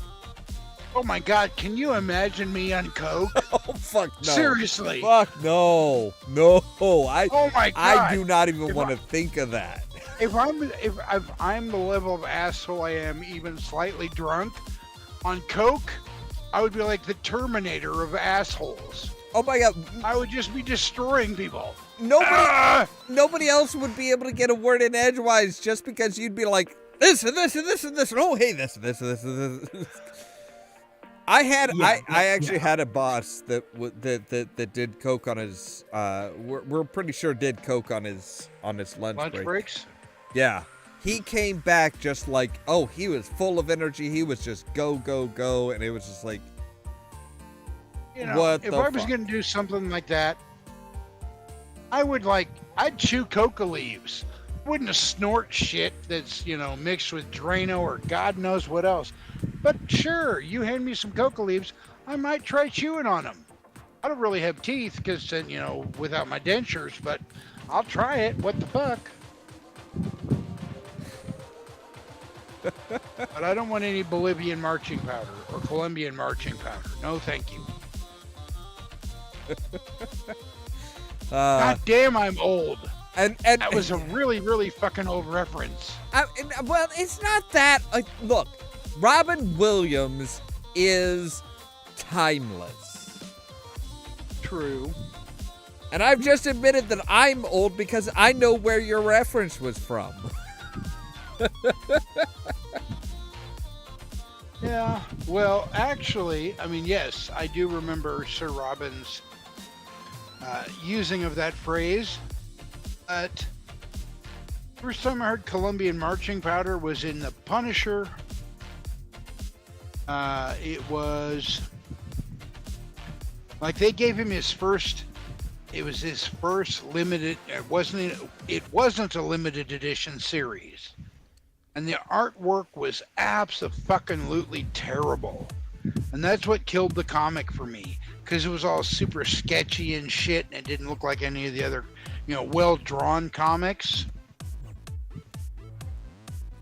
That's where I learned the term Colombian necktie, which is very bad. You don't want one of those. No, you do not. You do not want a Colombian. I actually have the entire series of the Punisher comics. So that's what you were saying, the Punisher, right? Yeah. No, I have right back. I think it's like 1960 something. No. So you're talking about some. So we're discussing two different things. So in the early 80s, Punisher was given his own actual series. So I know. The first cover is he's standing on a fire escape with a ridiculous sized rocket launcher. Yeah, I know. What I'm saying is okay. So what I was saying is I have all of the iterations of the Punisher comics from the 1960s all the way up to I think like 2015 or so, and that's when I stopped. Oh yeah, well I have a Punisher action figure, mint in package. Oh, is this with the? This is not a penis competition. Well, Sin. speaking of a penis competition, are you talking about the cock rocket? Are you talking the Punisher action figure with the cock rocket? No, I don't have the missile launcher Punisher. I didn't. No, this is so my heart as far as action figures go. Unless it's a Deadpool figure, is always 3.75. That's the best type of action figure to me. Like, see, I already know you have more action figures than me because I was okay. I brought this up in previous Pirates stream, but as a kid, I never understood the value of things. So, like, you know, a lot of like the old PC games I had, I never kept them. When I went to college, I kind of threw them all out. I literally threw them all down as shoes. Dude, this isn't from when I was a child.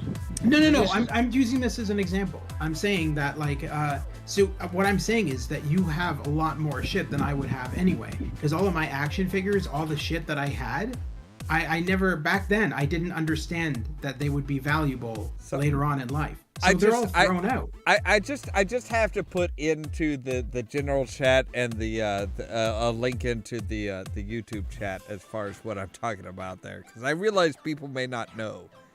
I know exactly what you're talking about. So there was a series of Marvel characters that were Transformers, and they didn't transform into, like, the Punisher didn't turn into a tank. He turned into a rocket launcher. No. I'm not even talking about that. Look in the general text chat.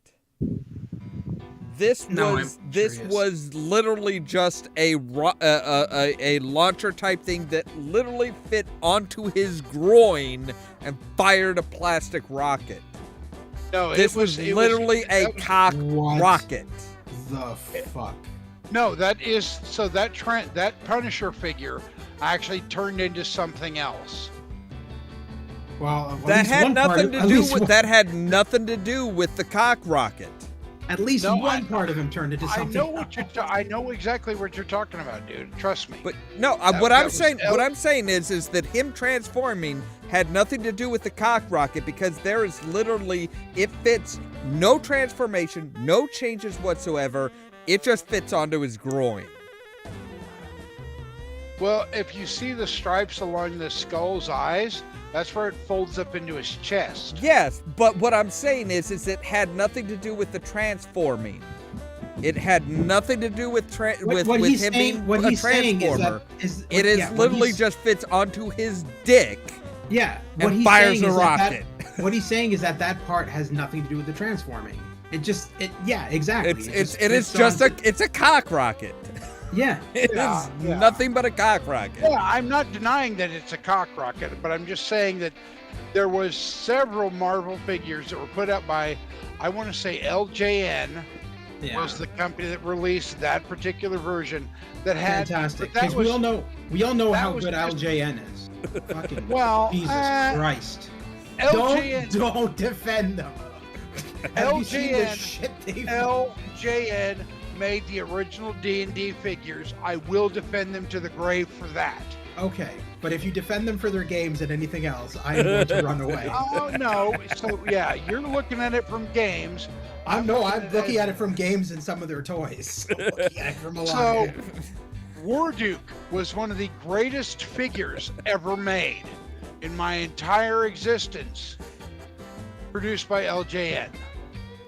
The D&D figures themselves were amazing, considering the fact that it was a premise that, while should have lended itself amazingly to action figures, the problem with Dungeons and Dragons and action figures is you have to make characters. You cannot just make generic guy with a sword, number one. You have to name the characters. You have to give them a background.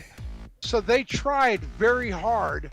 So the LJN D&D figures were very good for what they were early 80s. There No, there were a few people that actually did do like generic fantasy type stuff. Generic fantasy type of action figures that were just kind of like they actually really kind of were just like, oh hey, here is generic guy with sword, generic dwarf with sword 1 type thing. There actually was a fairly successful brand of stuff, a brand of action figures like that. I think they were Warhammer. I think they were Warhammer. But it was the biggest, I think the biggest difference was it was the idea of a dwarf with an axe. What do you think of? You think of a dwarf with an axe over his head, looking like he's like running or screaming at somebody, and that was kind of just, what everybody thought of as far as that character. Now, out of curiosity, I swear that Todd McFarlane also made Dungeons and Dragons toys later on. Because I know that he, his McFarlane toys, he makes everything nowadays. He does like Marvel toys, he does hockey players and all that kind of stuff, all that kind of shit. But I swear he also does Dungeons and Dragons now. He did movie figures. Yeah, I know that, but I swear he does Dungeons and Dragons. I'm just saying. Mm-hmm. I'm not aware of any actual licensed Dungeons and Dragons figures he made. So the link I just dropped is the single greatest action figure, wasn't G.I. Joe related, ever made. It's in the general chat. I just dropped it into Pirates. Into the Pirates general chat. Okay. Greatest figure ever made. Oh no, you dropped it into the YouTube chat. Sorry, that's what I meant. Yeah. The live stream chat. Oh dear God! What the fuck? What? Click on the. Hold on. What? What? I'm trying to save it loads. I don't even know what the fuck to. I don't even know what to War say. Duke. I War can't. Duke, the evil fighter. What chat did you put it in? It's actually in the YouTube stream chat. Okay. What's so funny about that character? He has an awesome helmet, cool sword, He's like, cool shield. I don't know, maybe the fact that his entire left side seems to be gangrenous. Oh no, that's armor. That's scale mail. That looks like his left arm and left leg are like infected and like dead. Oh, nope, that is armor. That is just armor. Here, like, I will drop. It literally looks like his left limbs are just like dead and like decaying. I'm here. That's just wow. Here, I dropped something else in. It's actually character artwork. Okay. So all right. Okay. So yeah, with the character artwork, I can see that now, because but no, it's like I said, the toy at least just the toy looks like the dude is like the but toy it's looks blue. It's blue and was metallic. I had the figure. Well, I that's the loved problem. that figure. That's the problem with action figures of that time. It's like you can't do metallic. They did not know how to make things look metallic, so it just looks like it's the same type of limb, just reversed, blue, and with odd bumps that look like it's decaying. That's Warduke, my absolute favorite.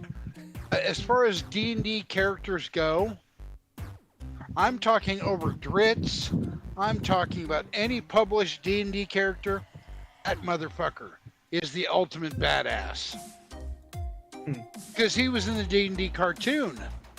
I got to see him as a child. And I got to see like the 2 episodes that he was in the cartoon. And unfortunately, the area that I lived in when I was a kid did not run those episodes concurrent. There were supposed to be 2 back-to-back episodes. It was like I got to see like one 22-minute episode at Warduke. The next week, next Saturday, was supposed to be the next episode. But no, I had to wait like 2 or 3 months, and then he shows up again. But yeah, he's always been my absolute... I love the helmet.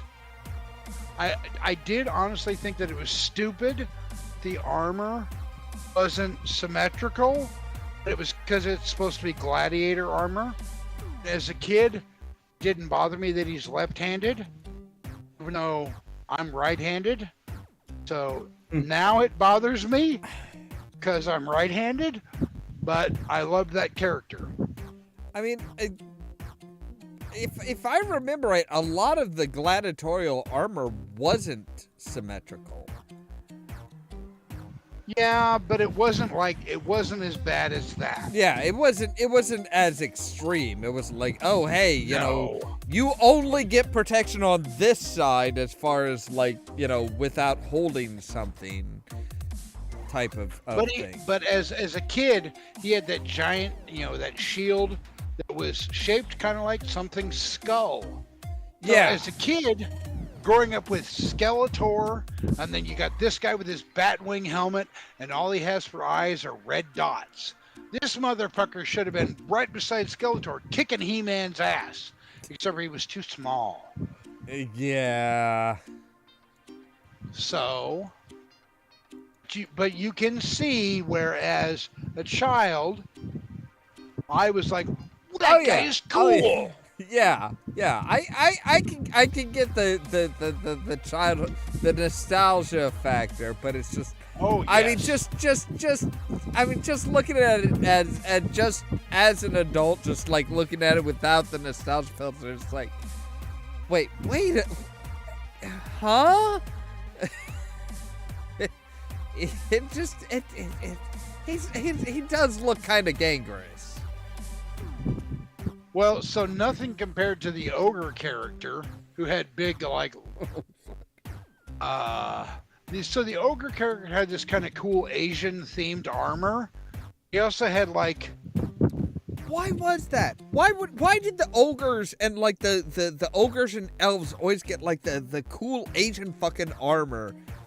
And so it's like, the elf everybody else is like, nope, you get, like, a couple straps across your chest and a shield. So the ogre character was one of the larger figures.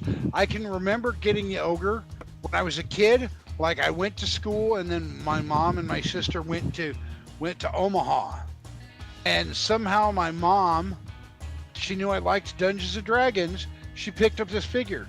The ogre character was wearing like a very light teal colored armor and a shield and a kind of a big weird looking sword because it was really wide bladed, and he had a helmet. He was green as pea soup, the ogre was, and he had slick back hair, but he had some like buboes, you know, big lumps on him. I guess they look like fatty tumors. I was just gonna say that it's not the tumor. Yeah, no, these look like fatty tumors. No, it's a tumor. Trust me, buddy, that's a tumor. He's an ogre, it's a fatty tumor. But my nephew got the Titan figure, who was supposed to be the opposite to the ogre chieftain.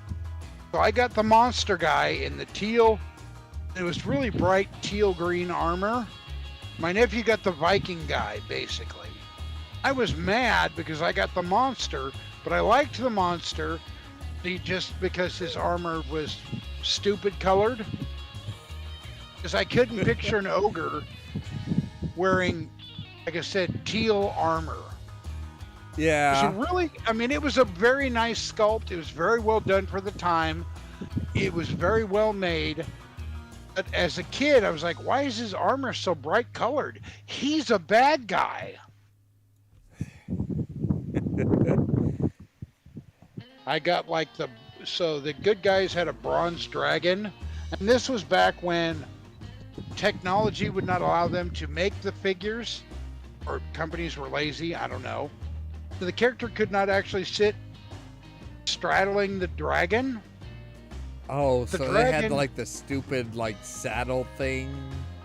It had the saddle with the fake legs on it, and the dragon, the bronze dragon, which I really liked. I really liked bronze dragons as a kid, had the tauntaun hole in its back where you just jammed his feet into the middle of the monster. Uh-huh. Yeah. That's what Kenner had gave us at the time.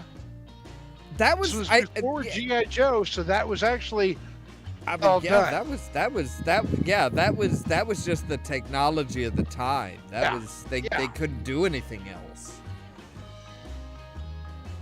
I remember that style because so many things had like these like trap doors on springs, so you could put the character in, but when you took it out, that the hole sealed up, yeah. so your It's like, critter no, didn't have a big that's- gaping hole in its back.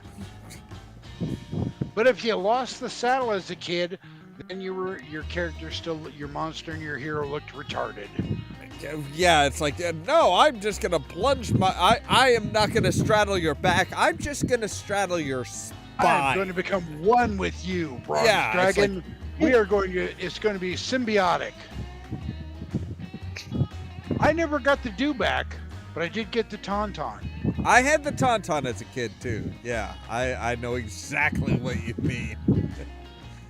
Actually, I think my brother had the tauntaun, but then my brother like got too old for action figures or toys, and I'm like, all right, give them here, bitch. I will take every single last one of them. If I only would have known as a 5-year-old child, wink wink nudge nudge, what my Star Wars figures would have been worth now, Oh. I would have never opened them. Yep. Oh no! See, I would have. I still would have. I absolutely I would wouldn't have. have. Because eventually I would have realized that being an adult sucks. Working sucks. See, that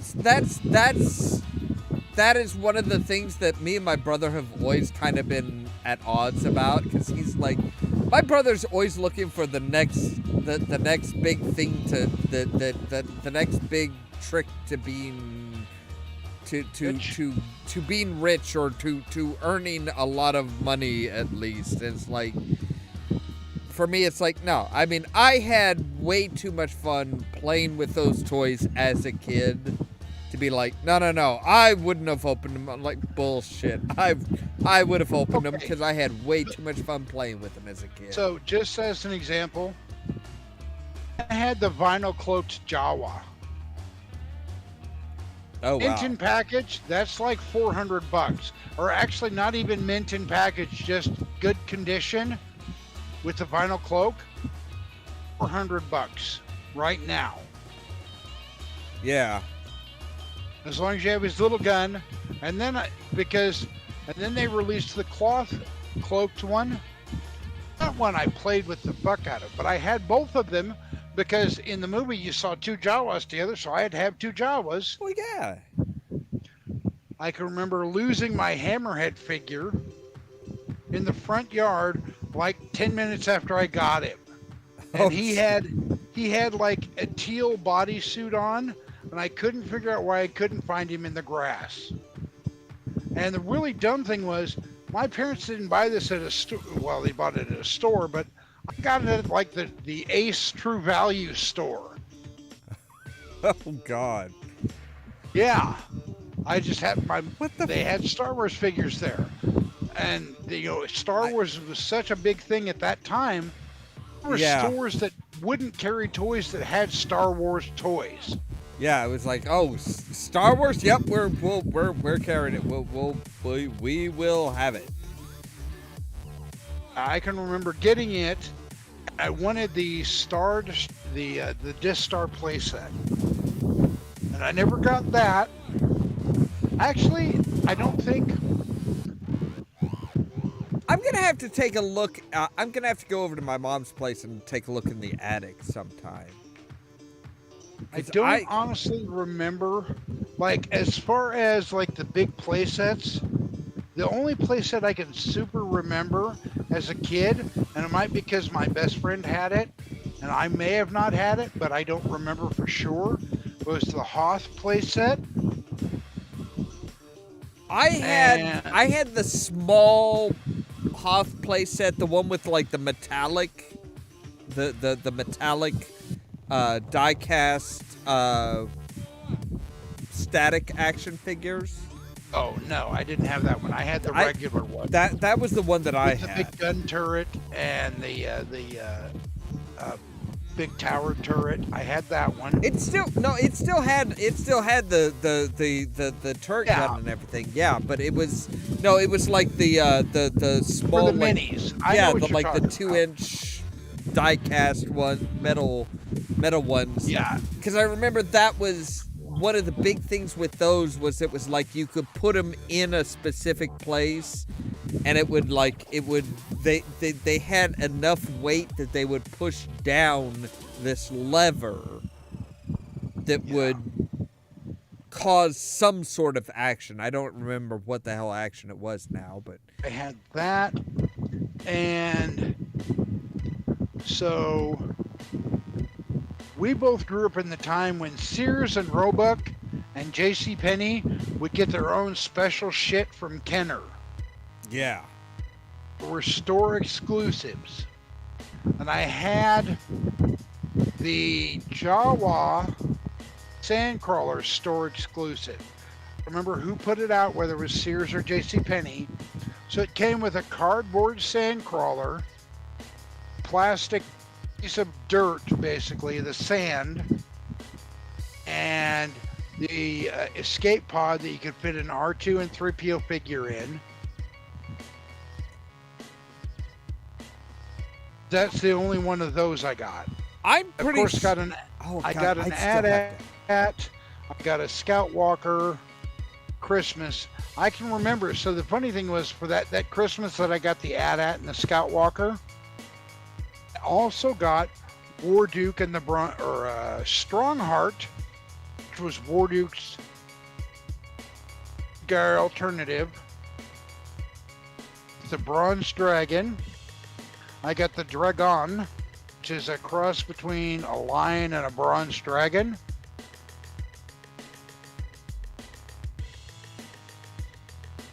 I am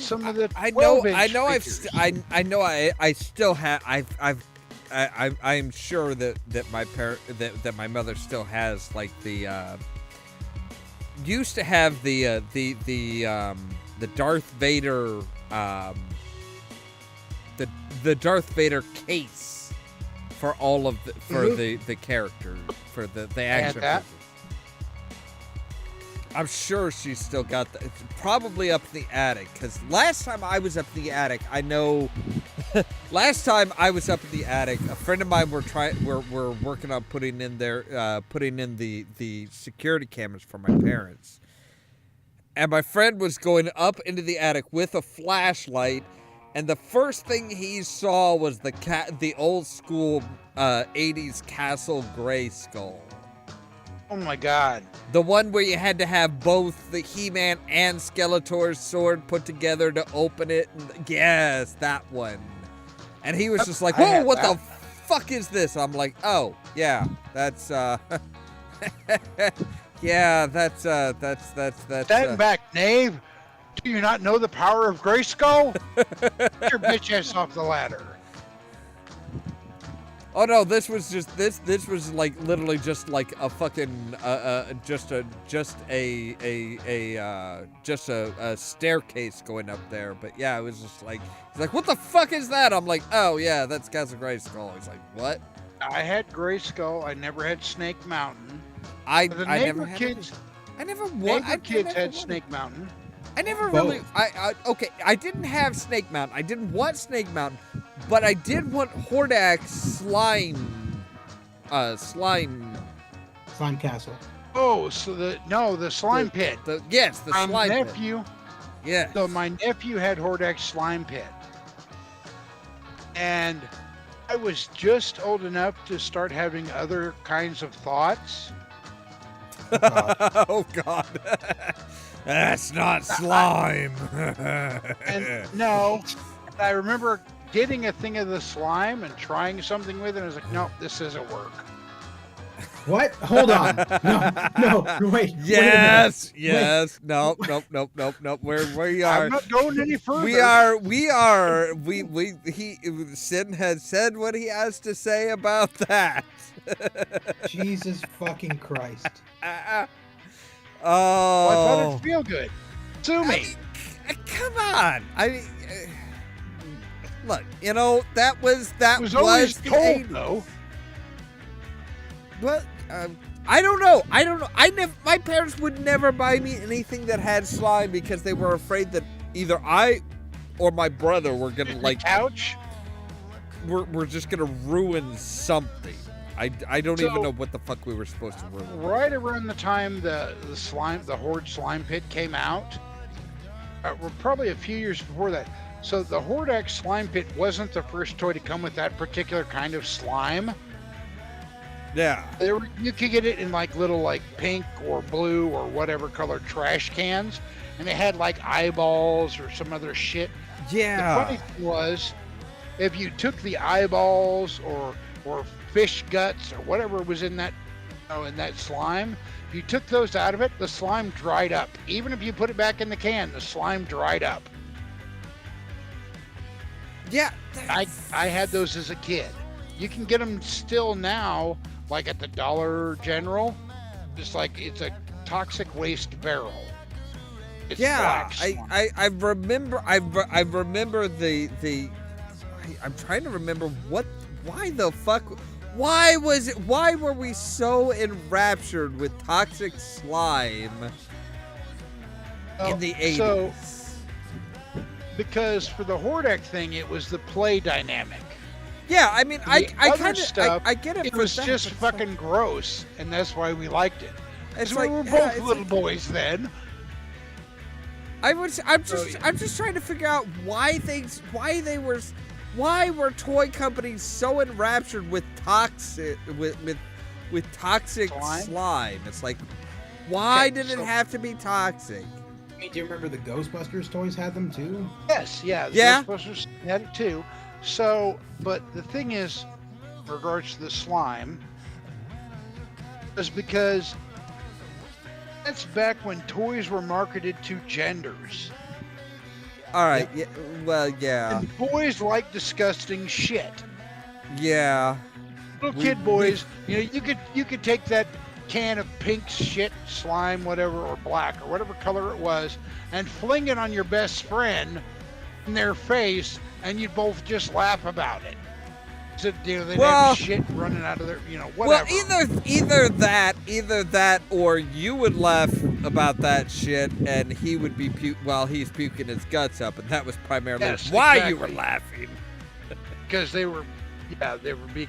become ill. Yes. They'd be like, Boys what the fuck Little is boys are this? gross fuckers. Oh yeah. I can- Oh I yeah. can remember the neighbor kids. Their names were Eric and Greg, and I liked them. Their parents were a little weird. Their dad was a hippie. Their mom looked like she was a female bodybuilder. I don't know their dynamic, and I don't care. So like there was Eric and there was Greg. Eric was the younger of the two. And one time, Eric come up to me and he was talking to me in his kind of jibber jabber because he couldn't really speak very well. And he sneezed. He didn't sneeze on me, but oh my God, the nostril butter that shot down over the bottom of his face immediately made me go, bleh, bleh, bleh. It was that bad. And he opens his mouth and he's laughing because I'm trying to puke. And the shit is running out of his nose into his own mouth. And as he's laughing, big snot bubbles are blowing out. And it's just like, oh my God, this is the most fucking disgusting thing. I said, get the fuck away from me. Just get away from me. Because I'm going to fucking puke. Yep. And that was the epitome of comedy in the 80s. That was for kids, for boys in particular, yeah. I mean, that's one of the most bizarre things for me these days. It's like we look at that back in the 80s and we're like, yeah, that was boys. Oh no, I know so many girls that are like, oh no, yeah, that is like fucking comedy gold to them. It's like, wait, really? Really? Even so, are you talking about kids from the 80s or kids now find that funny? Kind of both, really. I mean, it's like, yeah. I mean, like, girls from that time, from that era, these days are like, oh yeah, oh no, I always found that shit funny. It's like, fucking really? Are you girls? Are you bullshitting me here? Because girls nowadays are more interested in the stuff that would have been considered guys stuff back in the day. And yeah. And well, both female kids now, but also like, oh no, like girls that are the same age as you and same age range as me as us, were like, oh no, that shit was funny. Why didn't we ever get any of that shit? Why were we excluded from this? That was fucking hilarious. Yep. It's like, I don't think they realized. Shut up, bitch. It's like, I don't think they realized that you felt that way. It's like, because in the 80s, girls who liked slime and snot bubbles and all that shit was not the norm. That's the thing. I don't know if it was so much it wasn't the norm or if it wasn't the accepted norm. Oh, so like, I can only, of course, go by the kids that I grew up with. And so before there was like She-Ra, Galoob put out the Golden Girls. It wasn't a picture. It wasn't, figures of Rose and Dorothy and, Sophia. These were essentially female heroes that were in the vein of Masters of the Universe, before there was a She-Ra. Yeah. So they had armor and they had swords, and of course they all came with a hairbrush because they had hair. I mean, that's what I remember growing up as far as girls' toys and the girls that I grew up around playing with. Yeah. Now the younger ones, like my best friend, he was a twin, and yet, and he was probably 2 or 3 years younger than me. So when I was like 8 or 9, maybe 10, I don't remember. So he was like 8, and his sister was 8, or they were 7, and she liked like snotty stuff. But I took that more as to be just because they were littler kids. That's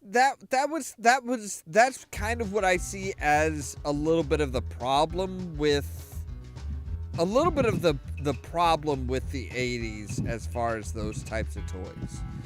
Is it was generally accepted as, no, you need to be prim and proper, young lady. You can't play with these toys. These are not girls' toys. These are not what you're supposed. But Mom, that's what I want. It's like, no. That's not what you're supposed to want. And it was with you saying that in that manner, you would think, for example, and I'll use myself because I can't speak from experience for anybody else. Like, I never cared what my daughter played with. Yeah. You know, she had Barbies, and I had, I never really had, I mean, she did have some G.I. Joes, the 12-inch ones. She had some of the little ones. But, I mean, if the thing that I always find the funniest is my brother used to throw a big fit. My older brother was a redneck. Miss him, bless his heart. But he would tell me not to let my daughter play with toy guns because she grew up to be a lesbian. Well, one of the toys my daughter got for Christmas, or maybe it was mine and she just liked playing with it. I think it was mine and she just liked playing with it. Was, if you're familiar with laser tag, Yeah. the early, like 2001 era, there was a Star Wars laser tag set that came out. So it had 2 of the Han Solo style blasters, and the sensor was like the Luke jumpsuit sensor for the flight suit. Okay, yeah. And my daughter just played the fuck out of that. She just loved it. Just because, you know, the guns were huge, so she'd carry them around, you know, and she'd wobble around with them because she was a little shit. She just liked them. Yeah. She had fun with them. I didn't care because she wasn't going to break it. It was something I had. You know, I had toys. So, you know, I wouldn't let her play with my G.I. Joes because I didn't want to loosen the parts or eating them or God knows what, sticking them up her nose or fuck or whatever. No. So I let her play with those because she wasn't going to hurt them. You know, she wasn't going to break them or whatever. Yeah, my brother he'd lose his shit. Don't let her play with toys. She'll grow up to be a lesbian. Yeah. Don't let her play with toy That's guns. what's gonna really set her off. Yes, because I often think of, you know, the times when I was a small boy playing with, you know, my dart gun pistols and stuff.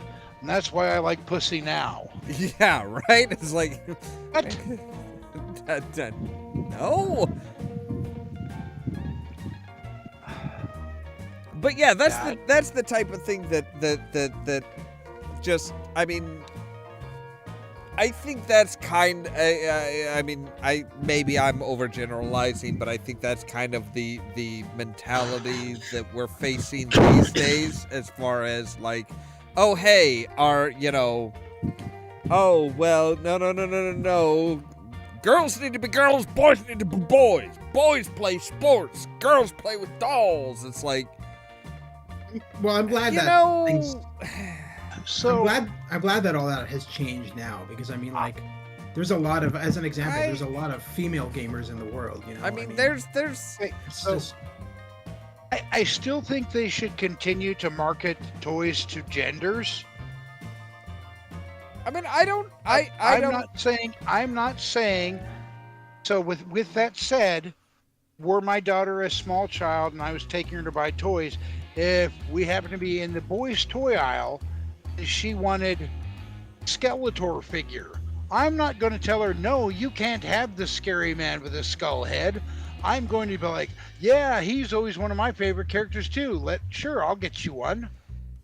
I mean, that's. Maybe I'm the exception, which is weird because I'm a dinosaur. Rawr. That's kind of the. I guess that's you're kind of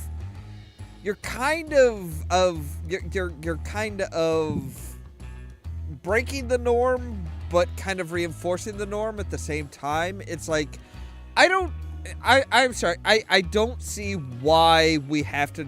I don't see why we have to target them towards specific genders. Like, look, here's the pretty princess, or the Richie Rich bitch with her fucking Corvette and like boyfriend that suspiciously has the jersey tan year round. That's Really? Well, then Okay. what they need to do I mean- in regards to that kind of thing, if they're gonna make toys for everybody, then somebody needs to talk to Mattel, so I can walk down the pink aisle and don't feel like somebody is going to come up and Yeah. I mean, that's invite me to a party I don't want to go to. That's yes. I would agree. It's that needs to be it. It's one of those things where it needs more than anything. I think it needs to be normalized that it's like, look, is this a girl's toy? Is Barbie a girl's toy? No, it's whoever the fuck wants, whatever kid wants to fucking play with it. It's a bimbo. It's Boys can enjoy bimbos. exactly. Plenty of boys do enjoy bimbos. Sometimes to a kind of a little bit of an extreme degree, but hey, I'm not judging. I am so not judging. I guess it's just because I'm old. Like I said, I'm a dinosaur.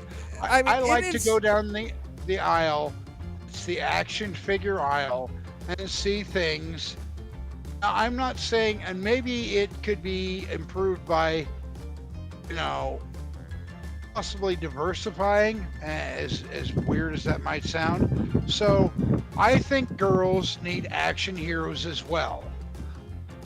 I have no problem with, like if a girl wants a He-Man figure, I don't care. If a Yeah. girl wants a Tila figure, I don't care. Yeah. If I had a son and he wanted a Wonder Woman figure, I don't care. Yeah. And that's I and- don't that's the like point. how when they divide the aisles up, don't like how everything bleeds together. Because I want to look for something. So let's say I'm looking for Well, okay, just that- action figures. yeah. I'm looking for action figures. I can There's see. Hot Wheels on the aisle too. That shit drives me nuts. So let's keep everything compartmentalized. It can be for anybody. Yeah. I can't tell okay, you how many okay, goddamn yes. Hot Wheels my daughter has. Yes, I would. I see, Sid. This is what. Absolutely, I agree 100%. It's one of those things where it's like, look, if we're looking for an action figure, great. We're looking for an action figure. If we're looking for a Barbie, we're looking for a Barbie. It doesn't matter who we're buying it for. We just want to be able to find the fucking things. So That's the biggest thing. It's like, when it's all blurred together, you can't find anything. And I mean, So- if you're looking, so what I think it needs to be done is if you're looking for an action figure, whether the action figure has bulging biceps or tits, whatever, I don't care. yeah, I think that needs to be in a separate aisle from the fashion dolls. yeah, I don't care if the fashion doll is a blonde bimbo or a guy with a spray tan or whatever. I think they need to be separated. yeah. I would agree. Just so that just so you can find what type of toy you're looking for. I agree wholeheartedly. Good. See, this is the thing that a lot of people a lot of mutual friends that we have don't understand. It's like, no, we both understand exactly what the fuck we're talking about. We say it in different ways, but it's like, we understand one another plenty well, and we are more alike than not alike. It's just one of those things where it's like how we It's put semantics. things, how we put things is that can be a little bit confusing to just about everybody. So one of the things that kind of like drives me nuts is they talk about, there needs to be strong female role models. I have no problem with that because I raised a daughter, and I don't want her to think that, because she has what she has, that she has to be a certain way. She can't be assertive or anything like that. Yeah. As far as when I grew up, Princess Leia, she is one of the most assertive, strong female role models I know of. She's pretty awesome. But She-Ra also, Tila also, the Baroness, Lady J, Oh my Starlet, god. Oh my God. CoverGirl. Oh no, the All Baroness. these characters were all strong female characters. So I don't feel the need, I don't see the point in making the male characters or whatever lesser. You don't need to raise one character above the other. Yeah. You need to let the character stand on their merits as the character. So if the character is a weasel, then the character is a weasel. If the character is a strong female character, like the Baroness or like Scarlet, because Scarlet was an ass kicker, and the Baroness was an evil genius. Don't need to change those characters. Those role models were already there.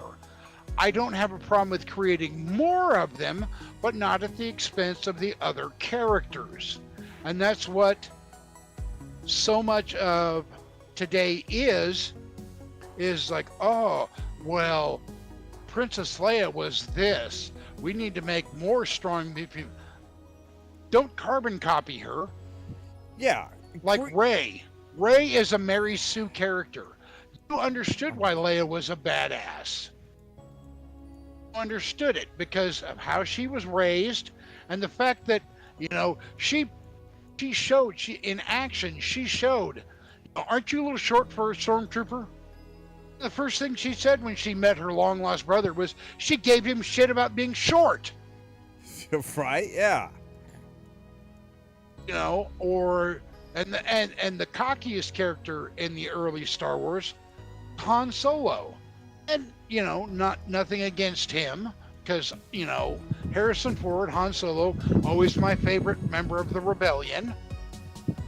Then Luke. She gave him shit constantly about being a scruffy looking nerf herder. Shit like that. She basically said, you look like shit and you're a lazy, worthless bastard. But people don't realize, basically that, you look terrible and you're a sheep farmer. Yeah. I mean, yeah, there's a lot of things that it's just like, I mean, yeah, as far as the sequel trilogy, there was so much wrong with that. There was a lot wrong with that. I mean, number one. So Amidala, very strong female character. Anakin, not so much, and he's not a female character. I realize that wasn't what I was getting at. No, but he's not a very strong male. Yeah, he's not a very strong character. Period. Male character, yes. Well, I mean, everybody needs heroes. Whether you're white, you're black, you're Chinese, you're male, you're female, whatever. Everybody needs heroes to look up to. Yeah. I mean, and what I think is more stuff like more stuff needs to be made. Like the one big thing that's coming to my mind is Mulan, and that I'm talking about the cartoon. I am not talking about the live action film. Oh, thank you. Yeah. I can't stand any of those Disney live action films like The Lion King and all that shit. Oh my god. Yeah, I don't. Just leave them alone. Fucking. But I fully understand. So like, to me, I think that marginalized groups, lack of a better term, it really makes me want to belch to say that. The marginalized groups need to stop and look at popular culture, realize, the things that you're pissing and moaning about, those characters are already there. You just need to look for them and realize that they're there.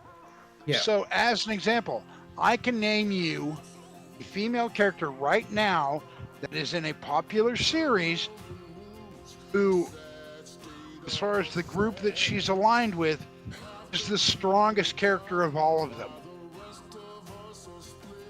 That's Kimiko, the boys, or the female of the species. Oh yeah. She's stronger than MM.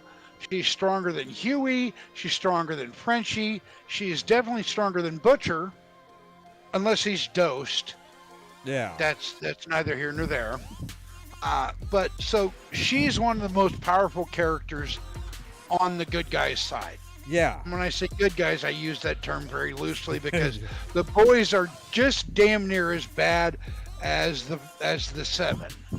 It's essentially two groups of gray shitheads going against one another. One group just happens to be more of a group of shitheads than the other. Yeah. Yeah. I mean, but she is a perfect example. I would say that the seven are. Yeah, they are. They're a little bit. They. I would say the seven are a little bit worse. Well, but the point I'm getting at is. But yeah. So. Oh, she's a fucking badass. Yes, she is, and she's beautiful. The actress that plays her is beautiful. She is so pretty. She is so pretty. But yeah, I mean, yeah, she is. I mean, the fact that, you know, for the first season, they're like, what the fuck is going on? This bitch is crazy. How the fuck are we gonna goddamn deal with this? And it's like, and that's thanks to Frenchie's hard work. Yeah. Being sweet to her and being nice to her and just treating her, being a friend to her. Well, also, so, yeah. But I would say it's partially down to Frenchie being, you know, Frenchie's big heart, and partially down to Frenchie's big other organ. But I mean, let's face it, he was down with the, oh my god, she could beat the fuck out of me, and that is goddamn hot. Yeah. I mean, the worst part about it the worst part about the boys, at least, is so like Homelander is batshit crazy. Oh yeah. But my favorite character on the show is just a few shades shy lighter and batshit crazy. Oh god, who? Sure. Because, I mean, Soldier Boy hasn't done shit yet. I didn't watch today's new episode. I haven't watched it yet. So yeah. Don't tell me. I don't want to know. I'm not saying anything. I don't know anything also. So. I mean, I really like Butcher. I even liked him through. Like, I read the comics. I read them from issue 1 to completion. Even when he's essentially evil because of his, and I understand his evil. So even when he's he is essentially the bad guy, I understand him and I can sympathize with him. I still like the character, even when they're him and Huey,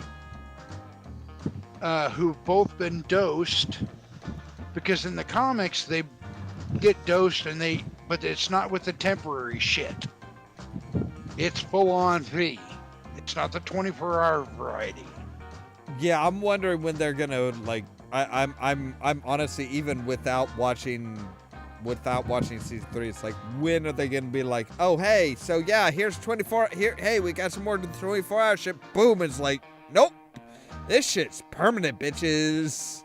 Well, so the big difference as far as the TV show goes wise, 24 hours, green. Yeah. Full-time, blue. That's how they differentiate the two. I mean, that's how, as far as the viewers go, that's how they differentiate the two. Is that you can tell in the color. Yeah. I've really been enjoying it. I'm actually going to probably, since we're done here, unless I pass out, and I'm not drunk anymore, so I probably won't do that. But I am going to eat, because goddamn, I'm hungry. But I'm going to watch the new episode, because I love this series. I think it's very well done. I like the idea. Part of me really likes it, but the part of me that has grown up knowing that superheroes are inherently good people, or in the worst way, they're not bad people. They don't kill innocent people. Show drives me nuts about that. I understand the premise of the show. So the biggest part that I'm dreading is when Soldier Boy actually shows up and is more of a full-time character, and he's a douchebag. Not because so much that it's Soldier Boy, but it's the fact that since Soldier Boy is supposed to be a boy's version of Captain America, and it's also Jensen Ackles. Yeah. So that's two things to me that are going to really kind of grind my gears. It's when I always have felt Captain America was always a good guy, no matter what. He's Captain America. He's always trying to do the right thing. Yeah. And also, it's Dean Winchester. He's always trying to do the right thing also. Right? Yeah, that's... So those are the things that are going to irk me most, is when I finally see Soldier Boy be a douchebag. Be slimy is one thing, because Dean was kind of slimy quite a bit. He was. I mean, but he was a likable just a slimy. little bit. He was a likable slimy. I mean, yeah, it's one of those things. I don't know how they're gonna play off Soldier Boy in the end. I honestly cannot see Soldier Boy being like, oh yes, thought. Hey, way, yay, way, hey, hey, we. So the last episode that I saw, it just released him from Russian, and so basically he was Winter Soldier. Right. Okay. So he was locked up in a Russian compound. The boys accidentally freed him. And he takes off, and I got to see Jensen Ackles' ass, which is something I never wanted, but I still saw it. I mean, I guess the big question here is do you regret seeing it? It's an ass. I mean, it's not like, it's a dude's ass. It wasn't a bad. It wasn't a bad ass. It wasn't bad, but it wasn't great. I wasn't scarred by it. I wasn't scarred by it. I want to see it again. I mean, not really. In all honesty, from knowing you, Sin, that is like a glowing recommendation. So, like I said, I don't hate it. I don't really want to see it again. The fact that you weren't scarred by it, you don't hate it. That is the glowing. That is the glowing fucking, like, oh yeah, it has Sin's approval. It's an ass. It's not really my approval, mind you, but it wasn't something, like I said, I didn't go like, oh my God, I need to pour bleach in my eyes now. But see, like, that's the point. Jensen's ass. I've now seen Dean Winchester's ass. I didn't ask for this. That's the point. That's the point where it's like, actually, it kind of is a glowing recommendation from you, because it's like, hey, look, I'm not my thing, but I'm not scarred by it. The fact that you aren't scarred by it, and you're like, I mean, I wasn't scarred by Arnie's ass in the original Terminator either, or like Jean-Claude Van Damme in pretty much any of his movies. Dude shows a lot of ass. It's because he's Belgian. Belgian dudes like to show off their ass. Why? I don't know. I have no idea. I don't even really know if Belgian guys like to show off their ass. I mean, I just said that. For me, it's like, okay, so hey, hey, you want to show off your ass? Okay, cool, sure, great. I'm not gonna not gonna knock you for it, but it's like, do you need to show it off every goddamn movie you're in? Like, fucking Christ. If you were to say, would you rather see Kimiko's ass or Soldier Boy's ass? I would obviously choose Kimiko. Well, I yeah. would rather see the female. Or if you said, hey, would you rather see Starlight's ass? Or Maeve's ass? Or even Stormfront, the crazy Nazi bitch? I would probably say, yeah, I'd rather see their asses. But now here's the question. If I said, hey, do you want to see the modern day Arnold Schwarzenegger's ass, or do you want to see Soldier Boy's ass? You have to choose one or the other. Which do you choose? You know,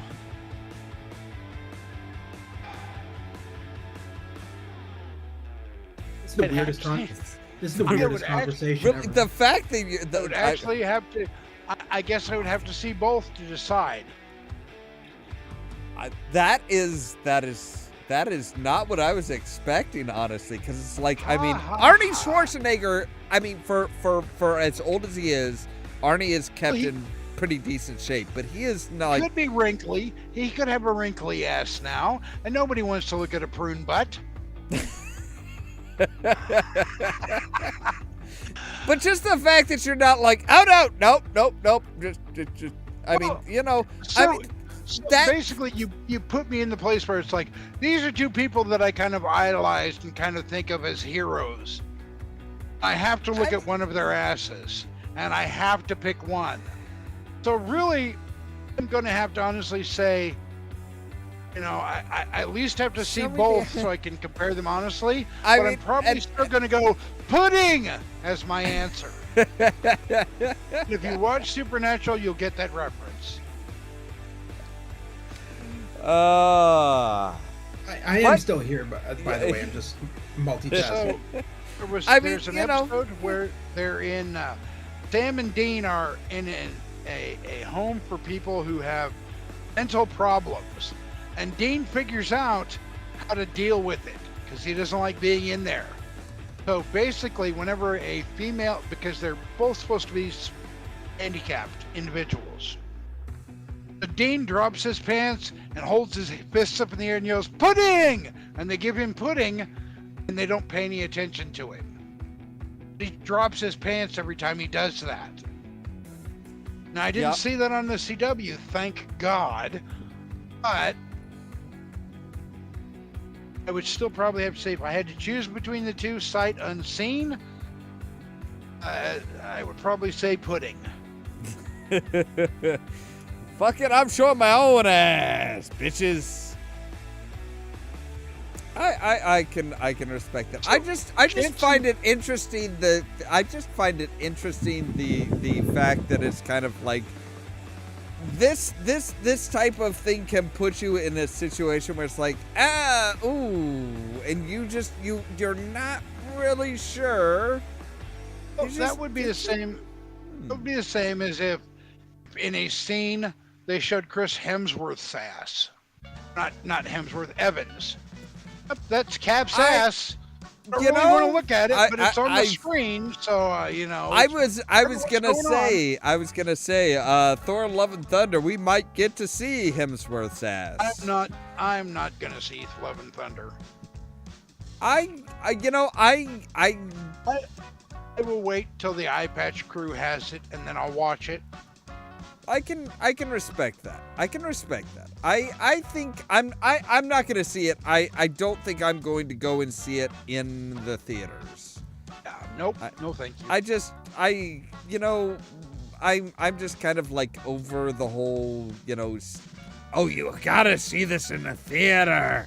You gotta, you have to see it on the screen where you have to literally move your head in order to see part of it, and then you miss something off to this side. It's like, fuck. So- I haven't gone to theaters in like 3 years. I've just been doing the VR theaters, which offer the same movies that you see in real theaters, except you're doing it in VR. So, It's just a lot When easier. Deadpool 3 comes out, I will go to the theater. You know why I will go to the theater? As opposed to getting the movie from the Eye Patch Crew? Because if I go to the theater and I pay $20 or whatever the fuck I end up paying, that movie gets to that $20. But they get Then the company realizes, hey, that's a ticket sales. Let's keep making this particular character. Let's keep giving them movies. I love Ryan Reynolds enough. I will go to the movies. You know, I hate people and hate dealing with people. honestly, That, you know, that's one of the last movies I went to see for the pandemic. if they Actually, if it is a proper Marvel movie, theater sales, I mean, I'm no denying it. Theater sale, you know, ticket sales are a big pull.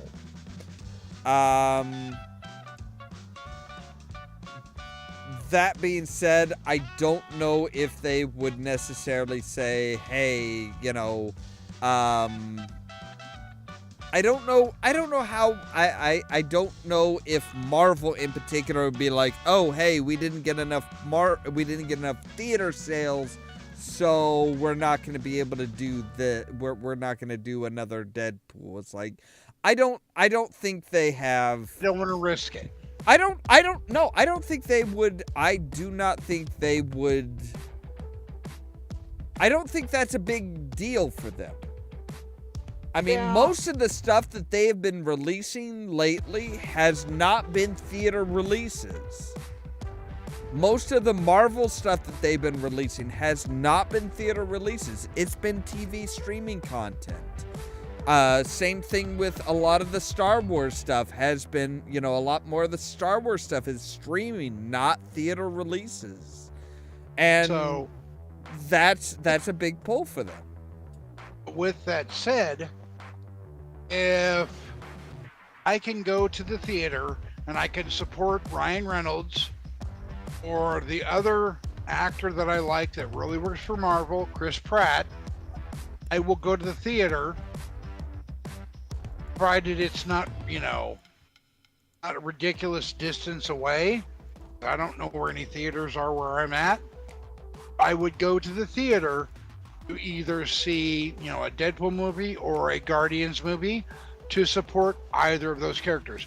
I realize Chris Pratt is in Thor: Love and Thunder, but I don't, and it's not nothing against Chris Hemsworth or it's nothing against Natalie Portman or any of that shit.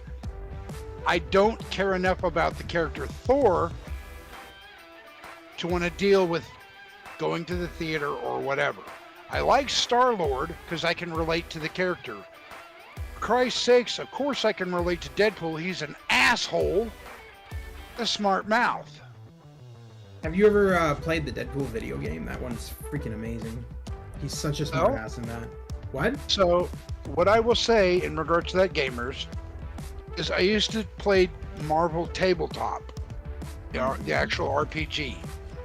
And the GM that we had, when I wasn't running it, the other guy that would GM, only allow me to play Deadpool.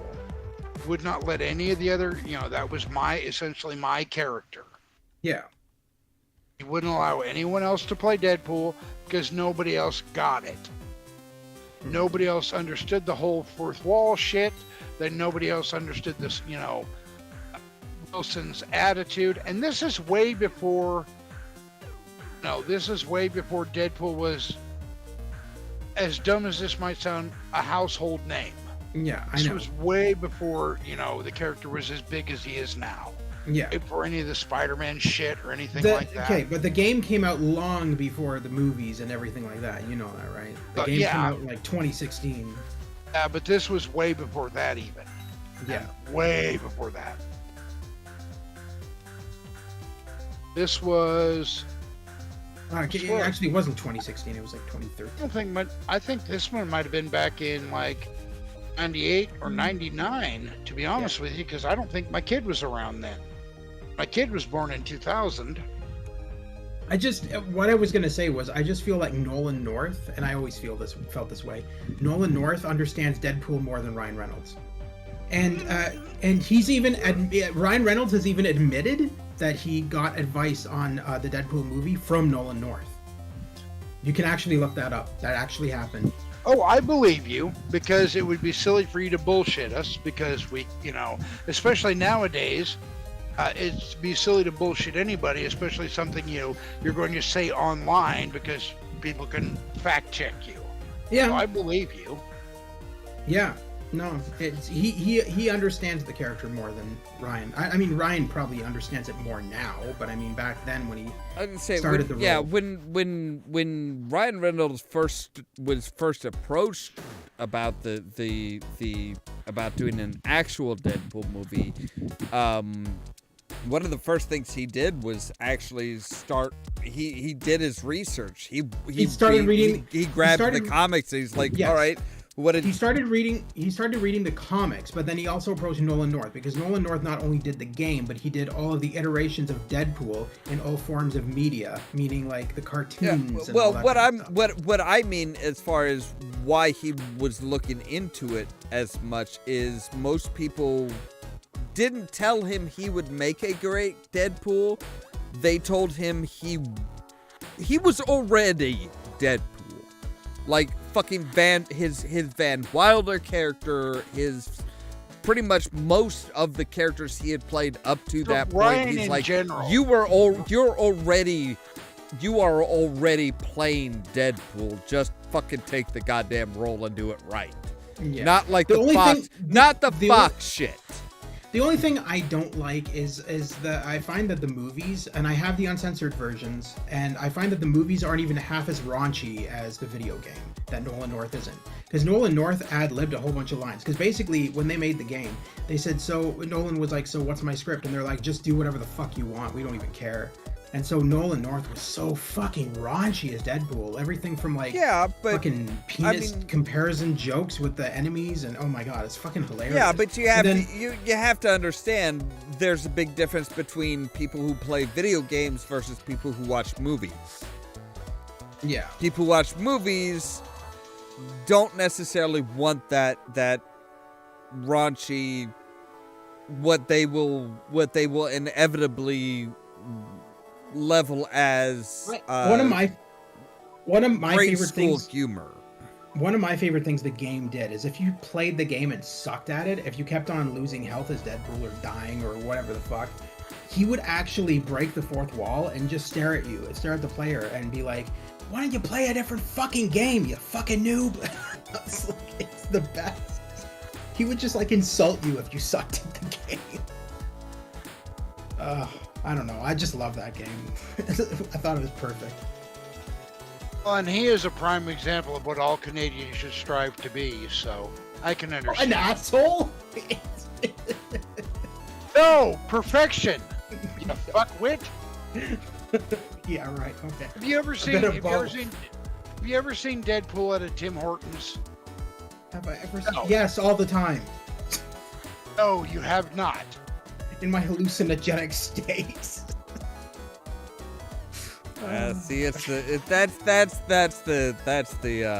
that's just the socialized health care that provides them all the weed he needs.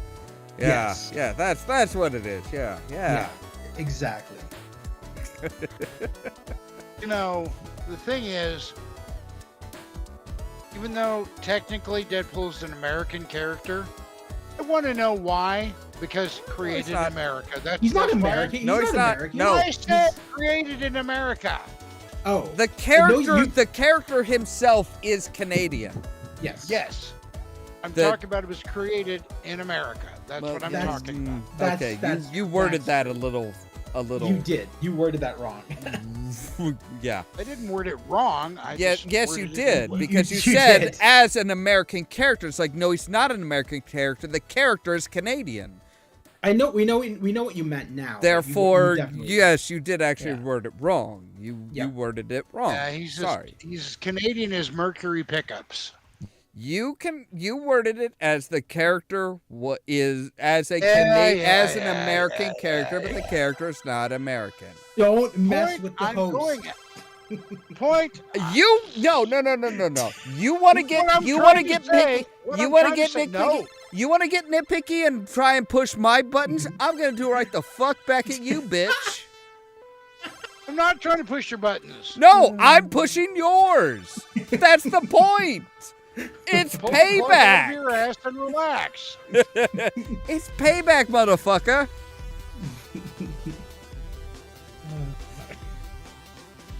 And now you're completely lost as to what you were going to say.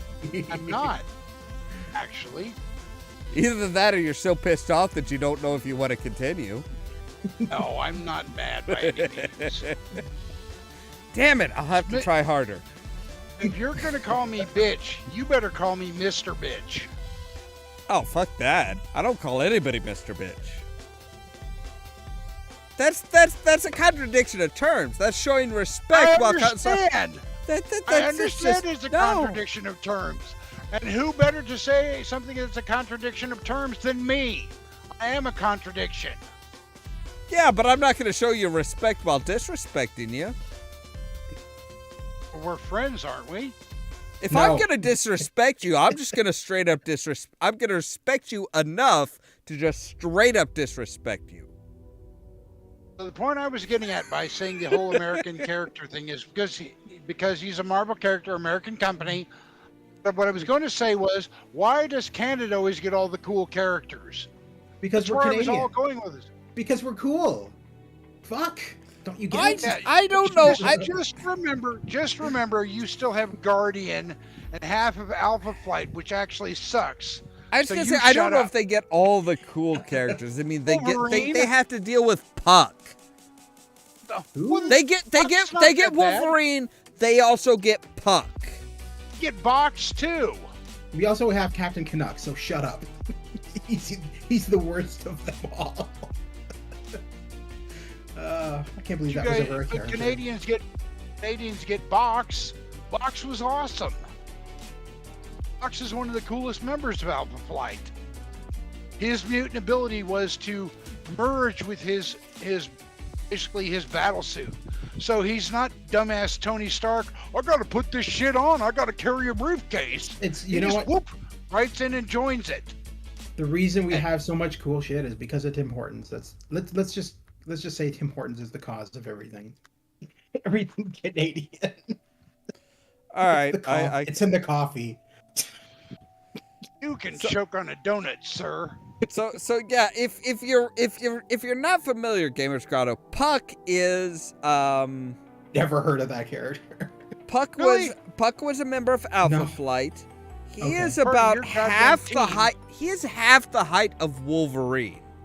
Oh, He's a okay. pretty- Oh, I think you know what? I think I've seen him in like game form. Most of his uniforms look like he is a professional wrestler that just has the big letter P on his pretty much his entire front. His costume does suck, generally, yes. Yeah, he looks like a professional wrestler. I was gonna say, is he dressed like a hockey puck or yes, something? he looks like Peter Dinklage if Peter Dinklage became a professional wrestler. And 8 roids. That sounds like a horror movie. That sounds absolutely terrifying. It's the character kind of is. I don't even know what the hell the character is. Did the character actually have any? Was he like super I don't agile know. or something? No, I don't know. I think he's tough, like a hockey puck. I don't know. I mean, kind know of that he want to wor- know now. What the hell were his? What the fuck were his? I think that he was part of the fastball special crew. So, if you're not familiar, Oh no! fastball special. I know you're probably familiar, but gamers might not be. The fastball special is where a large, strong character takes a small, tough character and chucks them at the enemy. Made famous by Colossus throwing Wolverine at people. Yes, and then when Wolverine and She-Hulk did it, She-Hulk was like, "Really? He cups your ass? You have a really tight ass. Do you work out? Do you work these muscles out?" And he's like, we don't talk about this." I don't know anything about that. Oh part. no, it was in the I'm comics. not arguing. Yeah, I'm it not was- arguing with you. I'm saying I know nothing about that part. That's all I'm. He's say. like, fastball special. She's like, what's that? He's like, you throw me at him. And she's like, okay. It's like, and she just like had, lifted him up, hand on his ass, and she's like, you and Colossus do this. Hand on the ass. He's like, we don't talk about it. She's just like, I got a really tight butt. Do you work out special? He's just like, just throw me. I mean, just the irreverent, the irreverent She-Hulk and Wolverine just standing there, basically sitting there in her palm, just like, fucking, just, oh, no, we did. This is serious work, damn it. Yes, I do this with another man. This is still serious. God damn it, just throw me. Just throw me to get me away from you type of thing. It's like just the seriousness of Wolverine and then like fucking... No, Colossus is just as serious. I mean, he's not... Colossus is never meant as a joke character. But he's She-Hulk. He's a big Russian farm boy. Well, but my point is it's She-Hulk doing it, who is anything but serious. Well, yeah, she doesn't have to be because she's one of Marvel's hottest chicks. She is like the most irreverent character, and she's got Wolverine literally in the palm of her hand. That's the point. It's like, it's not about how serious. Yeah, it's serious between Colossus and Wolverine, but then when you throw somebody who's like, wait, you do this with another guy? And then like literally squeezes Wolverine's ass like, you got a tight butt. How you get that tight? The way Wolverine will react to a situation like that. That is my point. It is not that Colossus is irreverent, it's that She-Hulk is. And she's the one that's throwing Wolverine.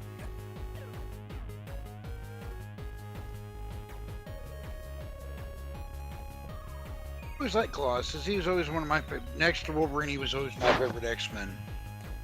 So I really like Nightcrawler because he's German, so he's awesome automatically. So apparently, Puck originally had no superpowers. He didn't. He was good at hand-to-hand combat, and the midget. Yeah. That was people. Pretty much it. After running with the master of the world, his body was subjected to genetic manipulation, which gave him super strength, speed, reflexes, agility, coordination, endurance. Basically, you're short as shit, so you're gonna be super agile, and you're kind of thick, so we're gonna give you a super strength. And you're dense. Yeah, that was pretty much his origins. I did not. I thought he had. I'm like, okay, he's got to have like they're not gonna have just like some. Oh no, this is just somebody who's like manages to be shorter than fucking Wolverine. And still be a badass. Well, no, just the fact that they would have somebody on the team that was shorter than Wolverine, period. I mean, dude's supposed to be 5'3". He's shorter than I am. Speaking of Wolverine, the upcoming Wolverine game coming out next year looks like it's going to be freaking amazing. It's going to be an open world game made by Insomniac, the same guys who made the Spider-Man game. It looks really sick. It's going to be very dark, though. There's a Midnight Suns game coming out, and Wolverine's part of that also. Yes. It's the new Ghost Rider, which I don't like the Reyes Ghost Rider. I like the original, whether it's Danny Ketch or Johnny Blaze. Because to me, Ghost Rider shouldn't drive a car. I don't. Yeah. Then he should be Ghost Driver, Ghost Rider. Yeah, I don't know. I really don't know how to feel about the Midnight Suns game. I'm probably not good. I'm probably not going to get it. Looks really good. I mean, graphics-wise, at least what I've seen, They were I don't think it was the gameplay graphics, but it was still. I don't like the fact that whoever the evil bitch is took over Venom. Over Venom, took over Hulk. I'm sorry, taking over Hulk, taking over either of them, over either Venom or Hulk, it's like you're already dealing with somebody with multiple personalities. It's not going to be real. You would be better off taking over just about anybody else other than somebody with multiple personalities. I give less of a shit about the Hulk getting it than Venom, simply because except for like the old Bill Bixby shows, I don't give too much of a shit about the Hulk character-wise. Oh, you liked Bill Bixby's? Yeah, Bill Bixby was cool. Well, that's because I grew up watching it, man. It wasn't because I particularly liked it. I mean, Lou Ferrigno, man. That's Lou fucking Ferrigno. Yeah. So he wasn't a good actor, but then again, he never really was. He was good for one thing, which is what they used him for. Well, he was mostly deaf. Well, I know. You can't direct somebody who can't hear you. I mean, not easy back then. Even today, you cannot direct somebody who can't hear what you are saying. Also, somebody who is mostly deaf does not speak properly. They can't modulate. They can't match the common speech because they can't hear the common speech. Kind of like Dent. Yeah. That's. I'm not making fun of deaf people. I went to school with a deaf kid, and who could talk, and that's how they sounded. No, I will say I don't understand because I've seen Lou Ferrigno in like interviews and stuff like that, and I can understand him just fine. Like, so you can understand just fine, but he does not sound like a normal person. He kind of has slightly off. Yes, I mean, that is his deafness. Now you put somebody like that in a major role. You put somebody like that in a major role in a major movie, and you tell me that people aren't gonna fucking riot over that shit. Oh, I know they would. I'm just saying I could care less. Like if they did it, I would be fine with it myself. I mean, my point is, I just never gave that much of a shit about the Hulk. I don't like Mark Ruffalo's the Hulk. I don't like the character the Hulk because to me, Hulk is stupid Superman. And I don't care for Superman, even though technically I am kind of named after Superman. Yeah, I never liked him either. I never liked how dumb he was. He's just like, he becomes really powered. That's great and everything, but he's fucking dumb as a post. But that's kind of the point, though. Yeah, the stronger. So I get the point, Ollamh. I get the point. Okay, but you just said you don't care for him because of this, but. Yeah. That's the fucking. But you don't care for him because of the point. That's what you literally just said. Well, basically, yeah. I don't like. You don't like him because of the point of the character. It's all good, I guess. Yeah. So I mean, that's. I just, like I said, I never really, like I said, I watched the shows when I was a kid. Because that's what was on when I grew up, and it was comic book related, so I watched it. Yep. The thing is that he is Captain America. He is the super soldier. The problem is that what he wanted, what was in his heart, what he wanted more than anything else, rather than to protect people, was to be the big dumb hulking beast that Thunderbolt Ross wanted for his daughter. That was the point. That was what the super soldier serum gave him. Hulk? Yes. Hulk was created by gamma radiation by an explosion, dude. No, they were researching and trying to recreate the super soldier serum. Okay, then that's Captain America. Or something that I'm unfamiliar with. That was what created the Hulk. That was what created the original Nick Fury, was trying to recreate the super soldier serum that created Captain America. As far as Nick Fury goes, I will agree with you 100%. And that was the same thing for the Hulk. I'm not arguing with you. I'm saying I've never heard especially in the MCU. Yeah, they gave him they were trying to give him samples of Okay. what Captain America was. Yeah, it was the super soldier serum. But the thing is that people don't realize is the super soldier serum unleashes what the person really is inside, what they really want to be. But yeah, going back to you being, just a good soldier. Going back to what you were saying, Sin, you're right. Like, I mean, there wasn't really much superhero live action shows back then. There was the Hulk. And there was like Spider-Man. The live action Spider-Man was absolutely fucking horrendous, and I wouldn't wish that show on my worst enemy. As a kid, I liked it because it was Spider-Man. It was as a kid.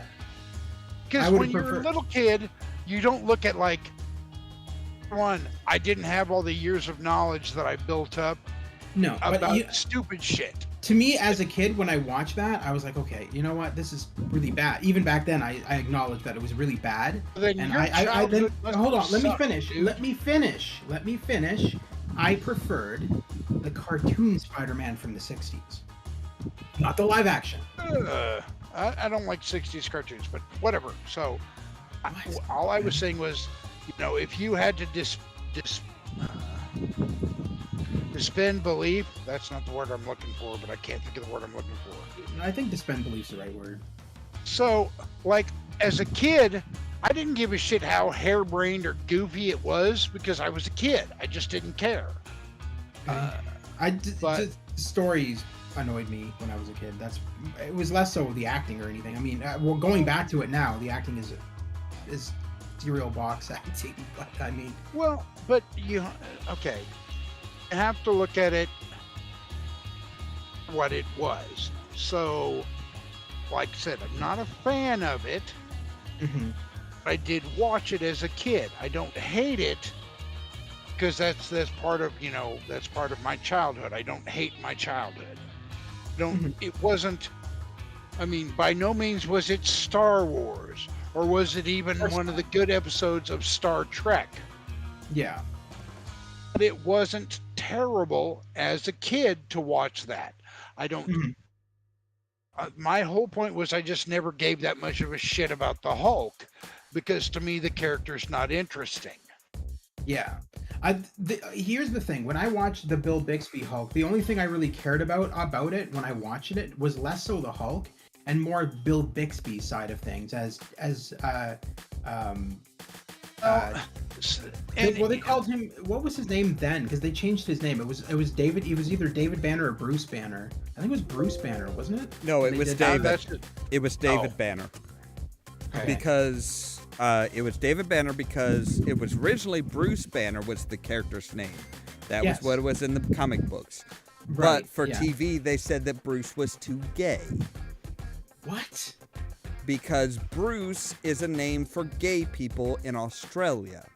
Oh my God. Was that the reason? Yep. Really? It's Yep. really It stupid sounded too gay. Isn't that dumb? Right around that time, Bruce Lee was incredibly fucking popular. Yeah, but like I said, it was too many people associated, especially in the 80s, especially in that time period. It was Bruce was associated with gay because of Australia. Oh. I have learned something that I've never known before. Right? Same. It pissed Stan Lee off. It pissed Stan Lee off because he was like, "No, his name is Bruce," and they're like, "No, you can't use Bruce." He's like, "But that's his name." They're like, "No, you can't use Bruce. Bruce sounds too gay." It's funny because you would figure that if he was that upset with that, he wouldn't have been in the show because he made a lot of cameos in the whole series. So the thing you got to look at with Stan Lee was a showman and a businessman. That's true. Yeah, that's and true. So he's willing to put his grievances aside. Yeah. Well, because he's trying to, he's still spreading the popularity, even if it's some dumbass shit like that. Like, I'd never heard that, Ollamh. I'd never, and I'm not disbelieving you or anything like that.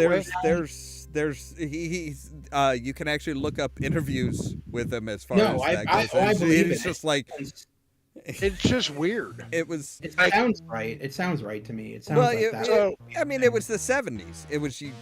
Yeah. No. Gay is bad. Gay is bad. So Yeah, I don't give a shit about that. But Yeah. so like, here's something that's funny, or kind of funny. So you both heard the term spoof, right? Mm-hmm. yeah. What that means to an Australian? No. I spoofed all over her face. Oh. Okay. That does not surprise me. So I have my former manager is an Aussie. Great guy. I love him. He's funny. He's less of a boss and more of a buddy than anything. Most Australians have really good humor. So I would say spoof because that was the old terminology that we always used at work for a bogus email. Mhm. So they sent a spoof email. You got a spoof email. Whenever we'd have a team meeting, I always said spoof because he would giggle like a little boy every time I said that. That's hilarious. And I did that on purpose because I knew it would make him laugh every fucking time. He's like, we don't say that in Australia because that means, and I'm like, I know what it means. You told me what it means, but yeah, spoof means something. Like I said, you spoof all over your significant other's face. Yeah. She had some spoof on her chin. Or he had some spoof on his chin. Hell, I don't care. But yes.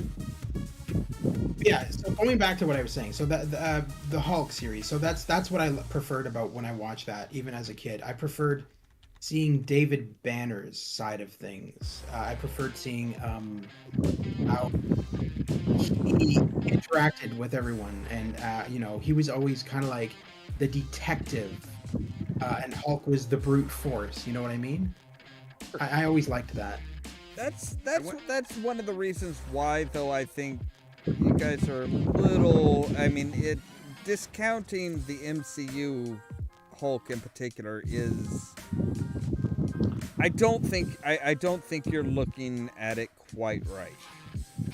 You know what? I agree with you, Ollamh. I think you're right because I never read many of the Hulk comics. My iteration of the Hulk was the Lou Ferrigno. I mean, yeah, and that's one of the big things that they left out of the whole Lou Ferrigno Bill Bixby series was his connection with the military. That it was he was doing this to try and impress Thunderbolt Ross so that General Ross would let him date his daughter Betsy Ross. Or Betty Ross. No, it was Betsy. I think it was Betsy. No, it's Betty Ross. It was Betty Betty. Ross. Yeah, it was Betty Ross. But the general wanted her to date a military man. He wanted her to date a soldier, a big, tough, typical American soldier who was strong and generally at that period was not exactly viewed as being intelligent. Somebody who would follow orders, and when you said go kill this person, go beat this person up, they did it. And that was what his, his prospective father-in-law wanted, and he's like, but I'm not that kind of guy. So when the gamma radiation and the adapted super soldier serum took hold, that was what was unleashed, was this big hulking beast that was just, you point to the person you want me to beat up and I will beat them up without question. I'm not thinking about any implication, I'm just doing. Yeah. That was the whole reason for the Hulk being this just big type of guy. It was it was conditional to what he thought was the ideal person for Betty Ross's potential fiance. And that plays out. That really does play out in the MCU, especially with if you look at the very the very kind of accurately maligned Ang Lee one was it was very much, you know, General Ross didn't like Bruce Banner because he was an egghead.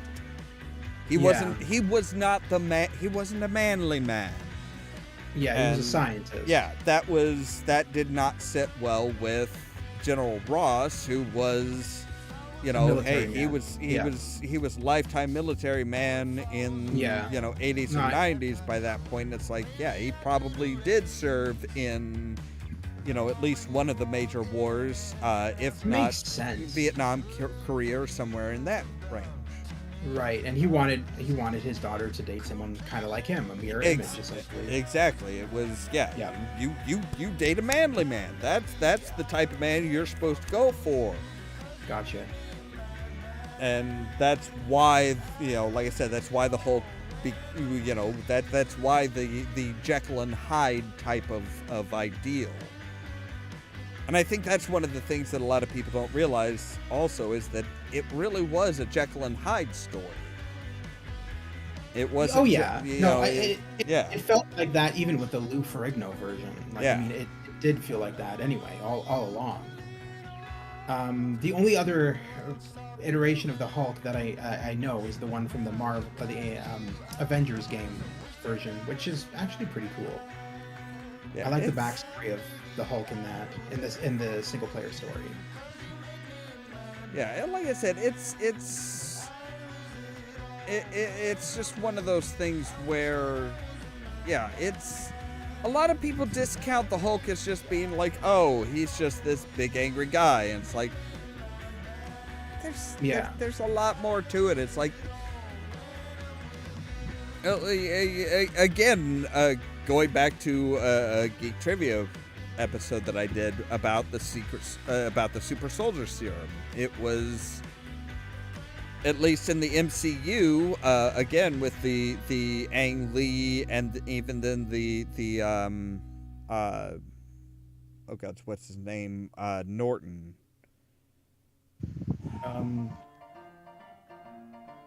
The guy who was in Fight Club, Edward Norton. Oh, yeah. The Edward Norton one. It was also kind of the idea that, yes, this was supposed to be an attempt for the U.S. government to adapt the super soldier serum to, you know, from Captain America and recreate it so that they could make more super soldiers. That's the reason that Emil Blonsky just became the Abomination, because his main goal was to be big enough and tough enough and strong enough to stop the Hulk, to fight the Hulk. Yeah. That was what he wanted. So that was what was in his heart. So that was what was unlocked. The Red Skull wanted to bring power and fear, so he didn't turn into this big hulking beast. He turned into this just frightening yet strong character that was kind of the opposite of Captain America. When you brought up Betsy Ross, I swear to God, I'm thinking in my head, and I swear to God, the 1960s Spider-Man cartoon, the one with Paul Soles as Spider-Man, I swear at the Daily Bugle there was a woman called Betsy Ross who worked at the Daily Bugle in that series. There might have been. I'm not from. I don't think I ever watched that. But yeah, I mean, Betsy Ross in U.S. history. I mean, I know you're Canadian. You may not be aware of U.S. history. Betsy Ross was the one that created the U.S. flag. No, I know that. I learned that from Day of the Tentacle. Okay. Yeah. But yeah, it was one of those. So, you know, everybody, you know, especially when they're like, oh yes, we need we need that big, strong patriotism, so we're gonna kind of like, we're not gonna call her Betsy Ross, we're gonna call her Betty Ross. I think there was a Betty Ross that was, obviously there was a Betty Ross that was involved with the Hulk. I think there was originally a Betty Ross back in the original Captain America run. That was his love interest before he was frozen. It wasn't Peggy Carter, it was actually Betty Ross. It was that, oh my god, this has got to be the most patriotic name for a woman ever. So, hey. Mhm. Yeah. That's interesting. Yeah. No, but that's what I remember the name from, is from the 60s Spider-Man. I remember there being a woman, I swear her name was Betsy Ross, and she worked at the Daily Bugle, and she was Peter's love interest, because in the 1960s Spider-Man they didn't have Mary Jane Watson in it. She didn't exist in that series. It was Betsy Ross, and she worked for J. Jonah Jameson. She was his secretary. Like I said, especially in the time period, I wouldn't be surprised that much, honestly. Yeah. Did Sin go to bed or something? No, Sin said BRB. Oh, okay. Fair enough. No, I've been playing the new Ninja Turtles Shredder's Revenge while I've been in the stream. I've heard really mixed results about that. Oh, some people like, oh my god, it's awesome. It's like some people love it. Oh, I love it. I think it's fantastic. But then again, I grew up with the Konami games, this Konami side scroller, so this is just perfect. And the fact that they got all of the voice cast from the 90s cartoon series, oh, it's so good. It's so nostalgic. See, the one thing that I remember about one of the Konami side scrollers on the regular NES, Mm-hmm. I remember always picking Donatello. Yep. Always picking Donatello because he had just a few pixels extra reach. It's the same way in this. They did it the exact same way. His reach is really fucking good. They did it the same way. Yeah, it's like, I always they're trying to keep it very similar to the original games that people grew up with, but adding all new game elements. So in this game, you can play as up to 7 characters. You can have up to 7 other players on the screen at once. You can play Mikey, Don, Leo, Raph, April, Splinter, and Casey Jones. That's a lot of people. Yeah. Jeez. It's freaking awesome. It's so good. And they even added elements of the movies into it. So at one point, there's a boss that you have to fight, and she opens up a portal that goes through a time rip, and she brings Toka and Razar from the Secrets of the Ooze movie. I love Toka. Oh. Yeah, and you have to fight them. I loved it. I thought it was really cool. I kind of feel sorry for those two characters, honestly. Mostly because of the fact that it's like they should have been Bebop and Rocksteady. Oh yeah, True. They were smarter than Bebop and Rocksteady. I feel. No. I don't know about that, because they were more animalistic and just kind of like. That's true. Did they ever actually say anything? Oh. No, yes, they had Razar had one line in the movie. I can't remember what it was. It was like something stupid. I don't remember what it was. But they could speak, yes. Because they were mixed with 2 DNAs, right? They were mixed with human and animal, which is why they became like. They just didn't have much brains. Yeah. I like the comic version of Toka. Slash. Yeah, Slash is okay. So Slash is not really Toka, but yeah, I know what you're saying. Slash is actually in this game as well. Slash is a boss in this game. So Slash in the original cartoon series was a turtle that Donatello was mixing DNA or some shit, and he was making another turtle for the turtles, and he fucked something up. That Slash became like this evil turtle, and then Shredder ended up recruiting him, and all that. That was the whole story behind that. He is in the game as well, and again voiced by his original voice actor. It's amazing that they got all of the original voice cast, with the exception of James Avery, who played Shredder, because he died. He died in 2013 of heart conditions. But the sound-alike they got for Shredder, Kevin Michael Richardson, spot on. You wouldn't even know that it's not James Avery. He did a good job.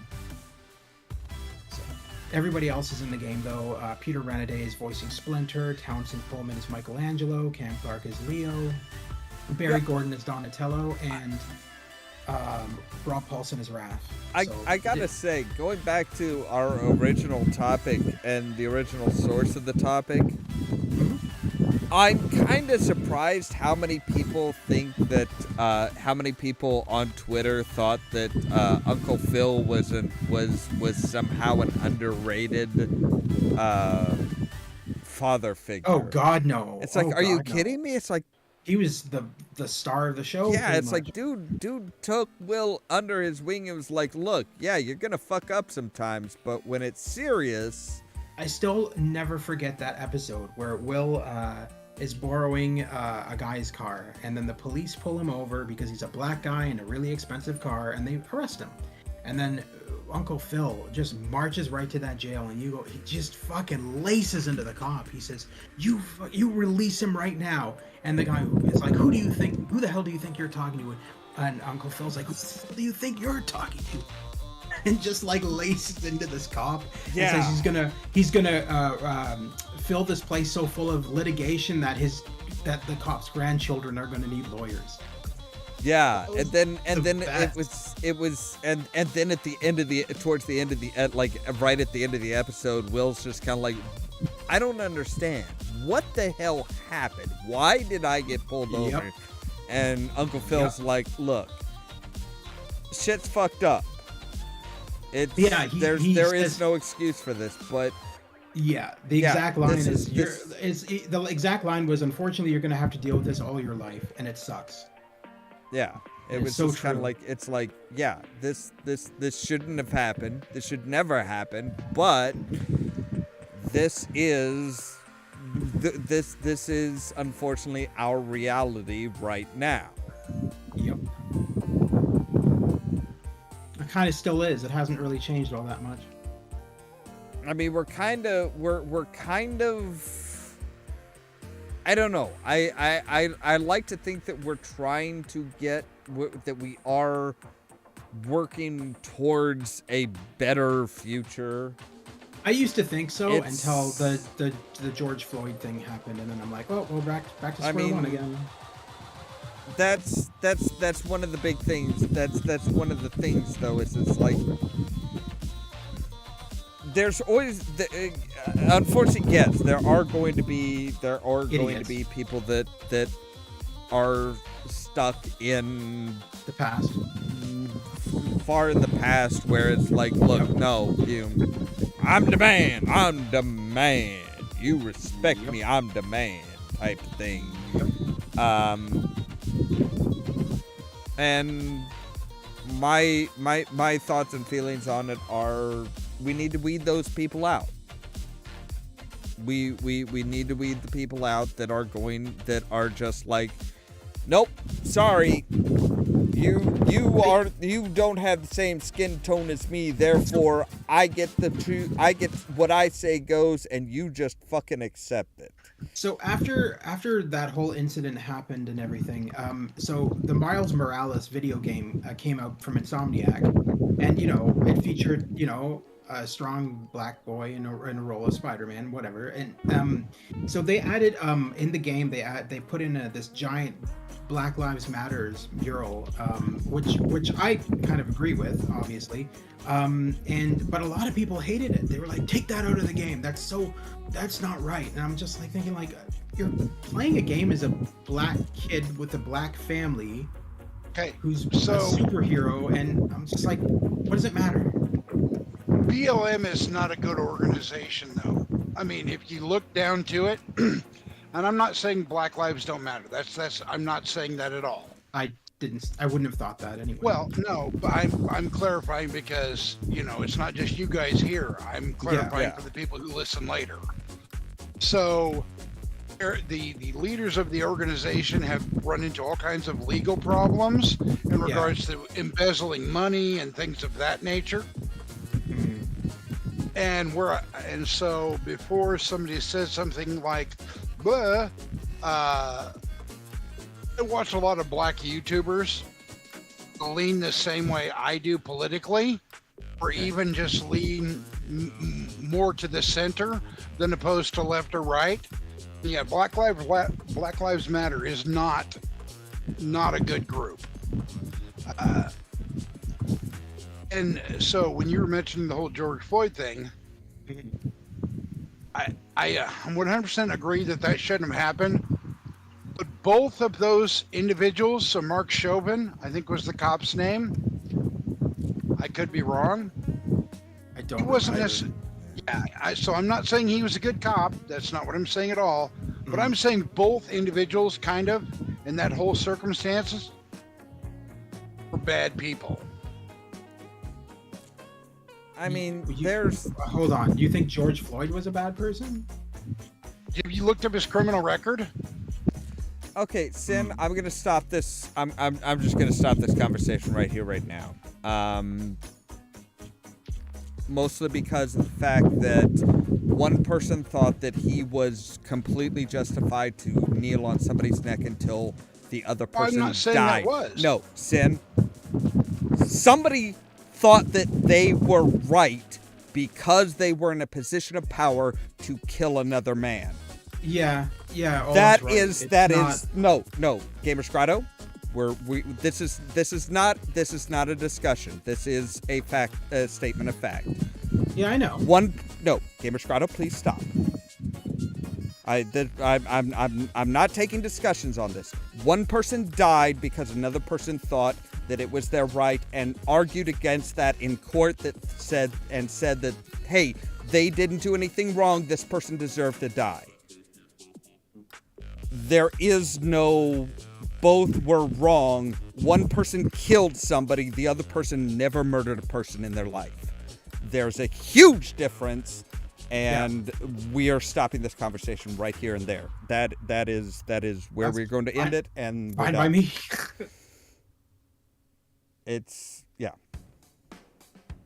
I'm sorry if I pissed anybody off with that, but no, there is no. Yeah. So, with that said, we have been going for over 5 hours. I do think this is the best place for us to just be like, you know what? Everybody's kind of getting into uncomfortable subjects, and things that I don't think we need to talk about. I think we all need to just. I think this is where we're going to end the stream for tonight. This isn't anybody's. This is not in any way that anybody's in trouble or anything like that, or we're ending because of one specific thing. We've been going for 5 hours. It's almost 2:30 in the morning here. I don't know when everybody else has to go to work or be up and doing stuff, but I think it's late enough, and I think we have rapided on in all sorts of directions. I think we can safely say this is that we're done for the night. Yeah. I just want to make sure, Sin. I'm nothing against you. Okay, you're fine. Okay. No, it's your show. You're fine. I don't have a problem with it. Okay. That's it. It's you talk long enough, you're just it's you kind of start chasing your tails, or you start going down rabbit holes that And I hate the idea of being any type of a channel that chases specific target audiences or like chases controversies and stuff like that. I'd rather avoid controversies no matter which direction we go. You got to be loyal to your fan base, right? You got to make sure that... it's not even being loyal to the fan base. It's just there's so many places, so many podcasts that are like, oh no, we're going to talk about the most controversial thing we can imagine. Yeah. And it's like, I get it. Trust me. It's it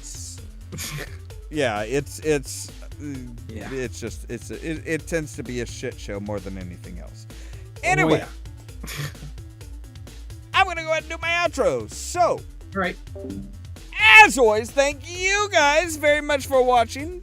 If you liked the video, don't forget to pound the like button. If you're new here, don't forget to hit the subscribe button. If you want to be kept up to date of when we go live and stuff like that, make sure to check out the social media links down below, the Facebook page, the Twitter account, and the permanent invite to the Discord server where we talk about all kinds of geeky stuff. All of that so that you can stay tuned for more from Ollamh Productions. Cheerio!